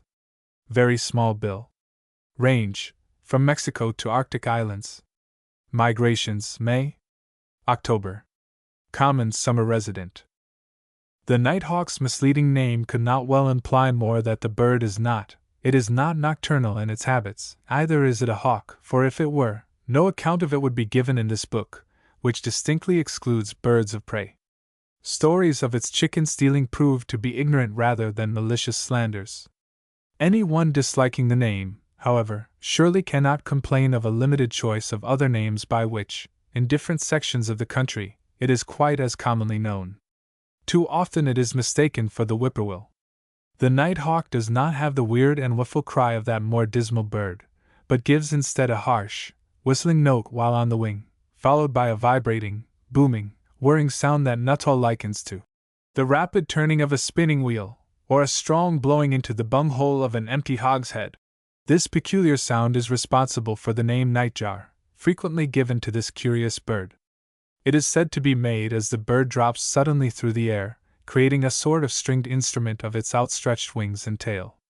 When these wings are spread, their large white spots running through the feathers to the underside should be noted to further distinguish the nighthawk from the whippoorwill, which has none, but which it otherwise closely resembles. This booming sound, coming from such a height that the bird itself is often unseen, was said by the Indians to be made by the shad spirits to warn the shoals of shad about to ascend the rivers to spawn in the spring, of their impending fate. The flight of the nighthawk is free and graceful in the extreme. Soaring through space without any apparent motion of its wings, suddenly it darts with amazing swiftness like an erratic bat after the fly, mosquito, beetle, or moth that falls within the range of its truly hawk-like eye. Usually the nighthawks hunt in little companies in the most sociable fashion. Late in the summer they seem to be almost gregarious. They fly in the early morning or late afternoon with beak wide open, hawking for insects, but except when the moon is full they are not known to go hunting after sunset.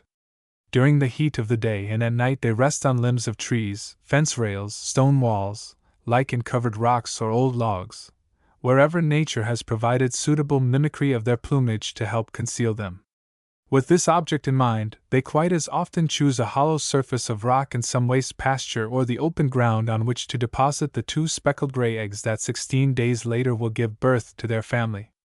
But in August, when family cares have ended for the season, it is curious to find this bird of the thickly wooded country readily adapting itself to city life, resting on mansard roofs, darting into the streets from the housetops, and wheeling about the electric lights, making a hearty supper of the little, winged insects they attract.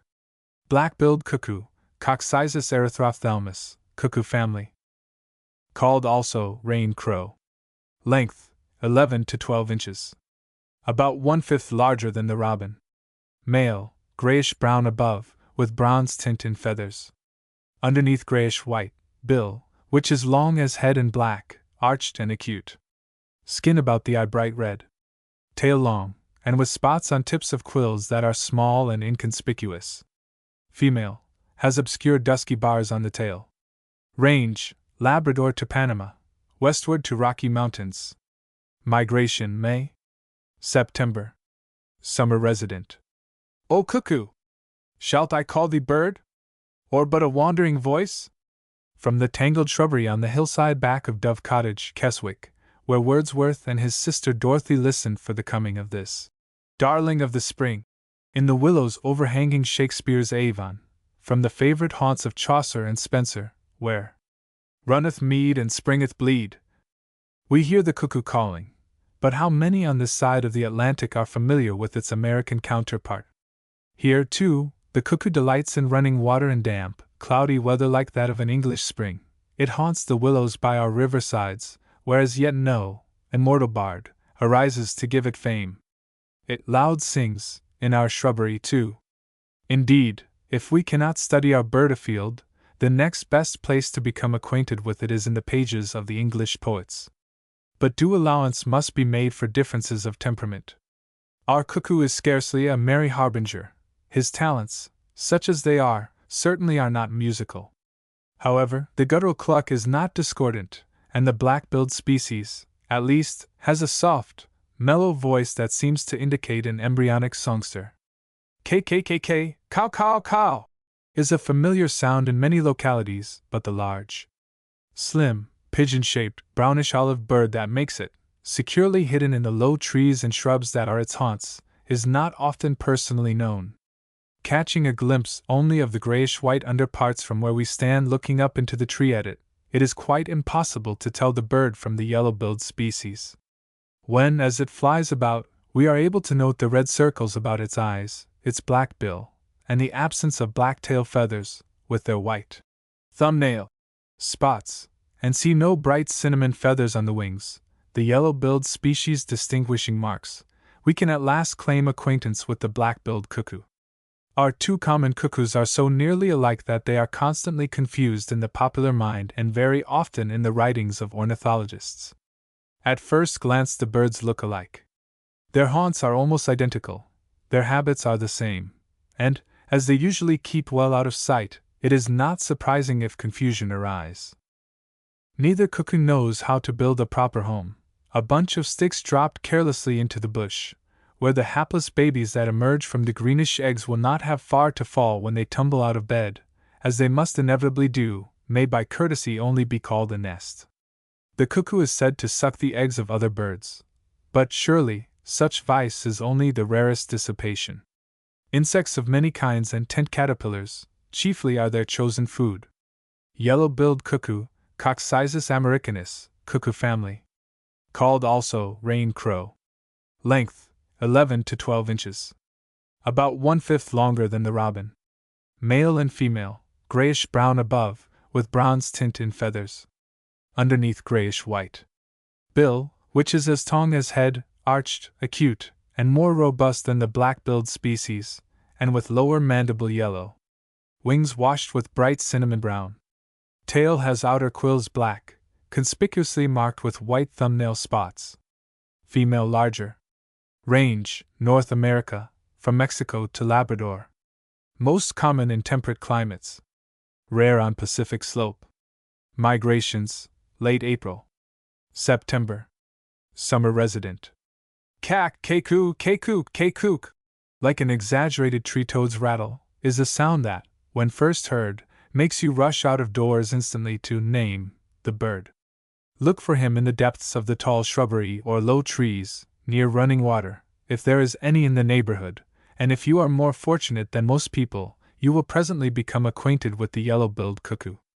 When seen perching at a little distance, his large, slim body, grayish-brown, with olive tints above and whitish below, can scarcely be distinguished from that of the black-billed species. It is not until you get close enough to note the yellow bill, reddish-brown wings, and black tail feathers with their white thumbnail marks that you know which cuckoo you are watching. In repose the bird looks dazed or stupid, but as it darts about among the trees after insects, noiselessly slipping to another one that promises better results, and hopping along the limbs after performing a series of beautiful evolutions among the branches as it hunts for its favorite tent caterpillars, it appears what it really is, an unusually active, graceful, intelligent bird. A solitary wanderer, nevertheless one cuckoo in an apple orchard is worth 100 robins in ridding it of caterpillars and inchworms, for it delights in killing many more of these than it can possibly eat. In the autumn it varies its diet with minute fresh-water shellfish from the swamp and lake. Mulberries, that look so like caterpillars the bird possibly likes them on that account, it devours wholesale. Family cares rest lightly on the cuckoos.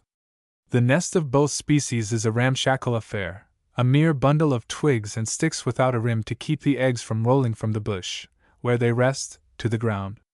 Unlike their European relative, they have the decency to rear their own young and not impose this heavy task on others, but the cuckoos on both sides of the Atlantic are most erratic and irregular in their nesting habits.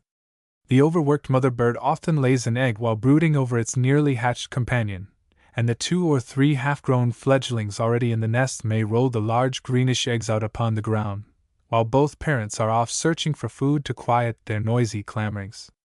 Such distracting mismanagement in the nursery is enough to make a homeless wanderer of any father. It is the mother bird that tumbles to the ground at your approach from sheer fright, feigns lameness, trails her wings as she tries to entice you away from the nest. The male bird shows far less concern, a no more devoted father, we fear, than he is a lover. It is said he changes his mate every year. Altogether, the cuckoo is a very different sort of bird from what our fancy pictured. The little Swiss creatures of wood that fly out of the doors of clocks and call out the bed hour to sleepy children are chiefly responsible for the false impressions of our mature years.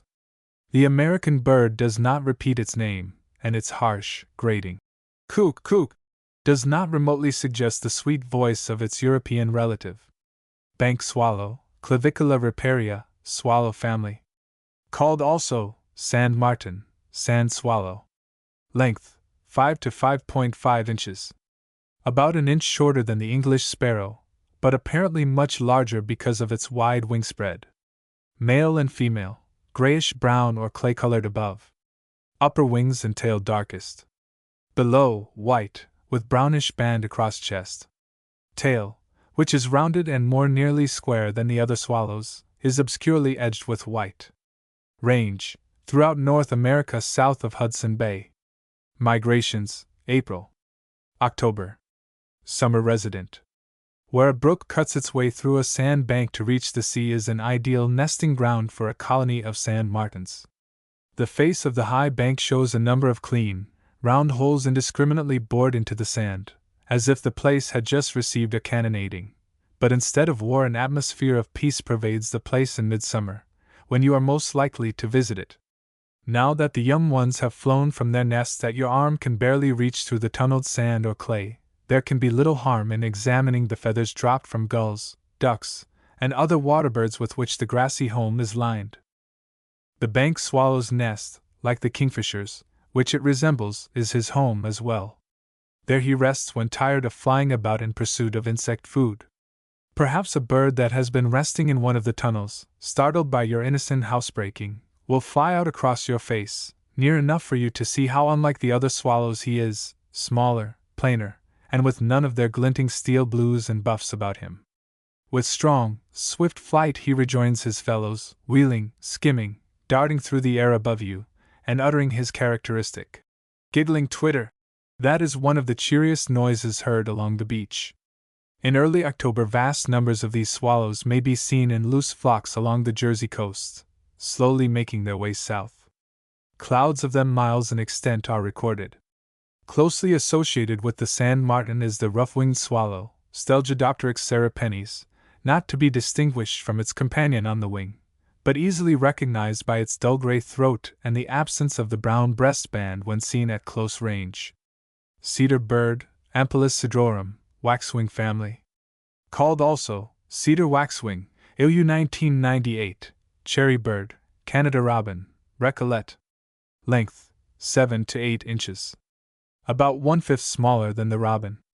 Male, upper parts rich grayish-brown, with plum-colored tints showing through the brown on crest, throat, breast, wings, and tail. A velvety black line on forehead runs through the eye and back of crest. Chin black, crest conspicuous, breast lighter than the back, and shading into yellow underneath. Wings have quill shafts of secondaries elongated, and with brilliant vermilion tips like drops of sealing wax, rarely seen on tail quills, which have yellow bands across the end. Female, with duller plumage, smaller crest, and narrower tail band. Range, North America, from northern British provinces to Central America in winter. Migrations, a roving resident, without fixed seasons for migrating. As the cedar birds travel about in great flocks that quickly exhaust their special food in a neighborhood, they necessarily lead a nomadic life, here today, gone tomorrow, and like the Arabs, they silently steal away. It is surprising how very little noise so great a company of these birds make at any time. That is because they are singularly gentle and refined, soft of voice, as they are of color, their plumage suggesting a fine Japanese watercolor painting on silk, with its beautiful sheen and exquisitely blended tints.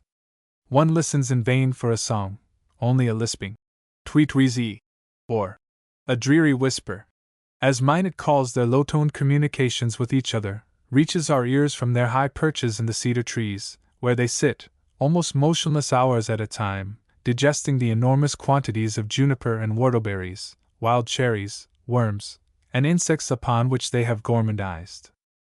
Nuttall gives the cedar birds credit for excessive politeness to each other. He says he has often seen them passing a worm from one to another down a whole row of beaks and back again before it was finally eaten. When nesting time arrives, That is to say, towards the end of the summer, they give up their gregarious habits and live in pairs, billing and kissing like turtle-doves in the orchard or wild crabtrees, where a flat, bulky nest is rather carelessly built of twigs, grasses, feathers, strings, any odds and ends that may be lying about. The eggs are usually 4, white tinged with purple and spotted with black. Apparently they have no molting season. Their plumage is always the same, beautifully neat and full-feathered. Nothing ever hurries or flusters them, their greatest concern apparently being, when they alight, to settle themselves comfortably between their overpolite friends, who are never guilty of jolting or crowding. Few birds care to take life so easily, not to say indolently. Among the French Canadians they are called Recollets, from the color of their crests resembling the hood of the religious order of that name. Every region the birds pass through, local names appear to be applied to them, a few of the most common of which are given above. Of the 3 waxwings known to scientists, 2 are found in America, and the third in Japan. Brown creeper, Certhia familiaris americana, creeper family. Length, 5 to 5.75 inches. A little smaller than the English sparrow. Male and female, brown above, varied with ashy gray stripes and small, lozenge-shaped gray mottles. Color lightest on head, increasing in shade to reddish-brown near tail. Tail paler brown and long, wings brown and barred with whitish. Beneath grayish-white. Slender, curving bill. Range, United States and Canada, east of Rocky Mountains. Migrations, April. September. Winter resident. This little brown-wood sprite, the very embodiment of virtuous diligence, is never found far from the nuthatches, titmice, and kinglets, though not strictly in their company, for he is a rather solitary bird. Possibly he repels them by being too exasperatingly conscientious. Beginning at the bottom of a rough-barked tree, for a smooth bark conceals no larvae, the creeper silently climbs upward in a sort of spiral, now lost to sight on the opposite side of the tree, then reappearing just where he is expected to, flitting back a foot or 2, perhaps, lest he overlooked a single spider egg, but never by any chance leaving a tree until conscience approves of his thoroughness. And yet with all this painstaking workman's care, it takes him just about 50 seconds to finish a tree. Then off he flits to the base of another, to repeat the spiral process. Only rarely does he adopt the woodpecker process of partly flitting, partly rocking his way with the help of his tail straight up one side of the tree. Yet this little bird is not altogether the soulless drudge he appears. In the midst of his work, uncheered by summer sunshine, and clinging with numb toes to the tree trunk some bitter cold day, he still finds some tender emotion within him to voice in a wild, sweet song that is positively enchanting at such a time. But it is not often this song is heard south of his nesting grounds. The brown creeper's plumage is one of nature's most successful feats of mimicry, an exact counterfeit in feathers of the brown-gray bark on which the bird lives. And the protective coloring is carried out in the nest carefully tucked under a piece of loosened bark in the very heart of the tree. Pine siskin, Spinus pinus, finch family. Called also pine finch, pine linnet. Length, 4.75 to 5 inches. Over an inch smaller than the English sparrow. Male and female, olive brown and gray above, much streaked and striped with very dark brown everywhere. Darkest on head and back. Lower back, base of tail, and wing feathers pale sulphur yellow. Under parts very light buff brown, heavily streaked. Range, North America generally. Most common in north latitudes. Winters south to the Gulf of Mexico. Migrations, erratic winter visitor from October to April. Uncommon in summer. A small grayish-brown brindle bird, relieved with touches of yellow on its back, wings, and tail, may be seen some winter morning roving on the lawn from one evergreen tree to another, clinging to the pine cones and peering attentively between the scales before extracting the kernels. It utters a call note so like the English sparrows that you are surprised when you look up into the tree to find it comes from a stranger. The pine siskin is an erratic visitor, and there is always the charm of the unexpected about its coming near our houses that heightens our enjoyment of its brief stay. As it flies downward from the top of the spruce tree to feed upon the brown seeds still clinging to the pigweed and goldenrod stalks sticking out above the snow by the roadside, It dips and floats through the air like its charming little cousin, the goldfinch. They have several characteristics in common besides their flight and their fondness for thistles. Far at the north, where the pine siskin nests in the top of the evergreens, his sweet warbled love song is said to be like that of our wild canaries, only with a suggestion of fretfulness in the tone. Occasionally someone living in an Adirondack or other mountain camp reports finding the nest and hearing the siskin sing even in midsummer. But it is, nevertheless, considered a northern species, however its erratic habits may sometimes break through the ornithologist's traditions. Smith's painted longspur, Calcareus pictus, finch family. Called also Smith's longspur, AOU 1998. Length, 6.5 inches. About the size of a large English sparrow. Male and female, upper parts marked with black, brown, and white, like a sparrow, brown predominant. Male bird with more black about head, shoulders, and tail feathers, and a whitish patch, edged with black, under the eye. Underneath pale brown, shading to buff. Hind claw or spur conspicuous. Range, interior of North America, from the Arctic coast to Illinois and in Texas. Migrations, winter visitor. Without fixed season. Confined to a narrower range than the Lapland longspur, this bird, quite commonly found on the open prairie districts of the Middle West in winter, is, nevertheless, so very like its cousin that the same description of their habits might very well answer for both. Indeed, both these birds are often seen in the same flock.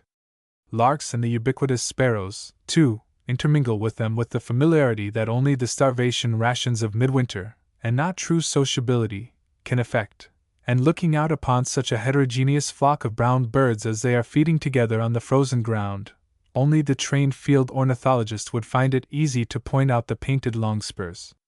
Certain peculiarities are noticeable, however.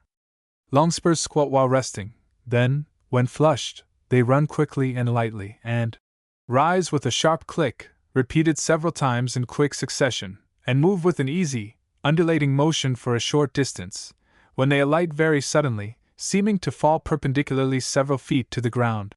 Another peculiarity of their flight is their habit of flying about in circles, to and fro, keeping up a constant chirping or call. It is only in the mating season, when we rarely hear them, that the longspurs have the angelic manner of singing as they fly, like the skylark. The colors of the males, among the several longspurs, may differ widely, but the indistinctly marked females are so like each other that only their mates, perhaps, could tell them apart. Lapland longspur, Calcareus laponicus, finch family. Called also Lapland snowbird, Lapland lark bunting. Length, 6.5 to 7 inches. Trifle larger than the English sparrow. Male, color varies with season. Winter plumage, top of head black, with rusty markings, all feathers being tipped with white. Behind and below the eye rusty black. Breast and underneath grayish-white faintly streaked with black. Above reddish-brown with black markings. Feet, which are black, have conspicuous, long hind claws or spur female, rusty gray above, less conspicuously marked. Whitish below. Range, circumpolar regions, northern United States, occasional in middle states, abundant in winter as far as Kansas and the Rocky Mountains. Migrations, winter visitors, rarely resident, and without a fixed season. This Arctic bird, although considered somewhat rare with us, when seen at all in midwinter is in such large flocks that, before its visit in the neighborhood is ended, and because there are so few other birds about, it becomes delightfully familiar as it nimbly runs over the frozen ground, picking up grain that has blown about from the barn, when the seeds of the field are buried under snow. This lack of fear through sharp hunger, that often drives the shyest of the birds to our very doors in winter, is as pathetic as it is charming. Possibly it is not so rare a bird as we think, for it is often mistaken for some of the sparrows, the shore larks, and the snow buntings, that it not only resembles, but whose company it frequently keeps, or for one of the other longspurs.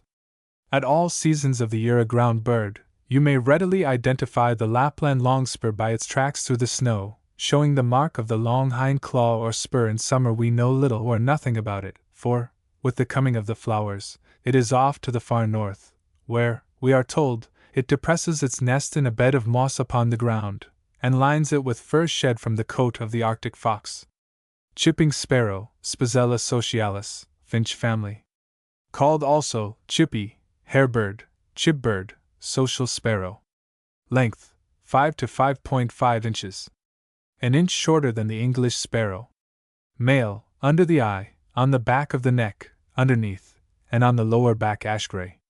Gray stripe over the eye, and a blackish brown one apparently through it. Dark red-brown crown. Back brown, slightly rufous, and feathers streaked with black.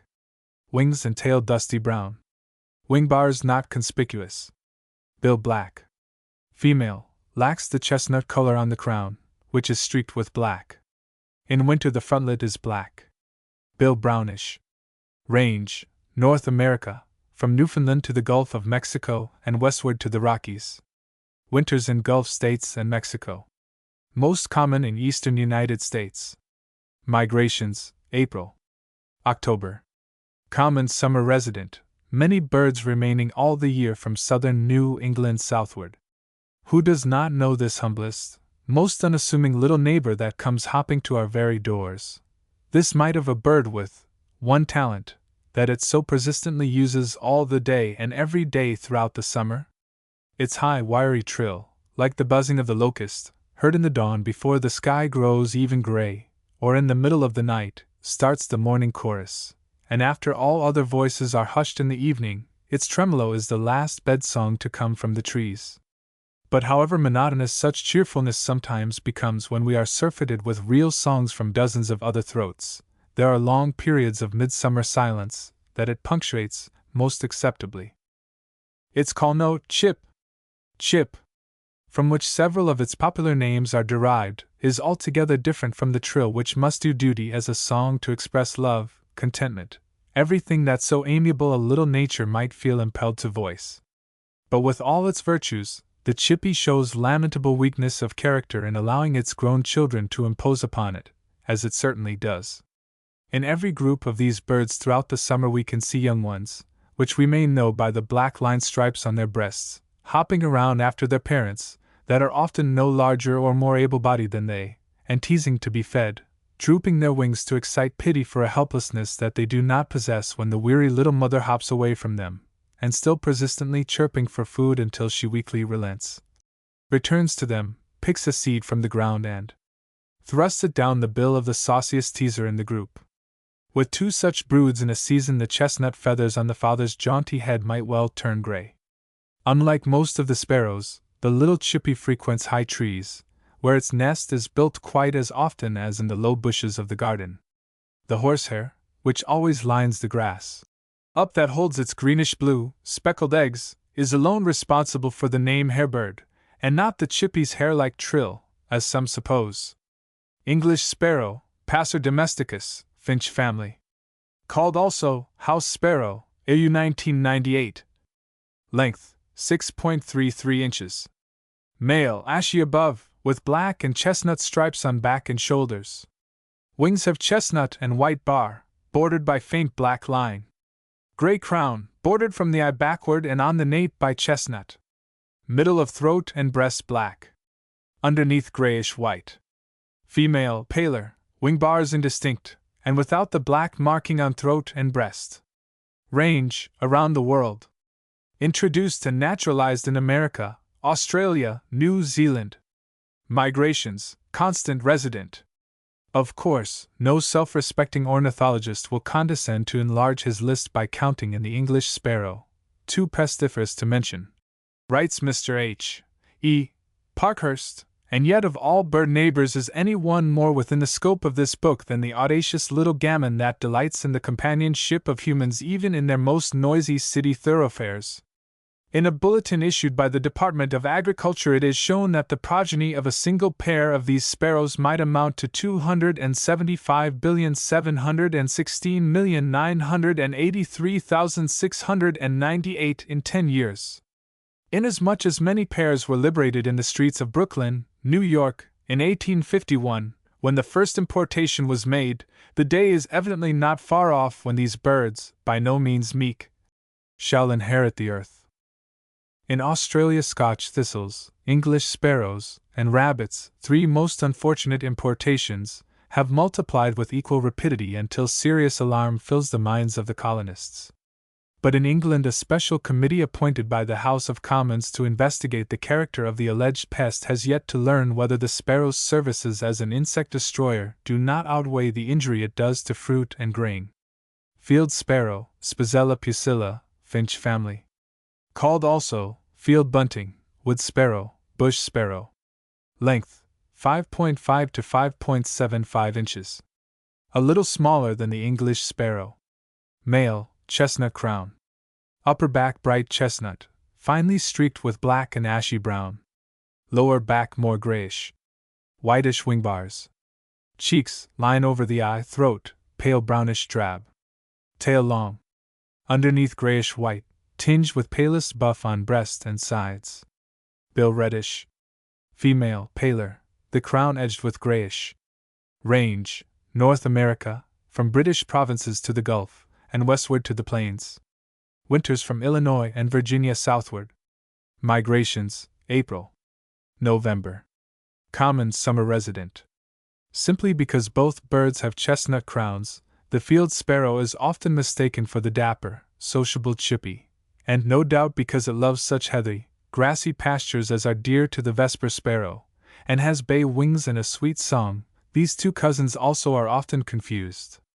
The field sparrow has a more reddish-brown upper back than any of its small relatives.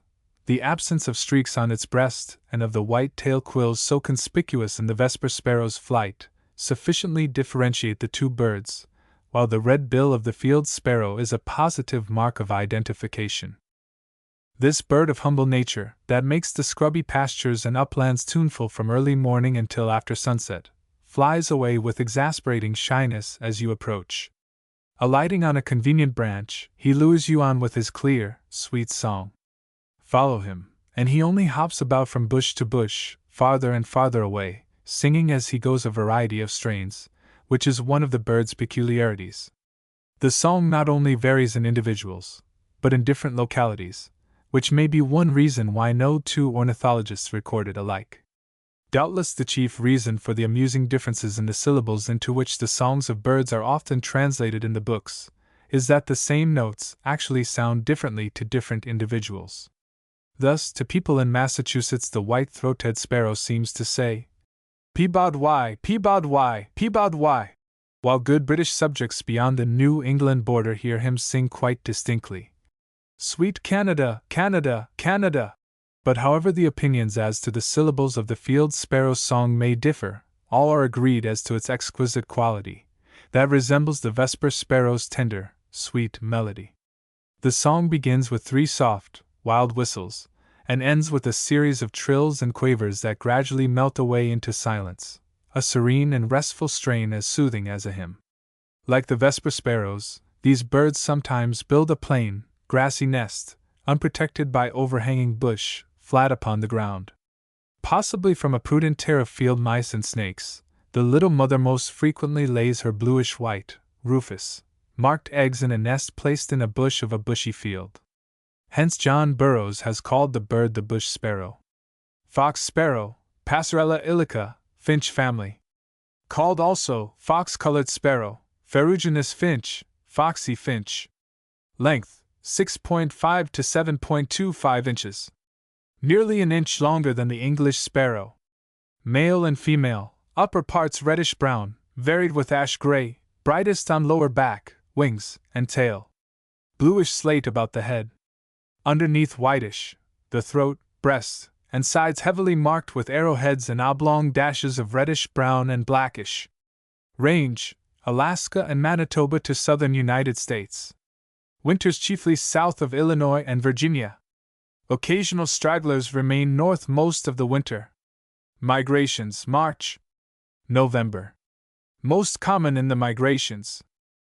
There will be little difficulty in naming this largest, most plump and reddish of all the sparrows, whose fox-colored feathers, rather than any malicious cunning of its disposition, are responsible for the name it bears. The male bird is incomparably the finest singer of its gifted family. His faint seep call note gives no indication of his vocal powers that some bleak morning in early March suddenly send a thrill of pleasure through you. It is the most welcome, glad surprise of all the spring.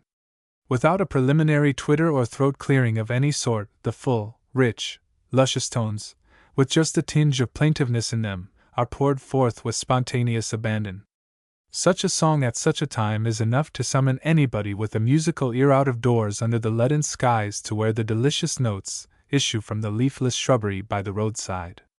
Watch the singer until the song ends, when he will quite likely descend among the dead leaves on the ground and scratch among them like any barnyard fowl, but somehow contriving to use both feet at once in the operation, as no chicken ever could. He seems to take special delight in damp thickets, where the insects with which he varies his seed diet are plentiful. Usually the fox sparrows keep in small, loose flocks, apart by themselves, for they are not truly gregarious, but they may sometimes be seen traveling in company with their white-throated cousins. They are among the last birds to leave us in the late autumn or winter. Mr. Bicknell says that they seem indisposed to sing unless present in numbers. Indeed, they are little inclined to absolute solitude at any time, for even in the nesting season quite a colony of grassy nurseries may be found in the same meadow, and small companies haunt the roadside shrubbery during the migrations. Grasshopper sparrow, Ammodramus savannah passarinus, finch family. Called also yellow-winged sparrow. Length 5 to 5.4 inches. About an inch smaller than the English sparrow. Male and female, a cream yellow line over the eye, center of crown, shoulders, and lesser wing coverts yellowish. Head blackish, rust-colored feathers, with small black spots on back of the neck, an orange mark before the eye.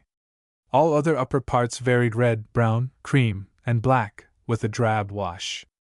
Underneath brownish drab on breast, shading to soiled white, and without streaks. Dusky, even, pointed tail feathers have grayish-white outer margins. Range, Eastern North America, from British provinces to Cuba. Winters south of the Carolinas. Migrations, April. October. Common summer resident. It is safe to say that no other common bird is so frequently overlooked as this little sparrow, that keeps persistently to the grass and low bushes, and only faintly lifts up a weak, wiry voice that is usually attributed to some insect. At the bend of the wings only are the feathers really yellow, and even this bright shade often goes unnoticed as the bird runs shyly through an old dairy field or grassy pasture. You may all but step upon it before it takes wing and exhibits itself on the fence rail, which is usually as far from the ground as it cares to go. If you are near enough to this perch, you may overhear the zee that has earned it the name of grasshopper sparrow. If you persistently follow it too closely, away it flies, then suddenly drops to the ground where a scrubby bush affords protection. A curious fact about this bird is that after you have once become acquainted with it, you find that instead of being a rare discovery, as you had supposed, it is apt to be a common resident of almost every field you walk through. Savannah sparrow, Ammodramus sandwichensis savannah, finch family. Called also Savannah bunting. Length 5.5 to 6 inches. A trifle smaller than the English sparrow. Male and female, cheeks, space over the eye, and on the bend of the wings pale yellow. General effect of the upper parts brownish drab, streaked with black. Wings and tail dusky, the outer webs of the feathers margined with buff. Under parts white, heavily streaked with blackish and rufous, the marks on breast feathers being wedge-shaped. In the autumn the plumage is often suffused with a yellow tinge. Range, Eastern North America, from Hudson Bay to Mexico. Winters south of Illinois and Virginia. Migrations, April. October. A few remain in sheltered marshes at the north all winter. Look for the Savannah sparrow in salt marshes, marshy or upland pastures, never far inland, and if you see a sparrowy bird, unusually white and heavily streaked beneath, and with pale yellow markings about the eye and on the bend of the wing, you may still make several guesses at its identity before the weak, little insect-like trill finally establishes it. Whoever can correctly name every sparrow and warbler on sight is a person to be envied, if, indeed, he exists at all. In the lowlands of Nova Scotia and, in fact, of all the maritime provinces, This sparrow is the one that is perhaps most commonly seen. Every fence rail has one perched upon it, singing, "Sip, sip, sip, zee," close to the ear of the passer-by, who otherwise might not hear the low grasshopper-like song.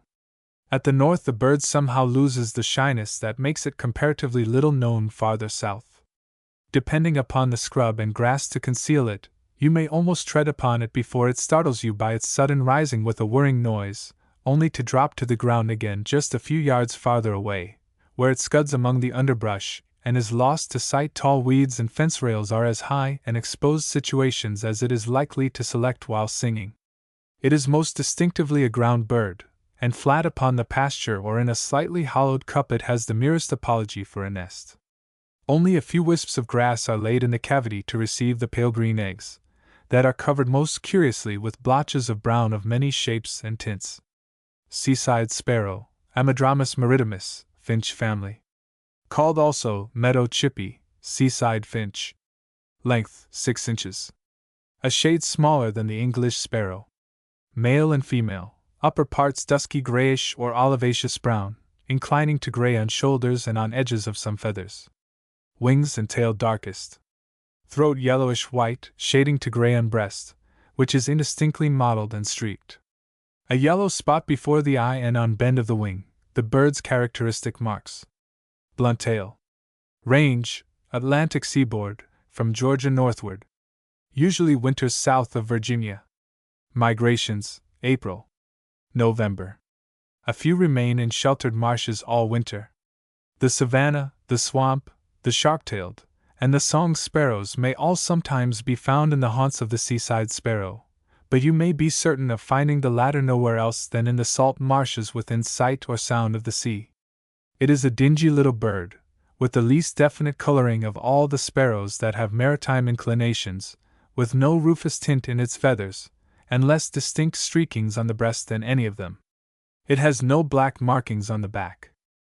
Good-sized flocks of seaside sparrows live together in the marshes, but they spend so much of their time on the ground, running about among the reeds and grasses, whose seeds and insect parasites they feed upon, that not until some unusual disturbance in the quiet place flushes them does the intruder suspect their presence. Hunters after beach birds, longshoremen, seaside cottagers, and whoever follows the windings of a creek through the salt meadows to catch crabs and eels in midsummer, are well acquainted with the meadow chippies, as the fishermen call them. They keep up a good deal of chirping, sparrow fashion, and have 4 or 5 notes, resembling a song that is usually delivered from a tall reed stalk, where the bird sways and balances until his husky performance has ended, when down he drops upon the ground out of sight. Sometimes, too, these notes are uttered while the bird flutters in the air above the tops of the sedges. Sharp-tailed sparrow, Ammodramus caudicutus, finch family. Length 5.25 to 5.85 inches. A trifle smaller than the English sparrow. Male and female, upper parts brownish or grayish olive, the back with black streaks, and gray edges to some feathers. A gray line through center of crown, which has maroon stripes, gray ears enclosed by buff lines, one of which passes through the eye and one on side of throat, brownish orange, or buff, on sides of head. Bend of the wing yellow. Breast and sides pale buff, distinctly streaked with black. Underneath whitish. Each narrow quill of tail is sharply pointed. The outer ones shortest. Range, Atlantic coast. Winter south of Virginia. Migrations, April. November. Summer resident. This bird delights in the company of the dull-colored seaside sparrow, whose haunts in the salt marshes it frequents, especially the drier parts, but its pointed tail quills and more distinct markings are sufficient to prevent confusion. Mr. J. Dwight, Jr., who has made a special study of maritime birds, says of it, "It runs about among the reeds and grasses with the celerity of a mouse, and it is not apt to take wing unless closely pressed." Wilson credited it with the nimbleness of a sandpiper. It builds its nest in the tussocks on the bank of a ditch, or in the drift left by the tide, rather than in the grassier sites chosen by its neighbors, the seaside sparrows. Only rarely does one get a glimpse of this shy little bird, that darts out of sight like a flash at the first approach. Balancing on a cattail stalk or perched upon a bit of driftwood, it makes a feeble, husky attempt to sing a few notes, and during the brief performance the opera glasses may search it out successfully. While it feeds upon the bits of seafood washed ashore to the edge of the marshes, it gives us perhaps the best chance we ever get, outside of a museum, to study the bird's characteristics of plumage. Both the sharp-tailed and the seaside finches are crepuscular, says Dr. Abbott in The Birds About Us. They run up and down the reeds and on the water's edge long after most birds have gone to sleep. Song sparrow, Melaspiza fasciata, finch family. Length, 6 to 6.5 inches. About the same size as the English sparrow. Male and female. Brown head, with 3 longitudinal gray bands, brown stripe on sides of throat. Brownish gray back streaked with rufous. Underneath gray, shading to white, heavily streaked with darkest brown. A black spot on breast. Wings without bars. Tail plain grayish brown. Range, North America, from fur countries to the Gulf states. Winters from southern Illinois and Massachusetts to the Gulf. Migrations, March, November. A few birds remain at the north all the year. Here is a veritable bird neighbor, if ever there was one, at home in our gardens and hedges, not often farther away than the roadside, abundant everywhere during nearly every month in the year, and yet was there ever one too many? There is scarcely an hour in the day, too, when its delicious, ecstatic song may not be heard, in the darkness of midnight, just before dawn, when its voice is almost the first to respond to the chipping sparrow's wiry trill and the robin's warble, in the cool of the morning, the heat of noon, the hush of evening, ever the simple, homely, sweet melody that every good American has learned to love in childhood. What the bird lacks in beauty it abundantly makes up in good cheer. Not at all retiring, though never bold, it chooses some conspicuous perch on a bush or tree to deliver its outburst of song, and sings away with serene unconsciousness. Its artlessness is charming. Thoreau writes in his Summer that the country girls in Massachusetts hear the bird say, "Maids, maids, maids, hang on your tea kettle, ettle." The call note, a metallic chip, is equally characteristic of the bird's irrepressible vivacity. It has still another musical expression, however, a song more prolonged and varied than its usual performance, that it seems to sing only on the wing. Of course, the song sparrow must sometimes fly upward, but whoever sees it fly anywhere but downward into the thicket that it depends upon to conceal it from too close inspection? By pumping its tail as it flies, it seems to acquire more than the ordinary sparrow's velocity. Its nest, which is likely to be laid flat on the ground, except where field mice are plentiful, in which case it is elevated into the crotch of a bush, is made of grass, strips of bark, and leaves, and lined with finer grasses and hair. Sometimes 3 broods may be reared in a season, but even the cares of providing insects and seeds enough for so many hungry babies cannot altogether suppress the cheerful singer. The eggs are grayish-white, speckled and clouded with lavender and various shades of brown. In sparsely settled regions the song sparrows seem to show a fondness for moist woodland thickets, possibly because their tastes are insectivorous. But it is difficult to imagine the friendly little musician anything but a neighbor. Swamp song sparrow, Melaspiza georgiana, finch family. Called also swamp sparrow, AU 1998, marsh sparrow, red grassbird, swamp finch. Length, 5 to 5.8 inches. A little smaller than the English sparrow. Male, forehead black, crown, which in winter has black stripes, is always bright bay, line over the eye, sides of the neck gray. Back brown, striped with various shades. Wing. Edges and tail reddish brown. Mottled gray underneath inclining to white on the chin. Female, without black forehead and stripes on head. Range, North America, from Texas to Labrador. Migrations, April. October. A few winter at the north. In just such impenetrable retreats as the marsh wrens choose, another wee brown bird may sometimes be seen springing up from among the sedges, singing a few sweet notes as it flies and floats above them, and then suddenly disappearing into the grassy tangle. It is too small, and its breast is not streaked enough to be a song sparrow, either are their songs alike, It has not the wren's peculiarities of bill and tail, its bright bay crown and sparrowy markings finally identify it. A suggestion of the bird's watery home shows itself in the liquid quality of its simple, sweet note, stronger and sweeter than the chippy's, and repeated many times almost like a trill that seems to trickle from the marsh in a little rivulet of song. The sweetness is apt to become monotonous to all but the bird itself, that takes evident delight in its performance. In the spring, when flocks of swamp sparrows come north, how they enliven the marshes and waste places. And yet the song, simple as it is evidently not uttered altogether without effort, if the tail spreading and teetering of the body after the manner of the oven bird are any indications of exertion. Nuttall says of these birds, "They thread their devious way with the same alacrity as the rail, with whom, indeed, they are often associated in neighborhood. In consequence of this perpetual brushing through sedge and bushes, their feathers are frequently so worn that their tails appear almost like those of rats. But the swamp sparrows frequently belie their name, and especially in the south, live in dry fields, worn-out pasture lands with scrubby, weedy patches in them.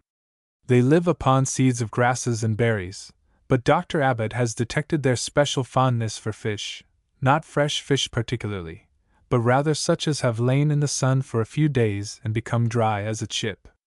Their nest is placed on the ground, sometimes in a tussock of grass or roots of an upturned tree quite surrounded by water. 4 or 5 soiled white eggs with reddish-brown spots are laid usually twice in 2 seasons. Tree sparrow, Spizella monticola, finch family. Called also Canada sparrow, winter chippy, tree bunting, winter chipbird, Arctic chipper. Length 6 to 6.35 inches. About the same size as the English sparrow. Male, crown of head bright chestnut. Line over the eye, cheeks, throat, and breast gray, the breast with an indistinct black spot on center brown back, the feathers edged with black and buff. Lower back pale grayish brown. 2 whitish bars across dusky wings, tail feathers bordered with grayish white. Underneath whitish. Female, smaller and less distinctly marked. Range, North America, from Hudson Bay to the Carolinas, and westward to the plains. Migrations, October. April. Winter resident. A revised and enlarged edition of the friendly little chipping sparrow, that hops to our very doors for crumbs throughout the mild weather, comes out of British America at the beginning of winter to dissipate much of the winter's dreariness by his cheerful twitterings. Why he should have been called a tree sparrow is a mystery, unless because he does not frequent trees, a reason with sufficient plausibility to commend the name to several of the early ornithologists, who not infrequently called a bird precisely what it was not. The tree sparrow actually does not show half the preference for trees that its familiar little counterpart does, but rather keeps to low bushes when not on the ground, where we usually find it. It does not crouch upon the ground like the chippy, but with a lordly carriage holds itself erect as it nimbly runs over the frozen crust. Sheltered from the high, wintry winds in the furrows and dry ditches of plowed fields, a loose flock of these active birds keep up a merry hunt for fallen seeds and berries, with a belated beetle to give the grain a relish. As you approach the feeding ground, one bird gives a shrill alarm cry, and instantly 5 times as many birds as you suspected were in the field take wing and settle down in the scrubby undergrowth at the edge of the woods or by the wayside. No still cold seems too keen for them to go foraging, but when cutting winds blow through the leafless thickets the scattered remnants of a flock seek the shelter of stone walls, hedges, barns, and cozy nooks about the house and garden. It is in midwinter that these birds grow most neighborly, although even then they are distinctly less sociable than their small chippy cousins. By the 1st of March, when the fox sparrow and the bluebird attract the lion's share of attention by their superior voices, we not infrequently are deaf to the modest, sweet little strain that answers for the tree sparrow's love song. Soon after the bird is in full voice, away it goes with its flock to their nesting ground in Labrador or the Hudson Bay region. It builds, either on the ground or not far from it, a nest of grasses, rootlets, and hair, without which no true chippy counts its home complete. Vesper sparrow, Pucketes gramineus, finch family. Called also bay-wing bunting, grass finch, grass bird. Length 5.75 to 6.25 inches. A little smaller than the English sparrow. Male and female, brown above, streaked and varied with gray. Lesser wing coverts bright rufous. Throat and breast whitish, striped with dark brown. Underneath plain soiled white. Outer tail quills, which are its special mark of identification, are partly white, but apparently wholly white. As the bird flies. Range, North America, especially common in eastern parts from Hudson Bay to Gulf of Mexico. Winter south of Virginia. Migrations, April. October. Common summer resident. Among the least conspicuous birds, sparrows are the easiest to classify for that very reason, and certain prominent features of the half-dozen commonest of the tribe make their identification simple even to the merest novice. The distinguishing marks of this sparrow that haunts open, breezy pasture lands and country waysides are its bright, reddish-brown wing coverts, prominent among its dingy, pale brownish-gray feathers, and its white tail quills, shown as the bird flies along the road ahead of you to light upon the fence rail. It rarely flies higher, even to sing its serene, pastoral strain, restful as the twilight, of which, indeed, it seems to be the vocal expression. How different from the ecstatic outburst of the song sparrow! Pensive, but not sad, its long-drawn silvery notes continue in quavers that float off unended like a trail of mist. The song is suggestive of the thoughts that must come at evening to some New England saint of humble station after a well-spent, soul-uplifting day. But while the vesper sparrow sings oftenest and most sweetly in the late afternoon, and continues singing until only he and the rose-breasted grosbeak break the silence of the early night, his is one of the first voices to join the morning chorus. No early worm, however, tempts him from his grassy nest, for the seeds in the pasture lands and certain tiny insects that live among the grass furnish meals at all hours. He simply delights in the cool, still morning and evening hours and in giving voice to his enjoyment of them. The vesper sparrow is preeminently a grass bird. It first opens its eyes on the world in a nest neatly woven of grasses, laid on the ground among the grass that shelters it and furnishes it with food and its protective coloring. Only the grazing cattle know how many nests and birds are hidden in their pastures. Like the meadowlarks, their presence is not even suspected until a flock is flushed from its feeding ground, only to return to the spot when you have passed on your way. Like the meadowlark again, the vesper sparrow occasionally sings as it soars upward from its grassy home. White-crowned sparrow, Zonotrichia leucophrys, finch family. Length, 7 inches. A little larger than the English sparrow. Male, white head, with 4 longitudinal black lines marking off a crown, the black and white stripes being of about equal width. Cheeks, nape, and throat gray. Light gray underneath, with some buff tints. Back dark grayish-brown. Some feathers margined with gray. 2 interrupted white bars across wings. Plain, dusky tail, total effect, a clear ashen gray. Female, with rusty head inclining to gray on crown. Paler throughout than the male. Range, from high mountain ranges of western United States, more rarely on Pacific slope, to Atlantic Ocean, and from Labrador to Mexico. Chiefly south of Pennsylvania. Migrations, October. April. Irregular migrant in northern states. A winter resident elsewhere. The large size and handsome markings of this aristocratic-looking northern sparrow would serve to distinguish him at once, did he not often consort with his equally fine-looking white-throated cousins while migrating, and so too often get overlooked. Sparrows are such gregarious birds that it is well to scrutinize every flock with especial care in the spring and autumn, when the rarer migrants are passing. This bird is more common in the high altitudes of the Sierra Nevada and Rocky Mountains than elsewhere in the United States. There in the lonely forest it nests in low bushes or on the ground, and sings its full love song, as it does in the northern British provinces, along the Atlantic coast, but during the migrations it favors us only with selections from its repertoire. Mr. Ernest Thompson says, "Its usual song is like the latter half of the whitethroat's familiar refrain, repeated a number of times with a peculiar, sad cadence and in a clear, soft whistle that is characteristic of the group. The song is the loudest and most plaintive of all the sparrow songs," says John Burroughs. "It begins with the words Fayou, Fayou, Fayou, and runs off into trills and quavers like the song sparrows, only much more touching. Colorado miners tell that this sparrow, like its white-throated relative, sings on the darkest nights. Often a score or more birds are heard singing at once after the habit of the European nightingales, which, however, choose to sing only in the moonlight. White-throated sparrow, Zonotrichia albicaulis, finch family. Called also Peabody bird, Canada sparrow. Length 6.75 to 7 inches. Larger than the English sparrow. Male and female. A black crown divided by narrow white line. Yellow spot before the eye, and a white line, apparently running through it, passes backward to the nape. Conspicuous white throat. Chestnut back, varied with black and whitish. Breast gray, growing lighter underneath. Wings edged with rufous and with 2 white crossbars. Range, Eastern North America. Nest from Michigan and Massachusetts northward to Labrador. Winters from southern New England to Florida. Migrations, April. October. Abundant during migrations, and in many states a winter resident.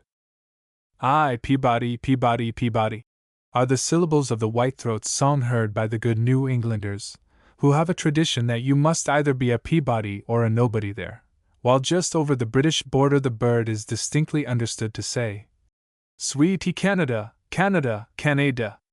All day, Whitley ing, Whitley ing, Whitley ing. The Maine people declare he sings, and Hamilton Gibson told of a perplexed farmer, Peverly by name, who, as he stood in the field undecided as to what crop to plant, clearly heard the bird advise, Sow wheat, Peverly, Peverly, Peverly. Such divergence of opinion, which is really slight compared with the verbal record of many birds' songs, only goes to show how little the sweetness of birds' music, like the perfume of a rose, depends upon a name. In a family not distinguished for good looks, the white-throated sparrow is conspicuously handsome, especially after the spring molt. In midwinter the feathers grow dingy and the markings indistinct, but as the season advances, his colors are sure to brighten perceptibly, and before he takes the northward journey in April, any little lady sparrow might feel proud of the attentions of so fine-looking and sweet-voiced a lover. The black, white, and yellow markings on his head are now clear and beautiful. His figure is plump and aristocratic. These sparrows are particularly sociable travelers, and cordially welcome many stragglers to their flocks, not during the migrations only, but even when winter's snow affords only the barest gleanings above it. Then they boldly peck about the dog's plate by the kitchen door and enter the barnyard, calling their feathered friends with a sharp seep to follow them. Seeds and insects are their chosen food, and were they not well wrapped in an adipose coat under their feathers, there must be many a winter night when they would go shivering, supperless, to their perch. In the dark of midnight one may sometimes hear the whitethroat softly singing in its dreams. Green, greenish-gray, olive, and yellowish-olive birds. Tree swallow, ruby-throated hummingbird, golden-crowned kinglet, ruby-crowned kinglet, solitary vireo, red-eyed vireo, white-eyed vireo, warbling vireo, ovenbird, worm-eating warbler, Acadian flycatcher, yellow-bellied flycatcher, black-throated green warbler. Look also among the olive-brown birds, especially for the cuckoos, alices, and the olive-back thrushes, and look in the yellow group, many of whose birds are olive also.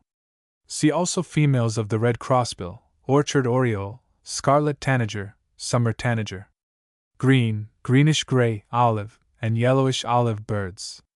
Tree swallow, Tachycinida bicolor, swallow family. Called also white-bellied swallow. Length 5 to 6 inches. A little shorter than the English sparrow, but apparently much larger because of its wide wing spread. Male, lustrous dark steel green above, darker and shading into black on wings and tail, which is forked. Under parts soft white. Female, duller than male. Range, North America, from Hudson Bay to Panama. Migrations, end of March. September or later. Summer resident. The stork in the heaven knoweth her appointed times, and the turtle and the crane and the swallow observe the time of their coming. Jeremiah 8:7. The earliest of the family to appear in the spring, the tree swallow comes skimming over the freshly plowed fields with a wide sweep of the wings, in what appears to be a perfect ecstasy of flight. More shy of the haunts of man, and less gregarious than its cousins, it is usually to be seen during migration flying low over the marshes, ponds, and streams with a few chosen friends, keeping up an incessant warbling twitter while performing their bewildering and tireless evolutions as they catch their food on the wing. Their white breasts flash in the sunlight, and it is only when they dart near you, and skim close along the surface of the water, that you discover their backs to be not black, but rich, dark green, glossy to iridescence. It is probable that these birds keep near the waterways because their favorite insects and waxberries are more plentiful in such places, but this peculiarity has led many people to the absurd belief that the tree swallow buries itself under the mud of ponds in winter in a state of hibernation. No bird's breathing apparatus is made to operate under mud. In unsettled districts these swallows nest in hollow trees, hence their name. But with that laziness that forms a part of the degeneracy of civilization, they now gladly accept the boxes about men's homes set up for the martins. Thousands of these beautiful birds have been shot on the Long Island marshes and sold to New York epicures for snipe. Ruby-throated hummingbird, Trochilus colubris, hummingbird family. Called also ruby-throated hummingbird, AU 1998. Length, 3.5 to 3.75 inches. A trifle over half as long as the English sparrow. The smallest bird we have. Male, bright metallic green above, wings and tail darkest, with ruddy purplish reflections and dusky white tips on outer tail quills. Throat and breast brilliant metallic, red in one light, orange flame in another, and dusky orange in another, according as the light strikes the plumage. Sides greenish, underneath lightest gray, with whitish border outlining the brilliant breast. Bill long and needle-like. Female, without the brilliant feathers on throat, darker gray beneath. Outer tail quills are banded with black and tipped with white. Range, Eastern North America, from northern Canada to the Gulf of Mexico in summer. Winters in Central America. Migrations May, October. Common summer resident. This smallest, most exquisite and unabashed of our bird neighbors cannot be mistaken, for it is the only one of its kin found east of the plains and north of Florida, although about 400 species, native only to the New World, have been named by scientists.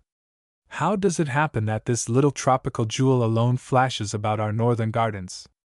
Does it never stir the spirit of adventure and emulation in the glistening breasts of its stay-at-home cousins in the tropics by tales of luxuriant tangles of honeysuckle and clematis on our cottage porches, of deep-cupped trumpet flowers climbing over the walls of old-fashioned gardens, where larkspur, narcissus, roses, and phlox, that crowd the box-edged beds, are more gay and honey-laden than their little brains can picture? Apparently it takes only the wish to be in a place to transport one of these little fairies either from the honeysuckle trellis to the canna bed or from Yucatan to the Hudson. It is easy to see how to will and to fly are allied in the minds of the hummingbirds, as they are in the Latin tongue.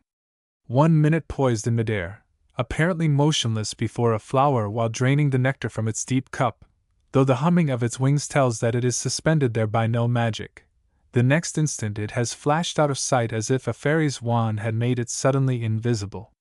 Without seeing the hummer, it might be, and often is, mistaken for a bee improving the shining hour. At evening one often hears of a hummingbird going the rounds of the garden, but at this hour it is usually the sphinx moth hovering above the flower beds, the one other creature besides the bee for which the bird is ever mistaken. The postures and preferences of this beautiful large moth make the mistake a very natural one. The ruby throat is strangely fearless and unabashed. It will dart among the vines on the veranda while the entire household are assembled there, and add its hum to that of the conversation in a most delightfully neighborly way. Once a glistening little sprite, quite undaunted by the size of an audience that sat almost breathless enjoying his beauty, thrust his bill into one calyx after another on a long sprig of honeysuckle held in the hand. And yet, with all its friendliness, or is it simply fearlessness? The bird is a desperate duelist, and will lunge his deadly blade into the jeweled breast of an enemy at the slightest provocation, and quicker than thought. All the heat of his glowing throat seems to be transferred to his head while the fight continues, sometimes even to the death, a cruel, but marvelously beautiful sight as the glistening birds dart and tumble about beyond the range of peacemakers.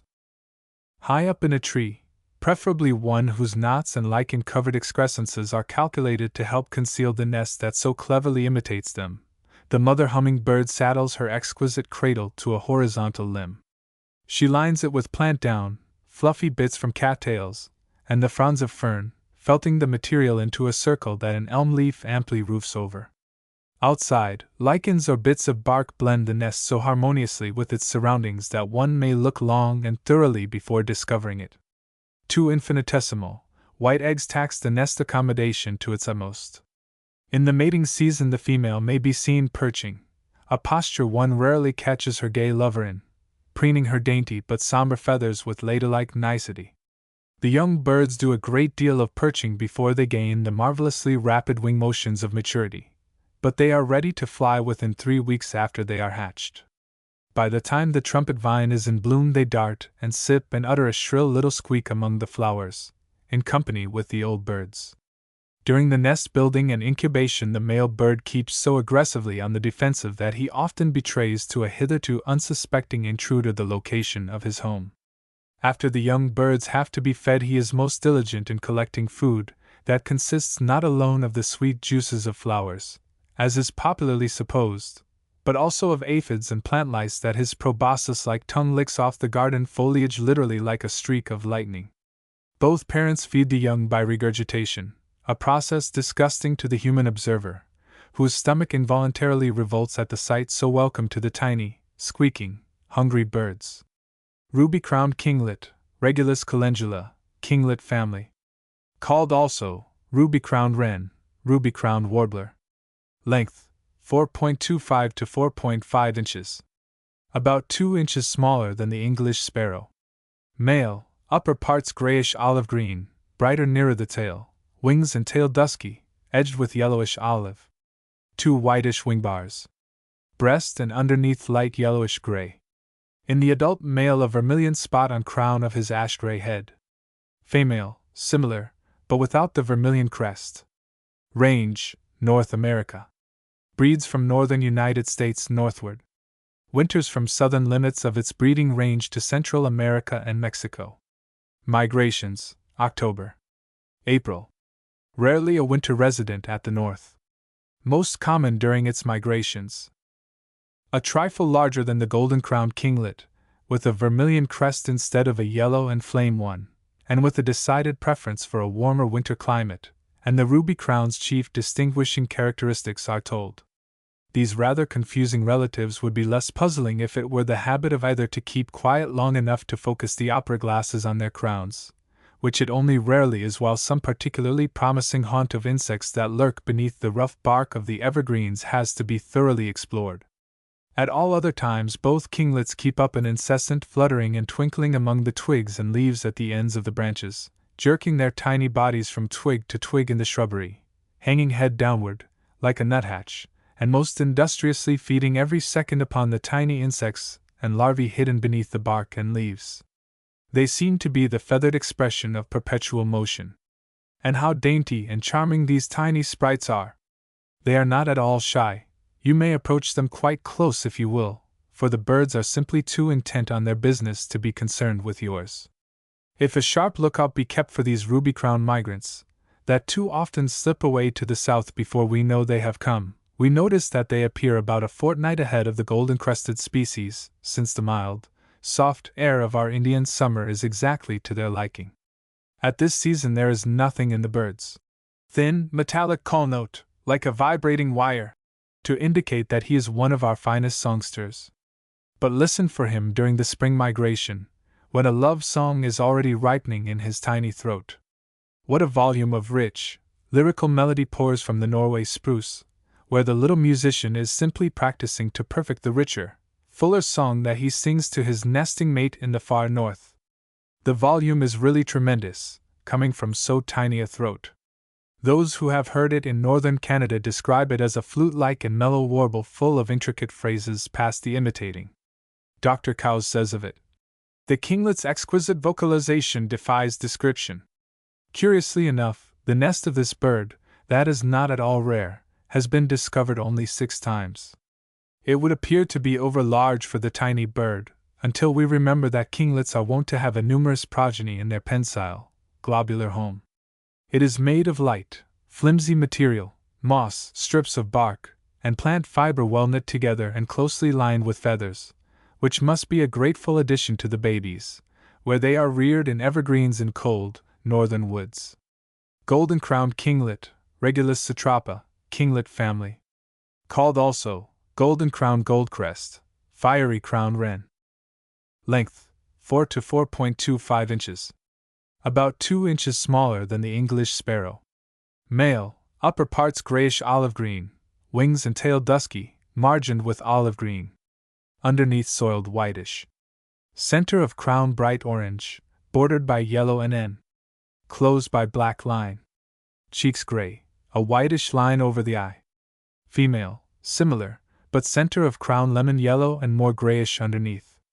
Range, North America generally. Breeds from northern United States northward. Winters chiefly from North Carolina to Central America, but many remain north all the year. Migrations, September. April. Chiefly a winter resident south of Canada. If this cheery little winter neighbor would keep quiet long enough, we might have a glimpse of the golden crest that distinguishes him from his equally lively cousin, the ruby crown, but he is so constantly flitting about the ends of the twigs, peering at the bark for hidden insects, twinkling his wings and fluttering among the evergreens with more nervous restlessness than a vireo, that you may know him well before you have a glimpse of his tricolored crown. When the autumn foliage is all aglow with yellow and flame, this tiny sprite comes out of the north where neither nesting nor molting could rob him of his cheerful spirits. Except the humming-bird and the winter wren, he is the smallest bird we have. And yet, somewhere stored up in his diminutive body, is warmth enough to withstand zero weather. With evident enjoyment of the cold, he calls out a shrill, wiry zee-zee-zee that rings merrily from the pines and spruces when our fingers are too numb to hold the opera glasses in an attempt to follow his restless fittings from branch to branch. Is it one of the unwritten laws of birds that the smaller their bodies the greater their activity? When you see one kinglet about, you may be sure there are others not far away, for, except in the nesting season, its habits are distinctly social, its friendliness extending to the humdrum brown creeper, the chickadees, and the nuthatches, in whose company it is often seen. Indeed, it is likely to be in almost any flock of the winter birds. They are a merry band as they go exploring the trees together. The kinglet can hang upside down, too, like the other acrobats, many of whose tricks he has learned, and it can pick off insects from a tree with as businesslike an air as the brown creeper, but with none of that soulless bird's plodding precision. In the early spring, just before this busy little sprite leaves us to nest in Canada or Labrador, for heat is the one thing that he can't cheerfully endure, a gushing, lyrical song bursts from his tiny throat, a song whose volume is so out of proportion to the bird's size that Nuttall's classification of kinglets with wrens doesn't seem far wrong after all. Only rarely is a nest found so far south as the White Mountains. It is said to be extraordinarily large for so small a bird, but that need not surprise us when we learn that as many as 10 creamy white eggs, blotched with brown and lavender, are no uncommon number for the pensile cradle to hold. How do the tiny parents contrive to cover so many eggs and to feed such a nestful of fledglings? Solitary vireo, Vireo solitarius, vireo or greenlet family. Called also blue-headed vireo, AU 1998. Length 5.5 to 7 inches. A little smaller than the English sparrow. Male, dusky olive above, head bluish gray, with a white line around the eye, spreading behind the eye into a patch. Beneath whitish, with yellow-green wash on the sides. Wings dusky olive, with 2 distinct white bars. Tail dusky, some quills edged with white. Female, similar, but her head is dusky olive. Range, United States to plains, and the southern British provinces. Winters in Florida and southward. Migrations, May, early October. Common during migrations, more rarely a summer resident south of Massachusetts. By no means the recluse that its name would imply, the solitary vireo, while a bird of the woods, shows a charming curiosity about the stranger with opera glasses in hand, who has penetrated to the deep, swampy tangles, where it chooses to live. peering at you through the green undergrowth with an eye that seems especially conspicuous because of its encircling white rim. It is at least as sociable and cheerful as any member of its family, and Mr. Bradford Torrey credits it with winning tameness. Wood bird as it is, he says, it will sometimes permit the greatest familiarities. 2 birds I have seen, which allowed themselves to be stroked in the freest manner, while sitting on the eggs, and which ate from my hand as readily as any pet canary. The solitary vireo also builds a pensile nest, swung from the crotch of a branch, not so high from the ground as the yellow-throated vireos nor so exquisitely finished, but still a beautiful little structure of pine needles, plant fiber, dry leaves, and twigs, all lichen-lined and bound and rebound with coarse spiders' webs. The distinguishing quality of this vireo's celebrated song is its tenderness, a pure, serene uplifting of its loving, trustful nature that seems inspired by a fine spirituality. Red-eyed vireo, Vireo olivaceus, vireo or greenlet family. Called also the preacher. Length 5.75 to 6.25 inches. A fraction smaller than the English sparrow. Male and female, upper parts light olive green, well-defined slaty gray cap, with black marginal line, below which, and forming an exaggerated eyebrow, is a line of white.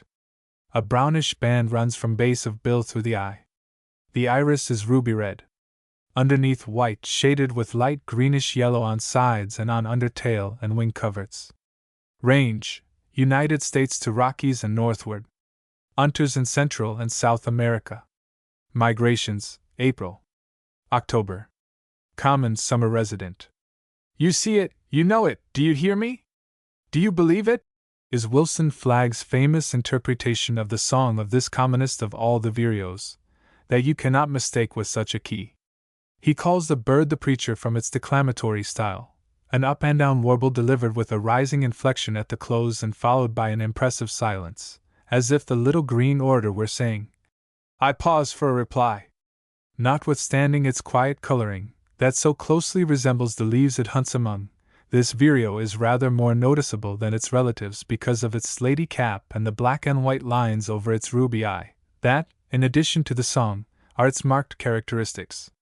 Whether she is excessively stupid or excessively kind, the mother vireo has certainly won for herself no end of ridicule by allowing the cowbird to deposit a stray egg in the exquisitely made, pensile nest, where her own tiny white eggs are lying, and though the young cowbird crowd and worry her little fledglings and eat their dinner as fast as she can bring it in, no displeasure or grudging is shown towards the dusky intruder that is sure to upset the rightful heirs out of the nest before they are able to fly. In the heat of a midsummer noon, when nearly every other bird's voice is hushed, and only the locust seems to rejoice in the fierce sunshine, the little red-eyed vireo goes persistently about its business of gathering insects from the leaves, not flitting nervously about like a warbler, or taking its food on the wing like a flycatcher, but patiently and industriously dining where it can, and singing as it goes. When a worm is caught, it is first shaken against a branch to kill it before it is swallowed. Vireos haunt shrubbery and trees with heavy foliage, all their hunting, singing, resting, and home building being done among the leaves, never on the ground. White-eyed vireo, Vireo noveboracensis, vireo or greenlet family. Male, 5 to 5.3 inches. An inch shorter than the English sparrow. Male and female, upper parts bright olive green, washed with grayish. Throat and underneath white. The breast and sides greenish yellow. Wings have 2 distinct bars of yellowish white. Yellow line from beak to and around the eye, which has a white iris. Feathers of wings and tail brownish and edged with yellow. Range, United States to the Rockies, and to the Gulf regions and beyond in winter. Migrations, May, September. Summer resident. Pertest of songsters. The white-eyed vireo makes whatever neighborhood it enters lively at once. Taking up a residence in the tangled shrubbery or thickety undergrowth, it immediately begins to scold like a crotchety old wren.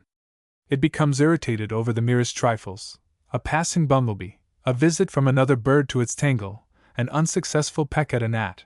Anything seems calculated to rouse its wrath and set every feather on its little body a-trembling, while it sharply snaps out what might perhaps be freely constructed into cuss words. And yet the inscrutable mystery is that this virago meekly permits the lazy cowbird to deposit an egg in its nest, and will patiently sit upon it, though it is as large as 3 of her own tiny eggs. And when the little interloper comes out from his shell, the mother bird will continue to give it the most devoted care long after it has shoved her poor little starved babies out of the nest to meet an untimely death in the smilax thicket below. An unusual variety of expression distinguishes this bird's voice from the songs of the other vireos, which are apt to be monotonous, as they are incessant.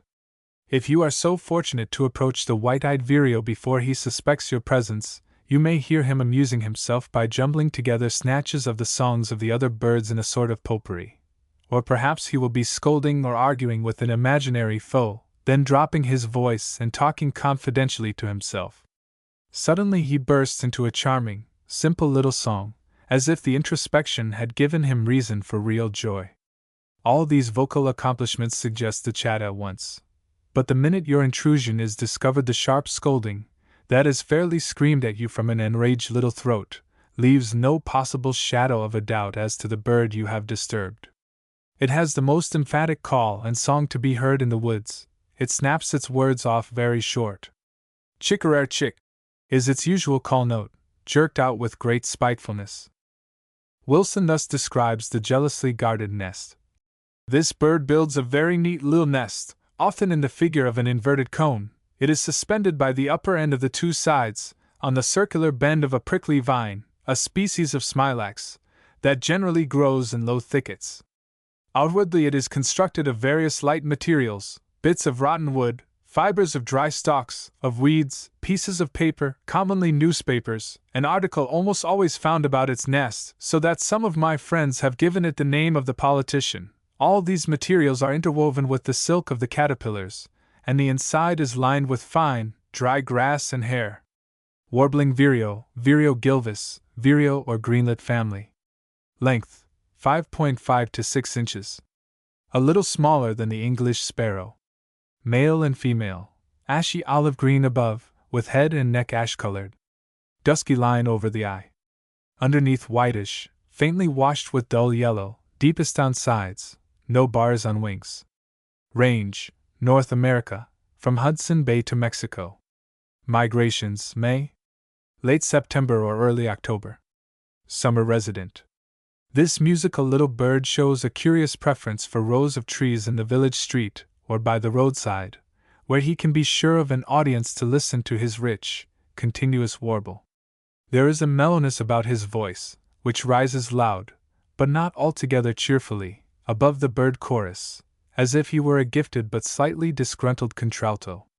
Too inconspicuously dressed, and usually too high in the treetop to be identified without opera glasses, we may easily mistake him by his voice for one of the warbler family, which is very closely allied to the vireos. Indeed, this warbling vireo seems to be the connecting link between them. Morning and afternoon, but almost never in the evening, we may hear him rippling out song after song as he feeds on insects and berries about the garden.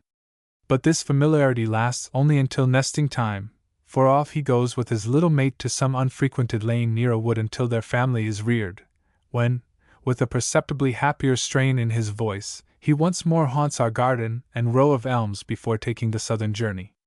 Ovenbird, Sciurus orocapillus, wood warbler family. Called also golden-crowned thrush. The teacher, wood wagtail, golden-crowned wagtail, golden-crowned accenter. Length, 6 to 6.15 inches. Just a shade smaller than the English sparrow. Male and female, upper parts olive, with an orange-brown crown, bordered by black lines that converge toward the bill. Underparts white, breast spotted and streaked on the sides. White eye-ring. Range, United States to Pacific slope. Migrations, May, October. Common summer resident. Early in May you may have the good fortune to see this little bird of the woods strutting in and out of the garden shrubbery with a certain mock dignity, like a child wearing its father's boots. Few birds can walk without appearing more or less ridiculous, and however gracefully and prettily it steps, this amusing little wagtail is no exception. When seen at all, which is not often, for it is shy, it is usually on the ground, not far from the shrubbery or a woodland thicket, under which it will quickly dodge out of sight at the merest suspicion of a footstep.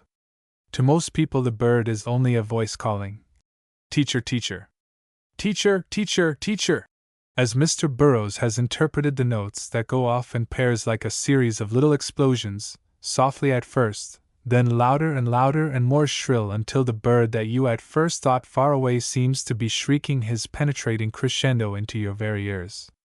But you may look until you are tired before you find him in the high, dry wood, never near water. In the driest parts of the wood, here the ground is thickly carpeted with dead leaves, you may some day notice a little bunch of them, that look as if a plant, in pushing its way up through the ground, had raised the leaves, rootlets, and twigs a trifle. Examine the spot more carefully, and on one side you find an opening, and within the ball of earth, softly lined with grass, lie 4 or 5 cream-white, speckled eggs. It is only by a happy accident that this nest of the ovenbird is discovered. The concealment could not be better. It is this peculiarity of nest construction, in shape like a Dutch oven, that has given the bird what decay considers its trivial name. Not far from the nest the parent birds scratch about in the leaves like diminutive barnyard fowls, for the grubs and insects hiding under them. But at the first suspicion of an intruder their alarm becomes pitiful. Panic-stricken, they become fairly limp with fear, and drooping her wings and tail, the mother bird drags herself hither and thither over the ground. As utterly bewildered as his mate, the male darts, flies, and tumbles about through the low branches, jerking and wagging his tail in nervous spasms until you have beaten a double quick retreat. In nesting time, at evening, a very few have heard the luxurious nuptial song of the ovenbird, but it is a song to haunt the memory forever afterward. Burroughs appears to be the first writer to record this rare bit of bird melody. "Mounting by easy flight to the top of the tallest tree," says the author of Wake Robin, "the ovenbird launches into the air with a sort of suspended, hovering flight, like certain of the finches, and bursts into a perfect ecstasy of song, clear, ringing, copious, rivaling the goldfinches in vivacity and the linnets in melody." Worm-eating warbler, Helmintherus vermivorus, wood warbler family. Length, 5.50 inches. Less than an inch shorter than the English sparrow. Male and female, greenish olive above. Head yellowish brown, with 2 black stripes through crown to the nape, also black lines from the eyes to neck. Under parts buffy and white. Range, eastern parts of United States. Nests as far north as southern Illinois and southern Connecticut. Winters in the Gulf states and southward. Migrations May, September. Summer resident. In the Delaware Valley and along the same parallel, this inconspicuous warbler is abundant, but north of New Jersey it is rare enough to give an excitement to the day on which you discover it. No doubt it is commoner than we suppose, for its coloring blends so admirably with its habitats that it is probably very often overlooked.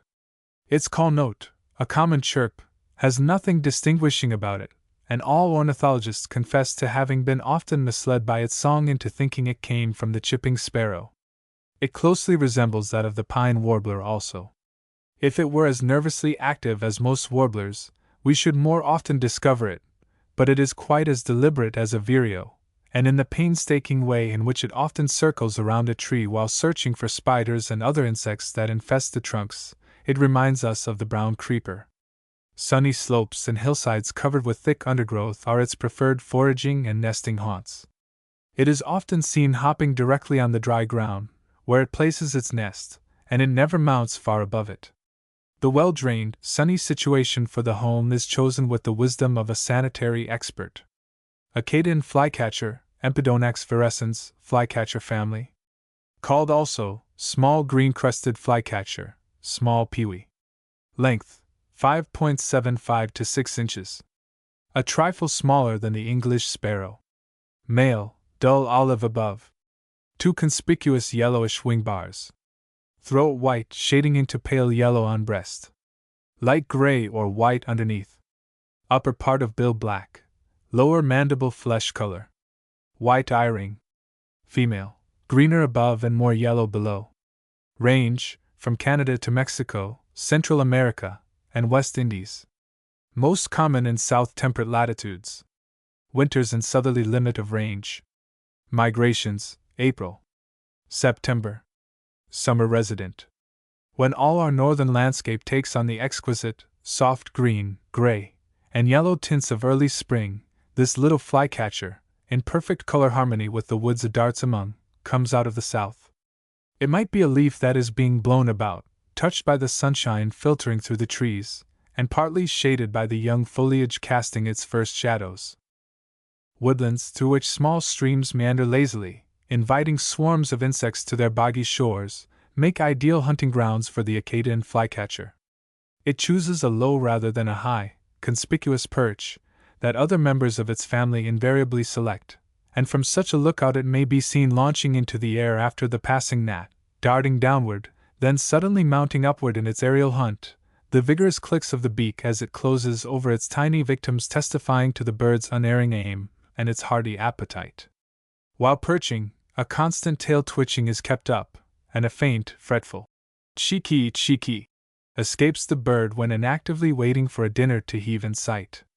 In the middle Atlantic states its peeping sound and the clicking of its parti-colored bill are infrequently heard in the village streets in the autumn, when the shy and solitary birds are enticed from the deep woods by a prospect of a more plentiful diet of insects, attracted by the fruit in orchards and gardens. Never far from the ground, on two or more parallel branches, the shallow, unsubstantial nest is laid. Someone has cleverly described it as a tuft of hay caught by the limb from a load driven under it. But this description omits all mention of the quantities of blossoms that must be gathered to line the cradle for the tiny, cream-white eggs spotted with brown. Yellow-bellied flycatcher, Empidonax flaviventris, flycatcher family.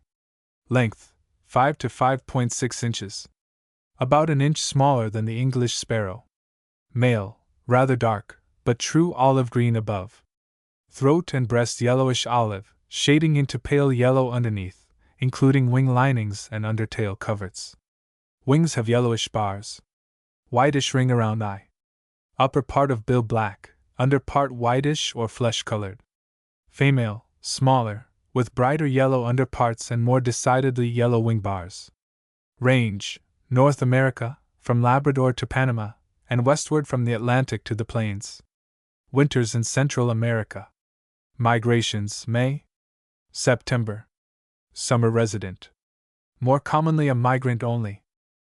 This is the most yellow of the small flycatchers and the only eastern species with a yellow instead of a white throat. Without hearing its call note, psiek, which it abruptly sneezes rather than utters, it is quite impossible, as it darts among the trees, to tell it from the Acadian flycatcher, with which even Audubon confounded it. Both these little birds choose the same sort of retreats, well-timbered woods near a stream that attracts myriads of insects to its spongy shores, and both are rather shy and solitary. The yellow-bellied species has a far more northerly range, however, than its southern relative or even the small green-crested flycatcher. It is rare in the Middle States, not common even in New England, except in the migrations, but from the Canada border northward its soft, plaintive whistle, which is its love song, may be heard in every forest where it nests. All the flycatchers seem to make a noise with so much struggle, such convulsive jerkings of head and tail, and flutterings of the wings that, considering the scanty success of their musical attempts, it is surprising they try to lift their voices at all when the effort almost literally lifts them off their feet. While this little flycatcher is no less erratic than its Acadian cousin, its nest is never slovenly. One couple had their home in a wild grape bower in Pennsylvania. A Virginia creeper in New Jersey supported another cradle that was fully 20 feet above the ground. But in Labrador, where the bird has its chosen breeding grounds, the bulky nest is said to be invariably placed either in the moss by the brookside or in some old stump, should the locality be too swampy. Black-throated green warbler, Dendroica virens, wood warbler family. Length 5 inches. Over an inch smaller than the English sparrow. Male, back and crown of head bright yellowish olive green. Forehead, band over eye, cheeks, and sides of neck rich yellow. Throat, upper breast, and stripe along sides black. Underneath yellowish white.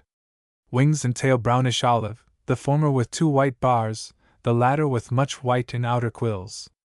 In autumn, plumage resembling the females. Female, similar, chin yellowish, throat and breast dusky, the black being mixed with yellowish. Range, eastern North America, from Hudson Bay to Central America and Mexico. Nests north of Illinois and New York. Winters in tropics. Migrations May, October.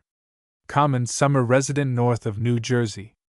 There can be little difficulty in naming a bird so brilliantly and distinctly marked as this green, gold, and black warbler, that lifts up a few pure, sweet, tender notes, loud enough to attract attention when he visits the garden.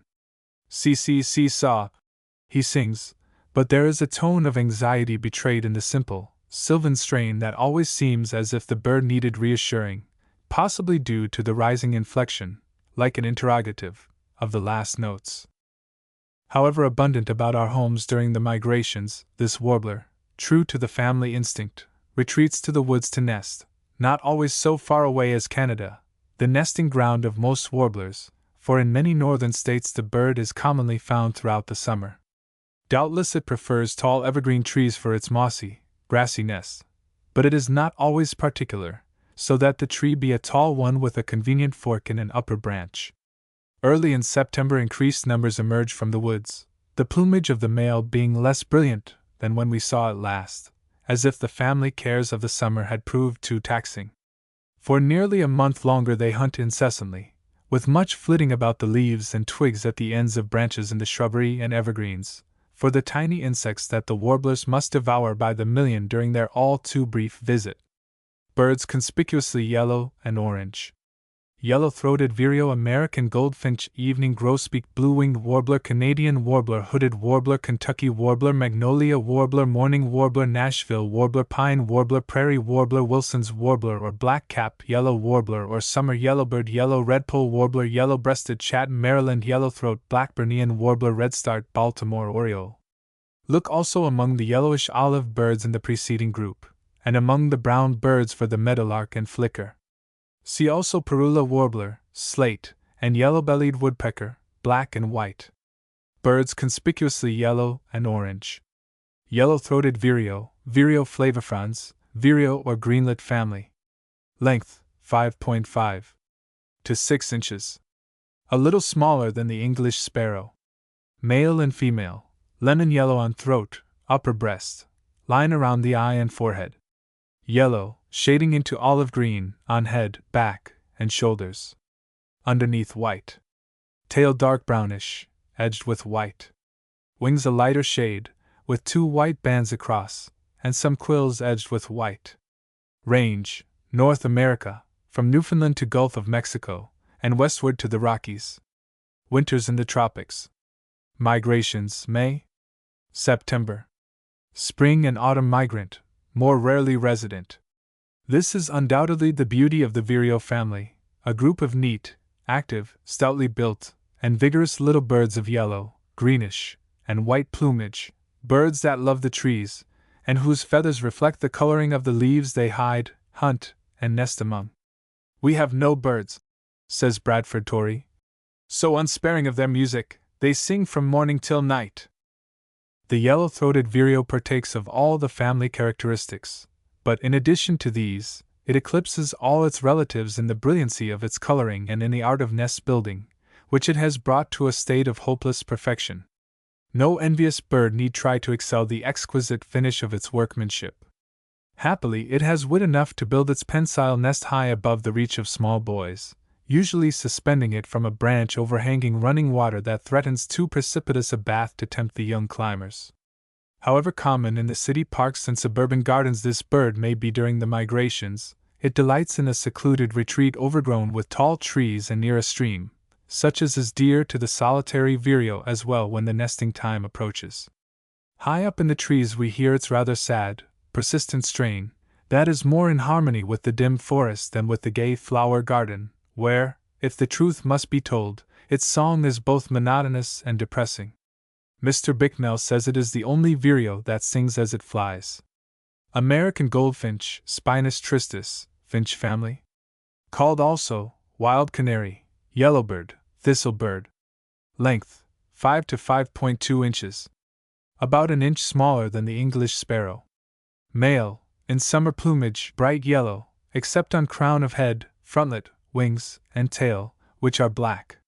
Whitish markings on wings give effective bands. Tail with white on inner webs. In winter plumage, head yellow olive, no frontlet, black drab, with reddish tinge, shoulders and throat yellow, soiled brownish white underneath. Female, brownish olive above, yellowish white beneath. Range, North America, from the tropics to the fur countries and westward to the Columbia River and California. Common throughout its range. Migrations, May-October. Common summer resident, frequently seen throughout the winter as well. An old field, overgrown with thistles and tall, stalky wild flowers, is the paradise of the goldfinches, summer or winter. Here they congregate in happy companies while the sunshine and goldenrod are as bright as their feathers, and cling to the swaying slender stems that furnish an abundant harvest, daintily. Lunching upon the fluffy seeds of thistle blossoms, pecking at the mullein stalks, and swinging airily among the asters and Michaelmas daisies, or, when snow covers the same field with a glistening crust, above which the brown stalks offer only a meager dinner, the same birds, now somberly clad in winter feathers, cling to the swaying stems with cheerful fortitude. At your approach, the busy company rises on the wing, and with peculiar, wavy flight rise and fall through the air, marking each undulation with a cluster of notes, sweet and clear, that come floating downward from the blue ether, where the birds seem to bound along exultant in their motion and song alike. In the spring the plumage of the goldfinch, which has been drab and brown through the winter months, is molted or shed, a change that transforms the bird from a somber Puritan into the gayest of cavaliers, and seems to wonderfully exalt his spirits. He bursts into a wild, sweet, incoherent melody that might be the outpouring from 2 or 3 throats at once instead of one, expressing his rapture somewhat after the manner of the canary, although his song lacks the variety and the finish of his caged namesake. What tone of sadness in his music the man found who applied the adjective tristis to his scientific name it is difficult to imagine when listening to the notes that come bubbling up from the bird's happy heart. With plumage so lovely and song so delicious and dreamy, it is small wonder that numbers of our goldfinches are caught and caged, however inferior their song may be to the European species recently introduced into this country. Heard in Central Park, New York, where they were set at liberty, the European goldfinches seem to sing with more abandon, perhaps, but with no more sweetness than their American cousins. The song remains at its best all through the summer months, for the bird is a long wooer. It is nearly July before he mates, and not until the tardy cedar birds are house-building in the orchard do the happy pair begin to carry grass, moss, and plant down to a crotch of some tall tree convenient to a field of such wild flowers as will furnish food to a growing family. Doubtless the birds wait for this food to be in proper condition before they undertake parental duties at all, the most plausible excuse for their late nesting. The cares evolving from 4 to 6 pale blue eggs will suffice to quiet the father's song for the winter by the 1st of September, and fade all the glory out of his shining coat. As pretty a sight as any garden offers is when a family of goldfinches alights on the top of a sunflower to feast upon the oily seeds, a perfect harmony of brown and gold. Evening grosbeak, Cockathros vespertinus, finch family. Length, 8 inches. 2 inches shorter than the robin. Male, forehead, shoulders, and underneath clear yellow, dull yellow on lower back, sides of the head, throat, and breast olive brown. Crown, tail, and wings black, the latter with white secondary feathers. Bill heavy and blunt, and yellow. Female, brownish gray, more or less suffused with yellow. Wings and tail blackish, with some white feathers. Range, interior of North America. Resident from Manitoba northward. Common winter visitor in northwestern United States and Mississippi Valley, casual winter visitor in northern Atlantic states. In the winter of 1889-90 Eastern people had the rare treat of becoming acquainted with this common bird of the Northwest, that, in one of its erratic travels, chose to visit New England and the Atlantic states, as far south as Delaware, in great numbers. Those who saw the evening grosbeaks then remember how beautiful their yellow plumage, a rare winter tint, looked in the snow-covered trees, where small companies of the gentle and ever-tame visitors enjoyed the buds and seeds of the maples, elders, and evergreens. Possibly evening grosbeaks were in vogue for the next season's millinery, or perhaps Eastern ornithologists had a sudden zeal to investigate their structural anatomy. At any rate, these birds, whose very tameness, that showed slight acquaintance with mankind, should have touched the coldest heart, received the warmest kind of a reception from hot shot. The few birds that escaped to the solitudes of Manitoba could not be expected to tempt other travelers eastward by an account of their visit. The bird is quite likely to remain rare in the east. But in the Mississippi Valley and throughout the Northwest, companies of from 6 to 60 may be regularly counted upon as winter neighbors on almost every farm. Here the females keep up a busy chatting, like a company of cedar birds, and the males punctuate their pauses with a single shrill note that gives little indication of their vocal powers. But in the solitude of the northern forest the love song is said to resemble the robin's at the start. Unhappily, after a most promising beginning, the bird suddenly stops, as if he were out of breath. Blue-winged warbler, Helminthophila pinus, wood warbler family. Called also blue-winged yellow warbler. Length 4.75 inches. An inch and a half shorter than the English sparrow. Male, crown of head and all underparts bright yellow. Back olive green. Wings and tail bluish slate, the former with white bars, and 3 outer tail quills with large white patches on their inner webs. Female, paler and more olive. Range, eastern United States, from southern New England and Minnesota, the northern limit of its nesting range, to Mexico and Central America, where it winters. Migrations May, September. Summer resident.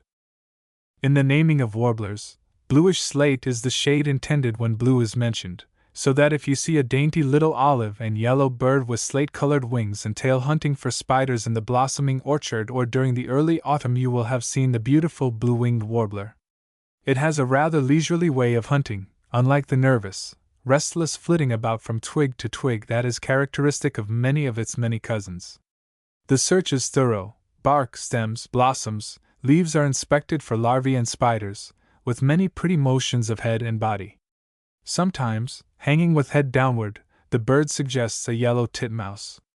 After blossom time, a pair of these warblers, that have done serviceable work in the orchard in their all too brief stay, hurry off to dense woods to nest. They are usually to be seen in pairs at all seasons. Not to high coniferous trees in northern forests, the mecca of innumerable warblers, but to scrubby, second growth of woodland borders, or lower trees in the heart of the woods, do these dainty birds retreat. There they build the usual warbler nest of twigs, bits of bark, leaves, and grasses, but with this peculiarity: the numerous leaves with which the nest is wrapped all have their stems pointing upward. Mr. Frank Chapman has admirably defined their song as consisting of 2 drawled, wheezy notes, sweechy, the first inhaled, the second exhaled. Canadian warbler, Sylvania canadensis, wood warbler family. Called also Canadian flycatcher, spotted Canadian warbler, Canada warbler, AU 1998. Length 5 to 5.6 inches. About an inch shorter than the English sparrow. Male, immaculate bluish ash above, without marks on wings or tail, crown spotted with arrow-shaped black marks. Cheeks, lined from bill to eye, and underneath clear yellow. Black streaks forming a necklace across the breast.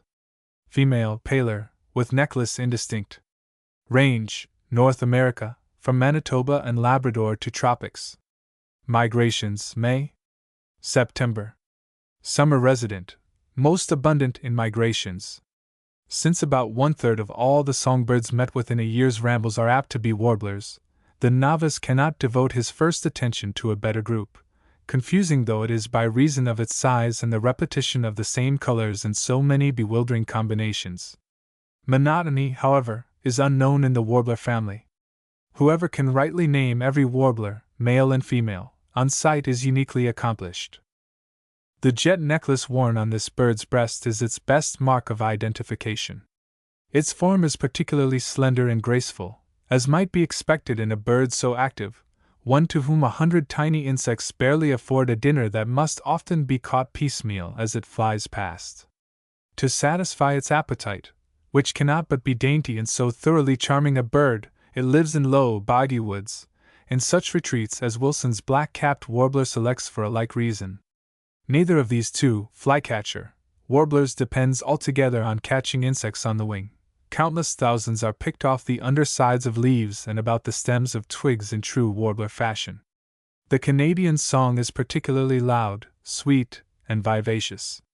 It is hazardous for any one without long field practice to try to name any warbler by its song alone, but possibly this one's animated music is as characteristic as any. The nest is built on the ground on a mossy bank or elevated into the root crannies of some large tree, where there is much water in the woods. Bits of bark, dead wood, moss, and fine rootlets, all carefully wrapped with leaves, go to make the pretty cradle. Unhappily, the little Canada warblers are often cheated out of their natural rights, like so many other delightful songbirds, by the greedy interloper that the cowbird deposits in their nest. Hooded warbler, Sylvania mitrata, wood warbler family. Length, 5 to 5.75 inches. About an inch shorter than the English sparrow. Male, head, neck, chin, and throat black like a hood and mature male specimens only. Hood restricted, or altogether wanting in female and young. Upper parts rich olive. Forehead, cheeks, and underneath yellow. Some conspicuous white on tail feathers. Female, duller, and with restricted cowl. Range, United States east of Rockies, and from southern Michigan and southern New England to West Indies and tropical America, where it winters. Very local. Migrations May, September. Summer resident. This beautifully marked, sprightly little warbler might be mistaken in his immaturity for the yellowthroat, and as it is said to take him nearly 3 years to grow his hood, with the completed cowl and cape, there is surely sufficient reason here for the despair that often seizes the novice in attempting to distinguish the perplexing warblers. Like its southern counterpart, the hooded warbler prefers wet woods and low trees rather than high ones, for much of its food consists of insects attracted by the dampness, and many of them must be taken on the wing. Because of its tireless activity, the bird's figure is particularly slender and graceful, a trait, too, to which we owe all the glimpses of it we are likely to get throughout the summer. It has a curious habit of spreading its tail, as if it wished you to take special notice of the white spots that adorn it, not flirting it, as the redstart does his more gorgeous one, but simply opening it like a fan as it flies and darts about. Its song, which is particularly sweet and graceful, and with more variation than most warblers' music, has been translated. Chewio tsip, tsip, chewio, again interpreted by Mr. Chapman as, "You must come to the woods or you won't see me." Kentucky warbler, Geothlypis formosa, wood warbler family. Length, 5.5 inches. Nearly an inch shorter than the English sparrow. Male, upper parts olive green, under parts yellow. A yellow line from the bill passes over and around the eye. Crown of head, patch below the eye, and line defining throat, black. Female, similar, but paler, and with grayish instead of black markings.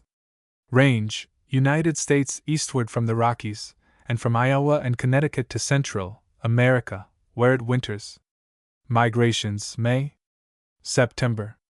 Summer resident. No bird is common at the extreme limits of its range, and so this warbler has a reputation for rarity among the New England ornithologists that would surprise people in the Middle South and Southwest.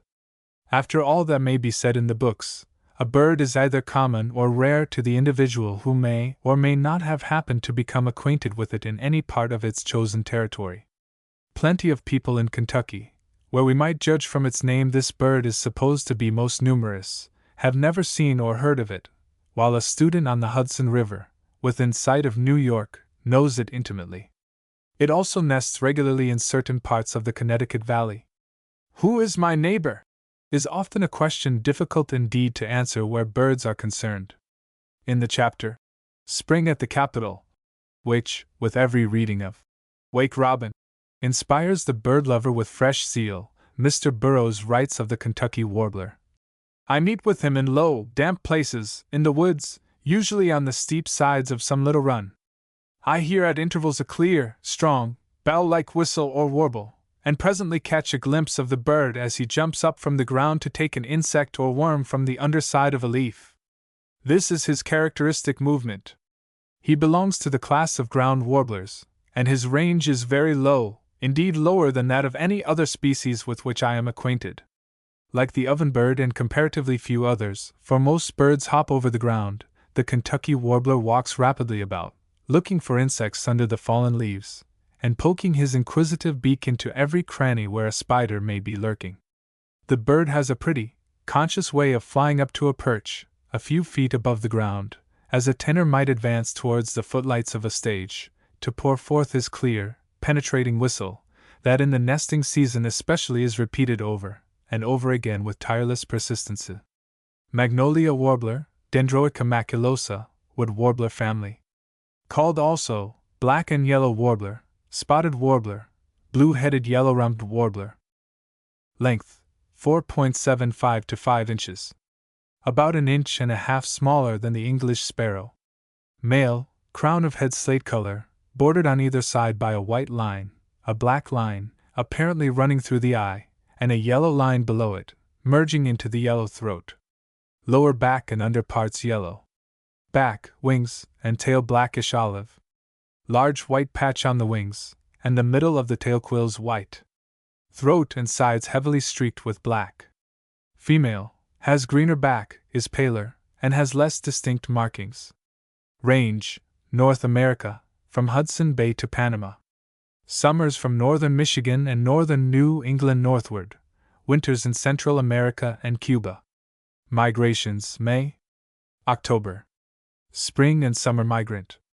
In spite of the bird's name, one need not look for it in the glossy magnolia trees of the southern gardens more than in the shrubbery on New England lawns, and during the migrations it is quite as likely to be found in one place as in the other. Its true preference, however, is for the spruces and hemlocks of its nesting ground in the northern forests. For these it deserts us after a brief hunt about the tender, young spring foliage and blossoms, where the early worm lies concealed, and before we have become so well acquainted with its handsome clothes that we will instantly recognize it in the duller ones it wears on its return trip in the autumn. The position of the white marks on the tail feathers of this warbler, however, is the clue by which it may be identified at any season or any stage of its growth. If the white bar runs across the middle of the warbler's tail, you can be sure of the identity of the bird. A nervous and restless hunter, it nevertheless seems less shy than many of its kin. Another pleasing characteristic is that it brings back with it in October the loud, clear, rapid whistle with which it has entertained its nesting mate in the Canada woods through the summer. Mourning warbler, Geothlypis Philadelphia, wood warbler family. Called also mourning ground warbler. Length 5 to 5.6 inches. About an inch smaller than the English sparrow. Male, gray head and throat, the breast gray, the feathers with black edges that make them look crinkled, like crepe. The black markings converge into a spot on upper breast. Upper parts, except head, olive. Underneath rich yellow. Female, similar, but duller, throat and breast buff and dusky where the male is black. Back olive green. Range, Eastern North America, breeds from eastern Nebraska, northern New York, and Nova Scotia northward, and southward along the Alleghenies to Pennsylvania. Winters in the tropics. Chapman. Migrations May, September. Spring and autumn migrant. Since Audubon met with but one of these birds in his incessant trampings, and Wilson secured only an immature, imperfectly marked specimen for his collection, the novice may feel no disappointment if he fails to make the acquaintance of this gay and agreeable widow. And yet the shy and wary bird is not unknown in Central Park, New York City. Even where its clear, whistled song strikes the ear with a startling novelty that invites to instant pursuit of the singer, you may look long and diligently through the undergrowth without finding it. Dr. Merriam says the whistle resembles the syllables. True, true, true, true, too, the voice rising on the first 3 syllables and falling on the last 2. In the nesting season this song is repeated over and over again with a persistence so worthy of a Kentucky warbler.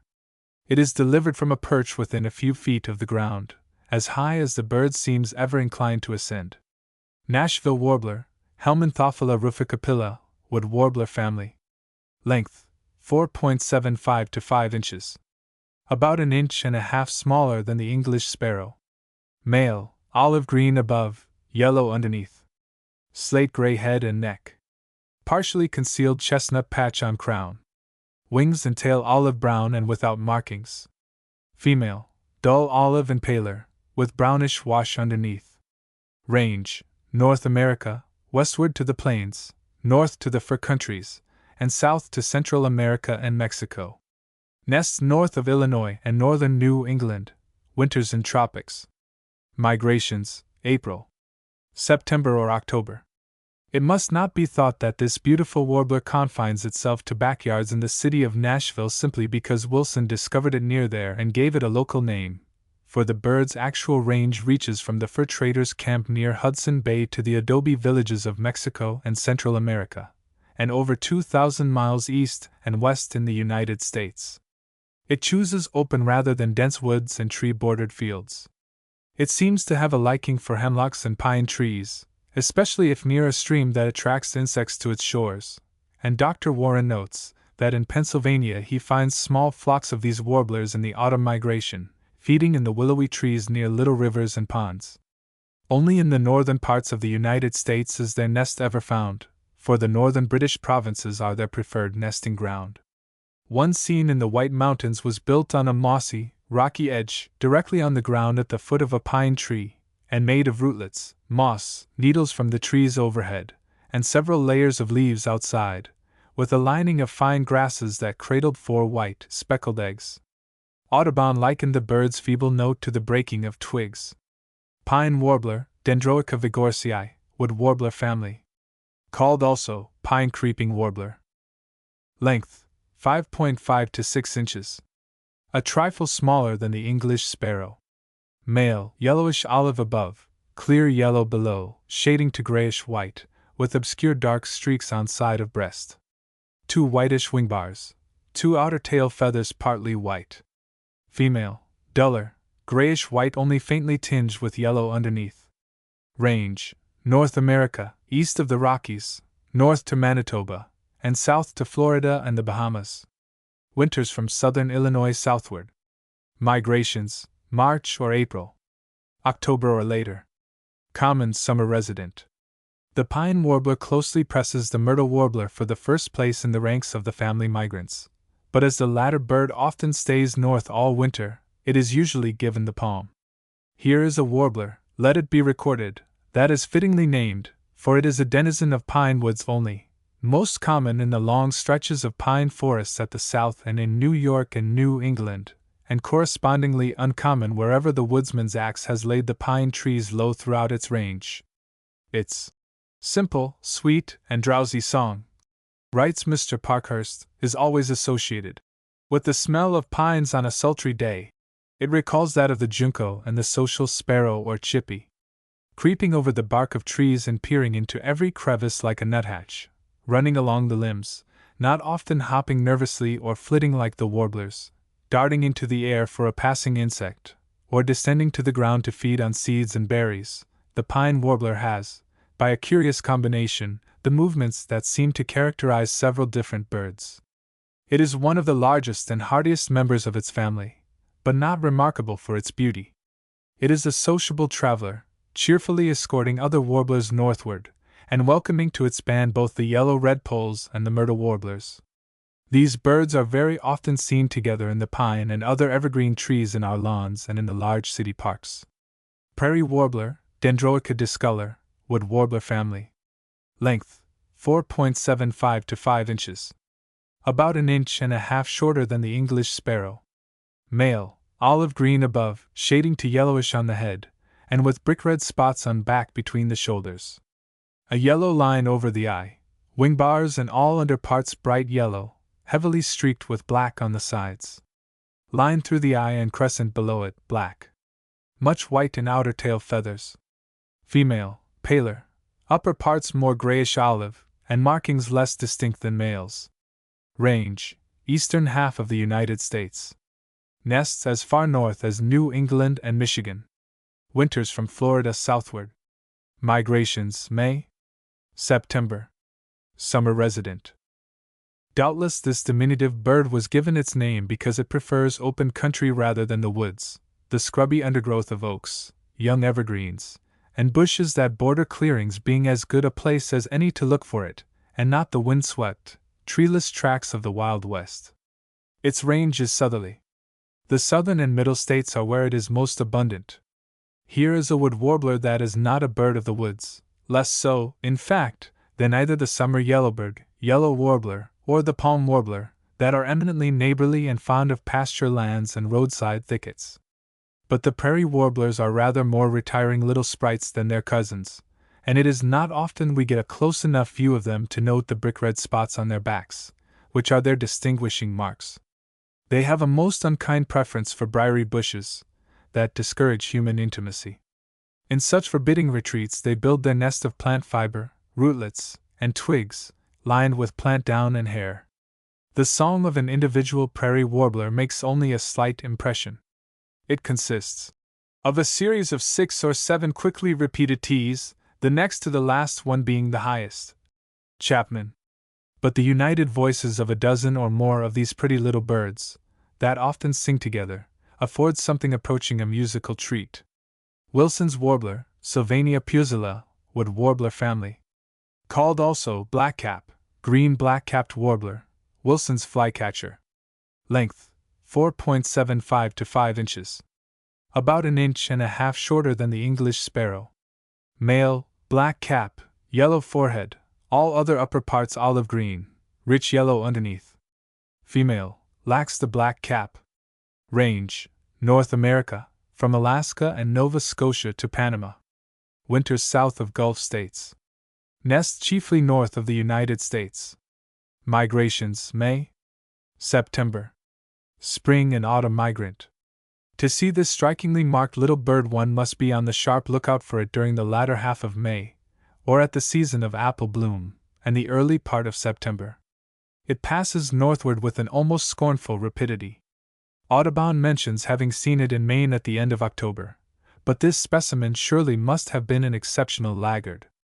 In common with several others of its family, it is exceedingly expert in catching insects on the wing, but it may be known as no true flycatcher from the conspicuous rich yellow of its underparts, and also from its habit of returning from a mid-air sally to a different perch from the one it left to pursue its dinner.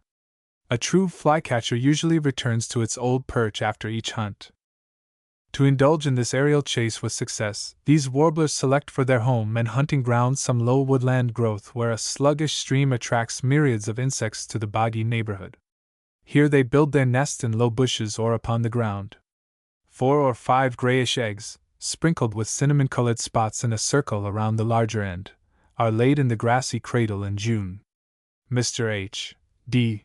Minot found one of these nests on Pike's Peak at an altitude of 11,000 feet, almost at the limit of vegetation. The same authority compares the bird's song to that of the redstart and the yellow warbler. Yellow redpoll warbler, Dendroica palmarum hypocrisea, wood warbler family. Called also yellow palm warbler, the 2 former palm warbler species combined as palm warbler, AU 1998. Length, 5.5 to 5.75 inches. A little smaller than the English sparrow. Male and female, chestnut crown. Upper parts brownish olive, greenest on lower back. Underneath uniform bright yellow, streaked with chestnut on throat, breast, and sides. Yellow line over and around the eye. Wings unmarked.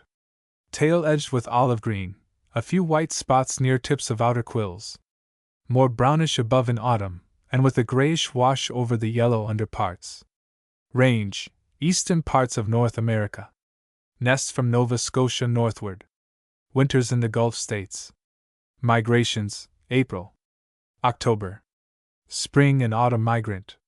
While the uniform yellow of this warbler's underparts in any plumage is its distinguishing mark, it also has a flycatcher's trait of constantly flirting its tail, that is at once an outlet for its superabundant vivacity and a fairly reliable aid to identification. The tail is jerked, wagged, and flirted like a baton in the hands of an inexperienced leader of an orchestra. One need not go to the woods to look for the restless little sprite that comes northward when the early April foliage is as yellow and green as its feathers. It prefers the fields and roadsides, and before there are leaves enough on the undergrowth to conceal it, we may come to know it as well as it is possible to know any bird whose home life is passed so far away. Usually it is the first warbler one sees in the spring in New York and New England. With all the alertness of a flycatcher, it will dart into the air after insects that fly near the ground, keeping up a constant chip, chip, fine and shrill, at one end of the small body, and the liveliest sort of tail motions at the other. The pine warbler often bears it company. With the first suspicion of warm weather, off goes this hardy little fellow that apparently loves the cold almost well enough to stay north all the year like its cousin, the myrtle warbler. It builds a particularly deep nest, of the usual warbler construction, on the ground, but its eggs are rosy rather than the bluish white of others. In the southern states the bird becomes particularly neighborly, and is said to enter the streets and gardens of towns with a chippy's familiarity. Palm warbler or redpoll warbler, Dendroica palmarum, differs from the preceding chiefly in its slightly smaller size, the more grayish-brown tint in its olive upper parts, and the uneven shade of yellow underneath that varies from clear yellow to soiled whitish. It is the western counterpart of the yellow redpoll, and is most common in the Mississippi Valley. Strangely enough, however, it is this warbler, and not Hypocrisea, that goes out of its way to winter in Florida, where it is abundant all winter. Yellow warbler, Dendroica aestiva, wood warbler family. Called also summer yellowbird, golden warbler, yellow poll. Length 4.75 to 5.2 inches. Over an inch shorter than the English sparrow. Male, upper parts olive yellow, brightest on the crown, under parts bright yellow, streaked with reddish brown. Wings and tail dusky olive brown, edged with yellow. Female, similar, but reddish brown streakings less distinct. Range, North America, except southwestern states, where the protonotary warbler reigns in its stead. Nests from Gulf states to fur countries. Winters south of the Gulf states. As far as northern parts of South America. Migrations May, September. Common summer resident. This exquisite little creature of perpetual summer, though to find it must travel back and forth between two continents, comes out of the south with the golden days of spring. From much living in the sunshine through countless generations, its feathers have finally become the color of sunshine itself, and in disposition, as well, it is nothing if not sunny and bright. Not the least of its attractions is that it is exceedingly common everywhere, in the shrubbery of our lawns, in gardens and orchards, by the road and brookside, in the edges of woods. Everywhere we catch its glint of brightness through the long summer days, and hear its simple, sweet, and happy song until the end of July. Because both birds are so conspicuously yellow, no doubt this warbler is quite generally confused with the goldfinch, but their distinctions are clear enough to any but the most superficial glance. In the first place, the yellow warbler is a smaller bird than the goldfinch. It has neither black crown, wings, nor tail, and it does have reddish-brown streaks on its breast that are sufficiently obsolete to make the coloring of that part look simply dull at a little distance. The goldfinch's bill is heavy, in order that it may crack seeds, whereas the yellow warbler's is slender, to enable it to pick minute insects from the foliage. The goldfinch's wavy, curved flight is unique, and that of his double differs not a whit from that of all nervous, flitting warblers. Surely no one familiar with the rich, full, canary-like song of the wild canary, as the goldfinch is called, could confuse it with the mild wee-chee-chee cher-wee of the summer yellowbird. Another distinction, not always infallible, but nearly so, is that when seen feeding, the goldfinch is generally below the line of vision, while the yellow warbler is either on it or not far above it, as it rarely goes over 12 feet from the ground. No doubt, the particularly mild, sweet amiability of the yellow warbler is responsible for the persistent visitations of the cowbird, from which it is a conspicuous sufferer. In the exquisite, neat little matted cradle of glistening milkweed flax, lined with down from the fronds of fern, the skulking housebreaker deposits her surreptitious egg for the little yellow mother bird to hatch and tend. But amiability is not the only prominent trait in the female yellow warbler's character. She is clever as well, and quickly builds a new bottom on her nest, thus sealing up the cowbird's egg, and depositing her own on the soft, spongy floor above it. This operation has been known to be twice repeated, until the nest became 3 stories high, when a persistent cowbird made such unusual architecture necessary. The most common nesting place of the yellow warbler is in low willows along the shores of streams. Yellow-breasted chat, Icteria virens, wood warbler family. Called also polyglot chat, yellow mockingbird. Length 7.5 inches. A trifle over an inch longer than the English sparrow. Male and female, uniform olive green above. Throat, breast, and underside of wings bright, clear yellow. Underneath white. Sides grayish. White line over the eye, reaching to base of bill and forming partial eye ring. Also white line on sides of throat. Bill and feet black. Range, North America, from Ontario to Central America and westward to the plains. Most common in Middle Atlantic states. Migrations, early May. Late August or September. Summer resident.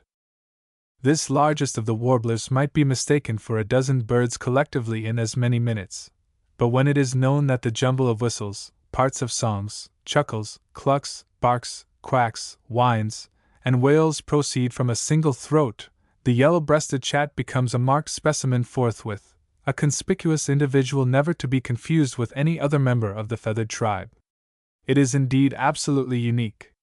The catbird and the mockingbird are rare mimics, but while the chat is not their equal in this respect, it has a large repertoire of weird, uncanny cries all its own, a power of throwing its voice, like a human ventriloquist, into unexpected corners of the thicket or meadow. In addition to its extraordinary vocal feats, it can turn somersaults and do other clown-like stunts as well as any variety actor on the Bowery stage. Only by creeping cautiously towards the roadside tangle, where this rollicking polyglot is entertaining himself and his mate, brooding over her speckled eggs in a bulky nest set in a most inaccessible briery part of the thicket, can you hope to hear him rattle through his variety performance. Walk boldly or noisily past his retreat, and there is silence there and nothing more. But 2 very bright eyes peer out at you through the undergrowth, where the trim, elegant-looking bird watches you with quizzical suspicion until you quietly seat yourself, assumes silent indifference. Phew, phew! He begins, and then immediately, with evident intent to amuse, he rattles off an indescribable, eccentric medley until your ears are tired listening.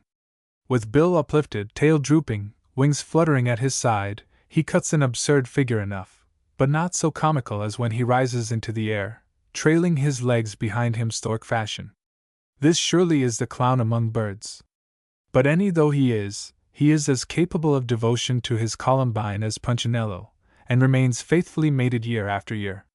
However much of a tease and a deceiver he may be to the passer-by along the roadside, in the privacy of the domestic circle he shows truly lovable traits.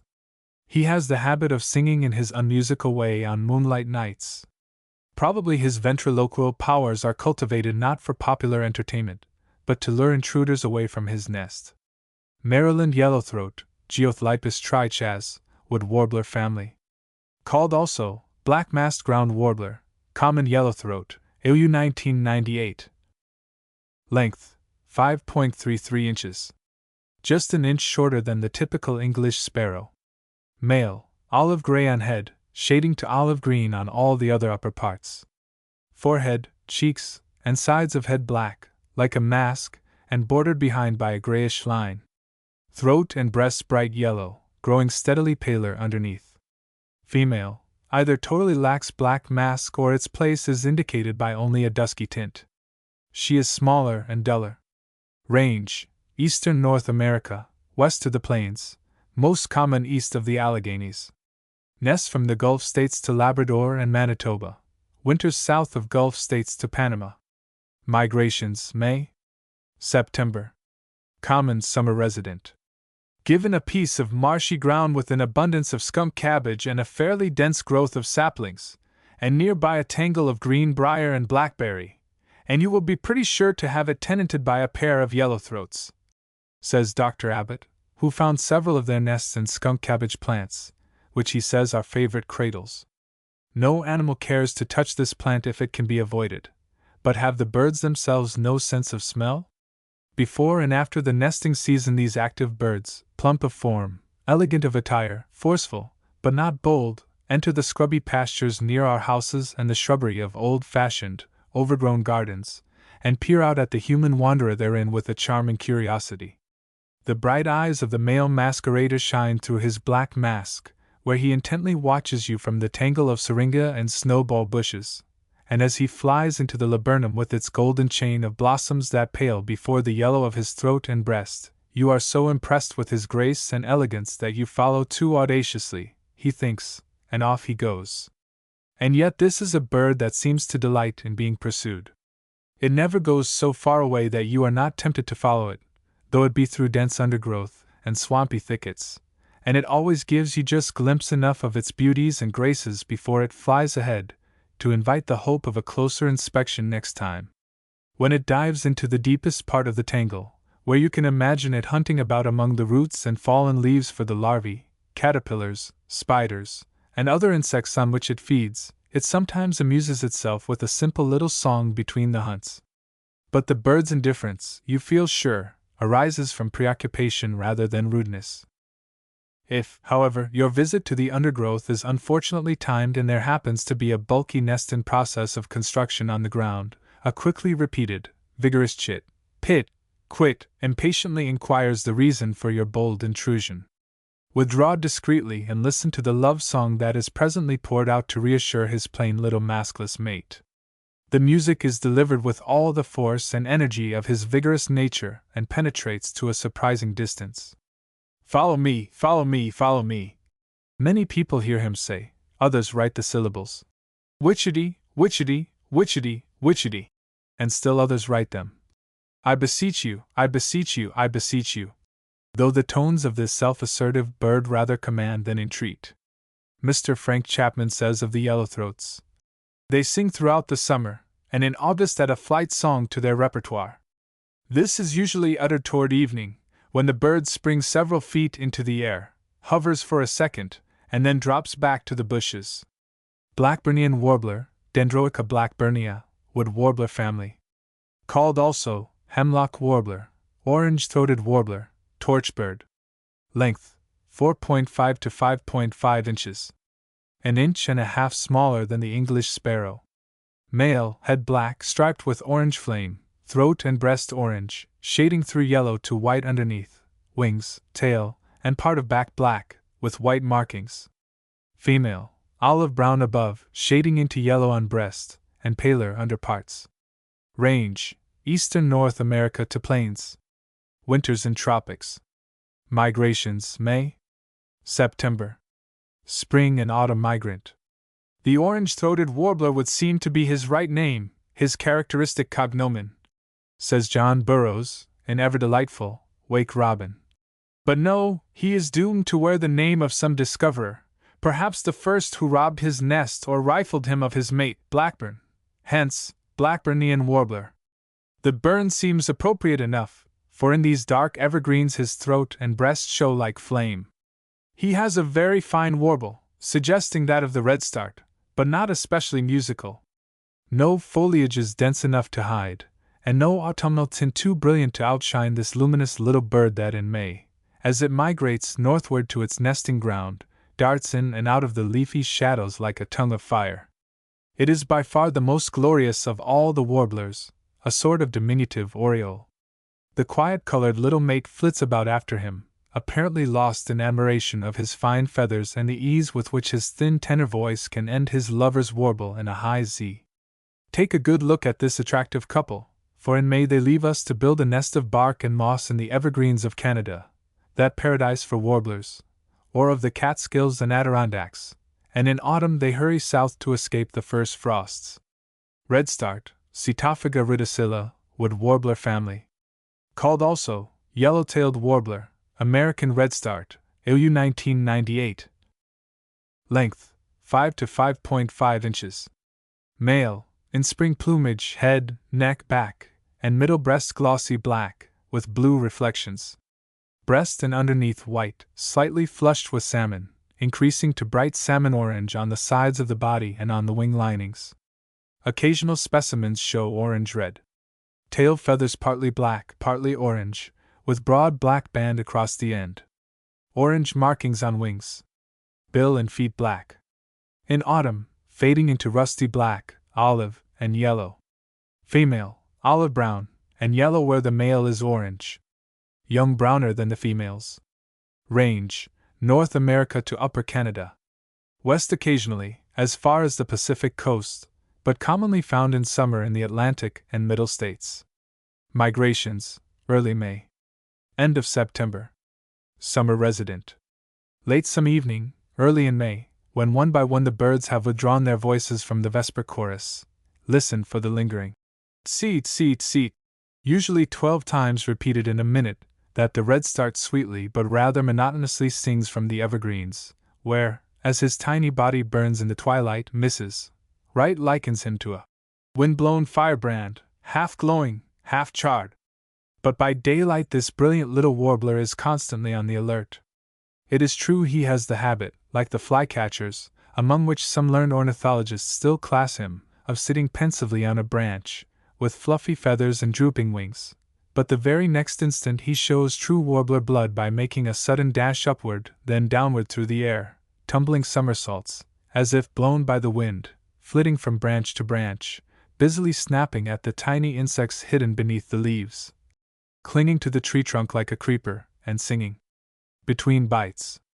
Possibly he will stop long enough in his mad chase to open and shut his tail, fan fashion, with a dainty egotism that, in the peacock, becomes rank vanity. The Germans call this little bird Rostert, redtail, but like so many popular names, this is a misnomer, as, strictly speaking, the redstart is never red, though its salmon-orange markings often border onto orange flame. In a fork of some tall bush or tree, placed 10 or 15 feet from the ground, a carefully constructed little nest is made of moss, horsehair, and strippings from the bark, against which the nest is built, the better to conceal its location. 4 or 5 whitish eggs, thickly sprinkled with pale brown and lilac, like the other warblers, are too jealously guarded by the little mother bird to be very often seen. Baltimore oriole, Iterus galbula, oriole and blackbird family. Called also golden oriole, firebird, golden robin, hangnest, English robin. Length, 7 to 8 inches. About 1/5 smaller than the robin. Male head, throat, upper part of back glossy black.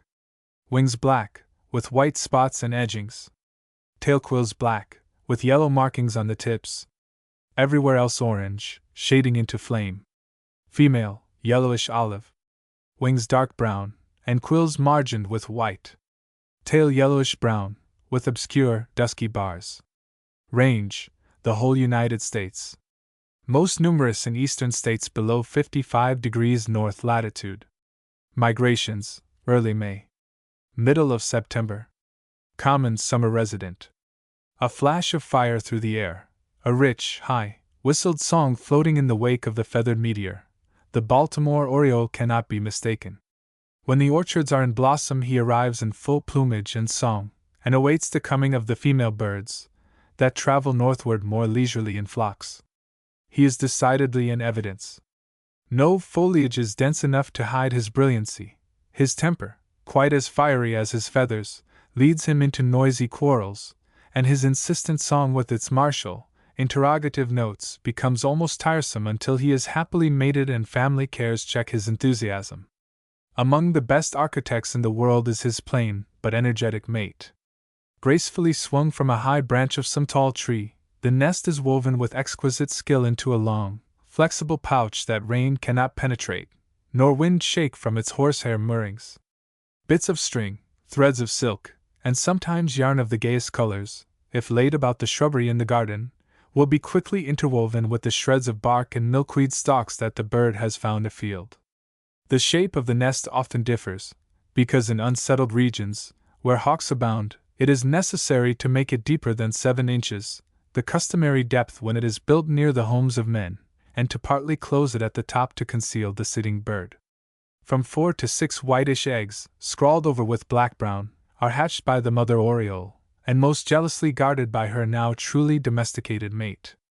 The number of grubs, worms, flies, caterpillars, and even cocoons, that go to satisfy the hunger of a family of orioles in a day, might indicate, if it could be computed, the great value these birds are about our homes, aside from the good cheer they bring. There is a popular tradition about the naming of this gorgeous bird, when George Calvert, the first Lord Baltimore, worn out and discouraged by various hardships in his Newfoundland colony, decided to visit Virginia in 1628. He wrote that nothing in the Chesapeake country so impressed him as the myriads of birds in its woods. But the song and color of the oriole particularly cheered and delighted him, and orange and black became the heraldic colors of the first Lords Proprietors of Maryland. Hush! 'Tis he! My oriole, my glance of summer fire, is come at last, and ever on the watch, twitches the pack-thread I had lightly wound about the bough to help his housekeeping. Twitches and scouts by turns, blessing his luck, yet fearing me who laid it in his way. Nor, more than wise are we in our affairs, divines the providence that hides and helps. Heave, ho! Heave, ho! He whistles as the twine slackens its hold. Once more, now! And a flash lightens across the sunlight to the elm where his mate dangles at her cup of felt.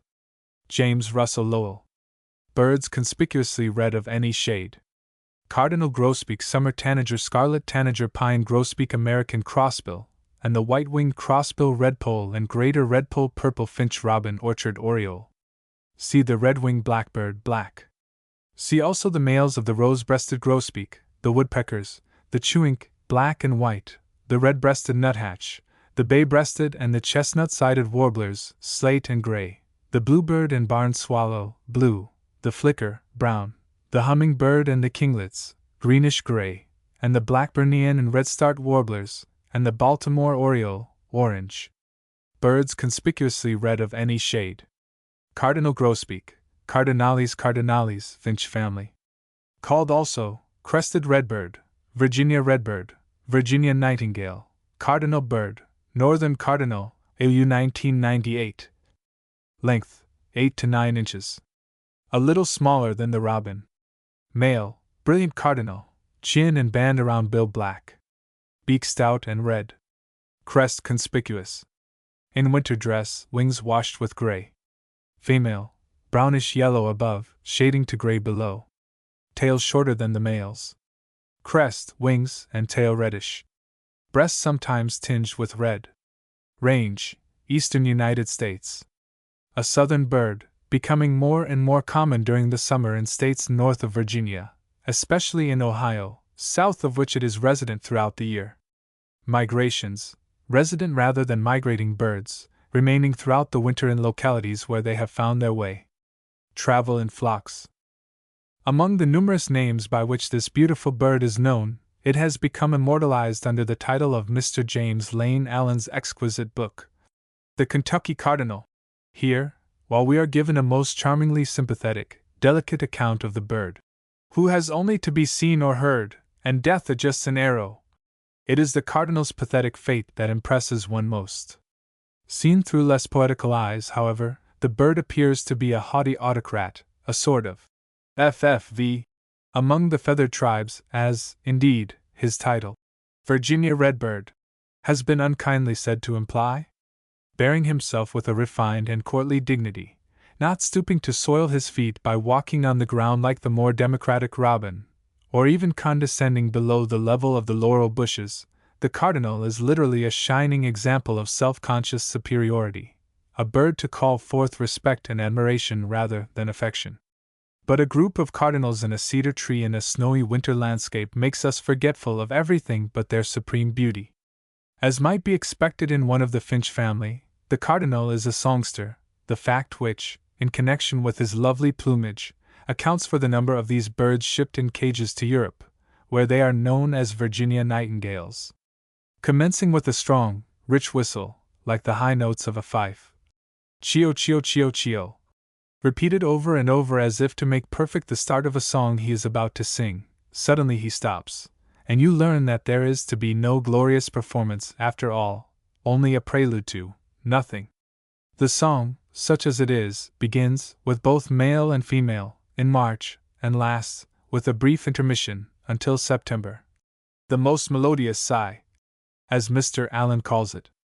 Early in May the cardinals build a bulky and loosely made nest, usually in the holly, laurel, or other evergreen shrubs that they always love to frequent, especially if these are near fields of corn or other grain. And often 2 broods in a year come forth from the pale gray, brown-marked eggs, beating what is literally for them the fatal gift of beauty. Summer tanager, Paranga rubra, tanager family. Called also redbird, smooth-headed redbird. Length, 7.5 inches. About 1/4 smaller than the robin. Male, uniform red. Wings and tail like the body.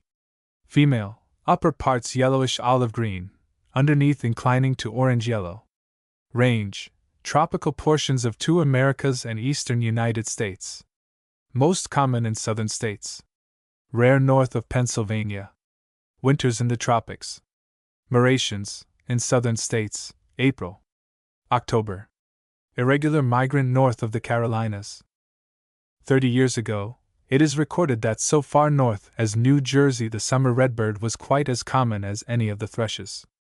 In the South still there is scarcely an orchard that does not contain this tropical-looking beauty, the redbird par excellence, the sweetest singer of the family.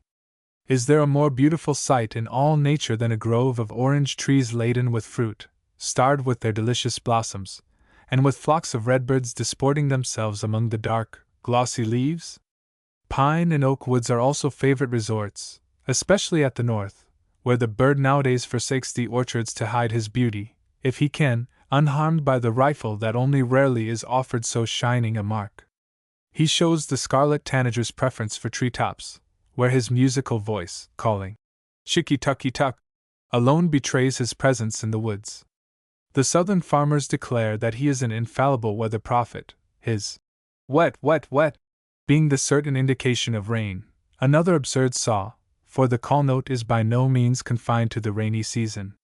The yellowish olive mate, whose quiet colors betray no nest secrets, collects twigs and grasses for the cradle to be saddled on the end of some horizontal branch, though in this work the male sometimes cautiously takes an insignificant part. After her 3 or 4 eggs are laid she sits upon them for nearly 2 weeks, being only rarely and stealthily visited by her mate with some choice grub, blossom, or berry in his beak. But how cheerfully his fife-like whistle rings out during the temporary exile! Then his song is at its best. Later in the summer he has an aggravating way of joining in the chorus of other birds' songs, by which the pleasant individuality of his own voice is lost. A nest of these tanagers, observed not far from New York City, was commenced the last week of May on the extreme edge of a hickory limb in an open wood. 4 eggs were laid on the 4th of June, and 12 days later the tiny fledglings, that all look like their mother in the early stages of their existence, burst from the greenish-white, speckled shells. In less than a month the young birds were able to fly quite well and collect their food. Scarlet tanager, Paranga erythromelas, tanager family. Called also black-winged redbird, firebird, Canada tanager, pocket bird. Length, 7 to 7.5 inches. About 1/4 smaller than the robin. Male, in spring plumage, brilliant scarlet, with black wings and tail. Under wing coverts grayish-white.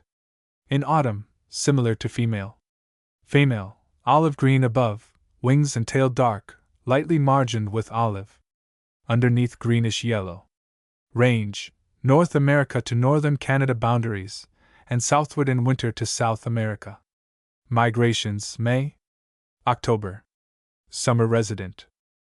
The gorgeous coloring of the scarlet tanager has been its snare and destruction. The densest evergreens could not altogether hide this blazing target for the sportsman's gun, too often fired at the instigation of city milliners. Fine feathers make fine birds, and cruel, silly women, the adage might be adapted for latter-day use. This rarely beautiful tanager, thanks to them, is now only an infrequent flash of beauty in our country roads. Instinct leads it to be chary of its charms, and whereas it used to be one of the commonest of bird neighbors, it is now shy and solitary. An ideal resort for it is a grove of oak or swamp maple near a stream or pond where it can bathe. Evergreen trees, too, are favorites, possibly because the bird knows how exquisitely its bright scarlet coat is set off by their dark background.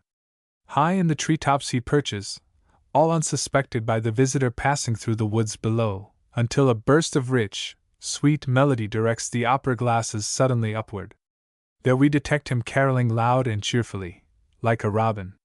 He is an apparition of beauty, a veritable bird of paradise, as, indeed, he is sometimes called. Because of their similar coloring, the tanager and cardinal are sometimes confounded, but an instant's comparison of the two birds shows nothing in common except red feathers, and even those of quite different shades.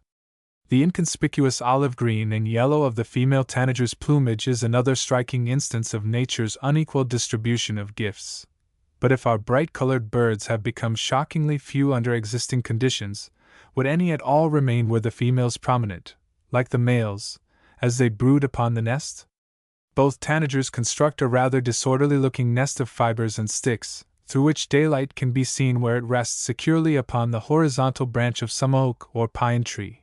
But as soon as 3 or 4 bluish-green eggs have been laid in the cradle, off goes the father, wearing his telltale coat, to a distant tree. There he sings his sweetest carol to the patient, brooding mate, returning to her side only long enough to feed her with the insects and berries that form their food. Happily for the young bird's fate, they are clothed at first in motley, dull colors, with here and there only a bright touch of scarlet, yellow, and olive to prove their claim to the parent whose gorgeous plumage must be their admiration. But after the molting season it would be a wise tanager that knew its own father. His scarlet feathers are now replaced by an autumn coat of olive and yellow not unlike his mates. Pine grosbeak, Panicola enucleator, finch family. Called also pine bullfinch. Length, variously recorded from 6.5 to 11 inches. Specimen measured 8.5 inches. About 1/5 smaller than the robin. Male, general color strawberry red, with some slate gray fleckings about head, under wings, and on legs. Tail brown, wings brown, marked with black and white and slate. A band-shaped series of markings between the shoulders. Underneath paler red, merging into grayish green. Heavy, conspicuous bill. Female, ash brown. Head and hind neck yellowish brown, each feather having central dusky streak. Cheeks and throat yellowish. Beneath ash gray, tinged with brownish yellow under tail. Range, British American provinces and northern United States. Migrations, irregular winter visitors. Length of visits as uncertain as their coming. As inseparable as bees from flowers, so are these beautiful winter visitors from the evergreen woods, where their red feathers, shining against the dark green background of the trees, give them charming prominence. But they also feed freely upon the buds of various deciduous trees. South of Canada we may not look for them except in the severest winter weather. Even then their coming is not to be positively depended upon, but when their caprice, or was it an unusually fierce northern blast, sends them over the Canada border, it is a simple matter to identify them when such brilliant birds are rare. The brownish-yellow and grayish females and young males, however, always seem to be in the majority with us, though our Canadian friends assure us of the irreproachable morals of this gay bird. Wherever there are clusters of pine or cedar trees, when there is a flock of pine grosbeaks in the neighborhood, you may expect to find a pair of birds diligently feeding upon the seeds and berries. No cheerful note escapes them as they persistently gourmandize, and if the truth must be confessed, they appear to be rather stupid and uninteresting, albeit they visit us at a time when we are most inclined to rapture over our bird visitors. They are said to have a deliciously sweet song in the nesting season. When, however, few except the Canadian voyagers hear it. American crossbill, Loxia curvirastra minor, finch family. Called also red crossbill, AU 1998. Length, 6 to 7 inches. About the size of the English sparrow. Male, general color Indian red, passing into brownish gray, with red tinge beneath. Wings, without bands, also tail brown, beak crossed at the tip. Female, general color greenish yellow, with brownish tints. Dull yellowish tints on head, throat, breast, and underneath. Wings and tail pale brown. Beak crossed at tip. Range, Pennsylvania to northern British America. West of Mississippi, range more southerly. Migrations, irregular winter visitor. November. Sometimes resident until April. It is a rash statement to say that a bird is rare simply because you have never seen it in your neighborhood, for while you are going out of the front door your rara avis may be eating the crumbs about your kitchen. Even with our eyes and ears constantly alert for some fresh bird excitement, our phlegmatic neighbor over the way may be enjoying a visit from a whole flock of the very bird we have been looking and listening for in vain all the year. The red crossbills are capricious little visitors, it is true, but by no means uncommon.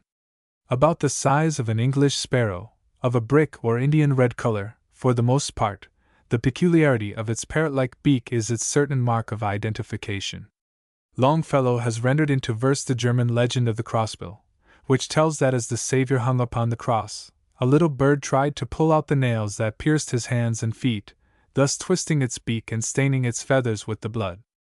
At first glance the birds would seem to be hampered by their cross beaks in getting at the seeds in the pine cones, a superficial criticism when the thoroughness and admirable dexterity of their work are better understood.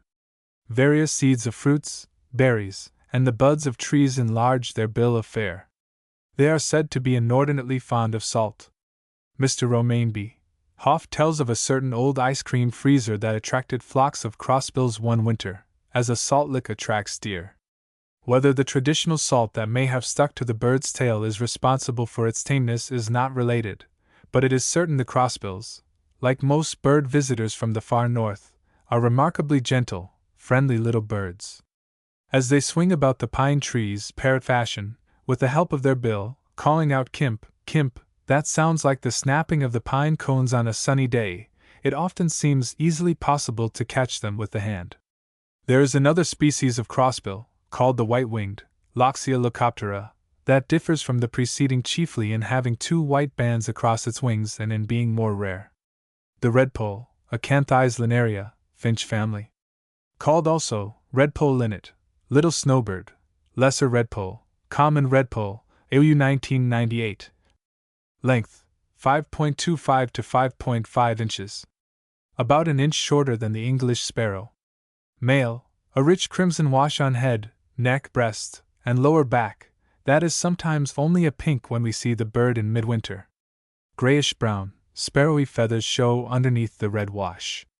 Dusky wings and tail, the feathers more or less edged with whitish. Soiled white underneath, the sides with dusky streaks. Bills sharply pointed. Female, more dingy than male, sides more heavily streaked, and having crimson only on the crown. Range, an Arctic bird that descends irregularly into the northern United States. Migrations, an irregular winter visitor. Ere long, amid the cold and powdery snow, as it were fruit of the season, will come twittering a flock of delicate crimson-tinged birds, lesser redpolls, to sport and feed on the buds just ripe for them on the sunny side of a wood, shaking down the powdery snow there in their cheerful feeding, as if it were high midsummer to them.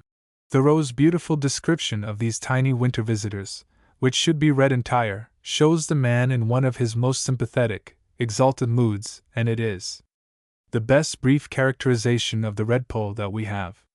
When the Arctic cold becomes too cruel for even the snowbirds and crossbills to withstand, flocks of the sociable little redpolls flying southward are the merest specks in the sullen, gray sky, when they can be seen at all. So high do they keep that often they must pass above our heads without our knowing it. First we see a quantity of tiny dots, like a shake of pepper, in the cloud above, then the specks grow larger and larger, and finally the birds seem to drop from the sky upon some tall tree that they completely cover, a veritable cloudburst of birds. Without pausing to rest after the long journey, down they flutter into the weedy pastures with much cheerful twittering, to feed upon whatever seeds may be protruding through the snow. Every action of a flock seems to be concerted, as if some rigid disciplinarian had drilled them, and yet no leader can be distinguished in the merry company.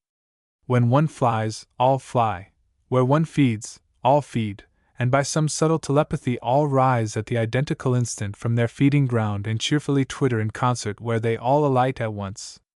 They are more easily disturbed than the goldfinches, that are often seen feeding with them in the lowlands.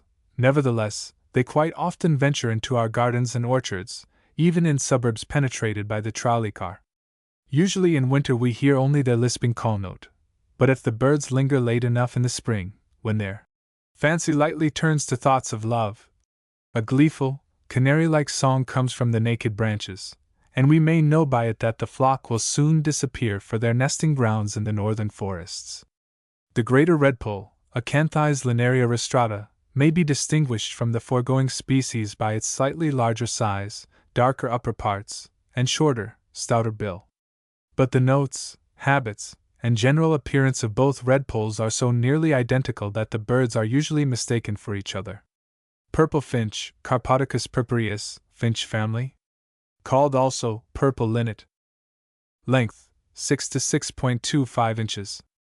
About the same size as the English sparrow. Male, until 2 years old, sparrow-like in appearance like the female, but with olive yellow on chin and lower back. Afterwards entire body suffused with a bright raspberry red, deepest on head, lower back, and breast, and other parts only faintly washed with this color. More brown on back, and wings and tail, which are dusky, have some reddish-brown feathers. Underneath grayish-white. Bill heavy. Tail forked. Female, grayish-olive-brown above, whitish below, finely streaked everywhere with very dark brown, like a sparrow. Sides of breast have arrow-shaped marks. Wings and tail darkest. Range, North America, from Columbia River eastward to Atlantic and from Mexico northward to Manitoba. Most common in Middle States and New England. Winters south of Pennsylvania. Migrations March, November. Common summer resident. Rarely individuals winter at the north. In this much besparrowed country of ours, familiarity is apt to breed contempt for any bird that looks sparrowy, in which case one of the most delicious songsters we have might easily be overlooked. It is not until the purple finch reaches maturity in his second year that his plumage takes on the raspberry red tints that some ornithologists name purple. Oriental purple is our magenta, it is true, but not a raspberry shade. Before maturity, but for the yellow on his lower back and throat, he and his mate alike suggest a song sparrow, and it is important to note their particularly heavy, rounded bills, with the tufts of feathers at the base, and their forked tails, to name them correctly. But the identification of the purple finch, after all, depends quite as much upon his song as his color. In March, when flocks of these birds come north, he has begun to sing a little. By the beginning of May he is desperately in love, and sudden, joyous peals of music from the elm or evergreen trees on the lawn enliven the garden. How could his little brown lady-love fail to be impressed with a suitor so gaily dressed, so tender and solicitous, so deliciously sweet-voiced?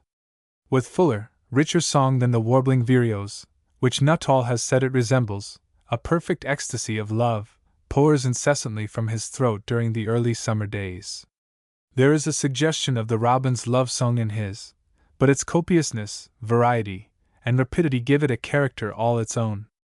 In some old, neglected hedge or low tree about the country place a flat, grassy nest, lined with horsehair, contains 4 or 5 green eggs in June, and the old birds are devotion itself to each other, and soon to their young, sparrowy brood. But when parental duties are over, the finches leave our lawns and gardens to join flocks of their own kind in more remote orchards or woods, their favorite haunts. Their subdued warble may be heard during October and later, as if the birds were humming to themselves. Much is said of their fondness for fruit blossoms and tree buds, but the truth is that noxious insects and seeds of grain constitute their food in summer, the berries of evergreens in winter. To a bird so gay of color, charming of voice, social, and trustful of disposition, surely a few blossoms might be spared without grudging. The American robin, Marilla migratoria, thrush family. Called also red-breasted or migratory thrush, robin redbreast. Length 10 inches. Male, dull brownish olive-gray above. Head black, tail brownish black, with exterior feathers white at inner tip. Wings dark brownish. Throat streaked with black and white. White eyelids. Entire breast bright rusty red, whitish below the tail. Female, duller and with paler breast, resembling the male in autumn. Range, North America, from Mexico to Arctic regions. Migrations, March, October or November. Often resident throughout the year. It seems almost superfluous to write a line of description about a bird that is as familiar as a chicken, yet how can this nearest of our bird neighbors be passed without a reference? Probably he was the very first bird we learned to call by name. The early English colonists, who had doubtless been brought up, like the rest of us, on The Babes in the Wood, named the bird after the only heroes in that melancholy tale. But in reality, the American robin is a much larger bird than the English robin redbreast, and less brilliantly colored. John Burroughs calls him, of all our birds, the most native and democratic. How the robin dominates birddom with his strong, aggressive personality. His voice rings out strong and clear in the early morning chorus, and more tenderly subdued at twilight, it still rises above all the sleepy notes about him. Whether lightly tripping over the lawn after the early worm, or rising with his sharp, quick cry of alarm, when startled, to his nest near by, every motion is decided, alert, and free. No pensive hermit of the woods, like his cousins, the thrushes, is this joyous, vigorous bird of the morning. Such a presence is inspiriting. Does any bird excel the robin in the great variety of his vocal expressions? Mr. Parkhurst, in his charming Bird's Calendar, says he knows of no other bird that is able to give so many shades of meaning to a single note, running through the entire gamut of its possible feelings. From the soft and mellow quality, almost as coaxing as a dove's note, with which it encourages its young when just out of the nest, the tone, with minute gradations, becomes more vehement, and then harsh and with quickened reiteration, until it expresses the greatest intensity of a bird's emotions. Love, contentment, anxiety, exultation, rage, what other bird can throw such multifarious meaning into its tone? And herein the robin seems more nearly human than any of its kind. There is no one thing that attracts more birds about the house than a drinking dish, large enough for a bathtub as well. And certainly no bird delights in sprinkling the water over his back more than a robin, often aided in his ablutions by the spattering of the sparrows. But see to it that this drinking dish is well raised above the reach of lurking cats. While the robin is a famous splasher, his neatness stops there. A robin's nest is notoriously dirty within, and so carelessly constructed of weed stalks, grass, and mud, that a heavy summer shower brings more robins' nests to the ground than we like to contemplate. The color of the eggs, as everyone knows, has given their name to the tint. 4 is the number of eggs laid, and 2 broods are often reared in the same nest. Too much stress is laid on the mischief done by the robins in the cherry trees and strawberry patches, and too little upon the quantity of worms and insects they devour. Professor Treadwell, who experimented upon some young robins kept in captivity, learned that they ate 68 earthworms daily. That is, each bird ate 41% more than its own weight in 12 hours. The length of these worms, if laid end to end, would be about 14 feet.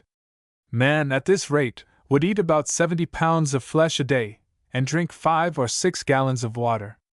Orchard oriole, Icterus spurius, blackbird and oriole family. Called also orchard starling, orchard hangnest. Length, 7 to 7.3 inches. About 1/4 smaller than the robin. Male, head, throat, upper back, tail, and part of wings black. Breast, rump, shoulders, under wing and tail coverts, and under parts bright reddish brown. Whitish yellow markings on a few tail and wing feathers. Female, head and upper parts olive, shading into brown, brighter on head and near tail.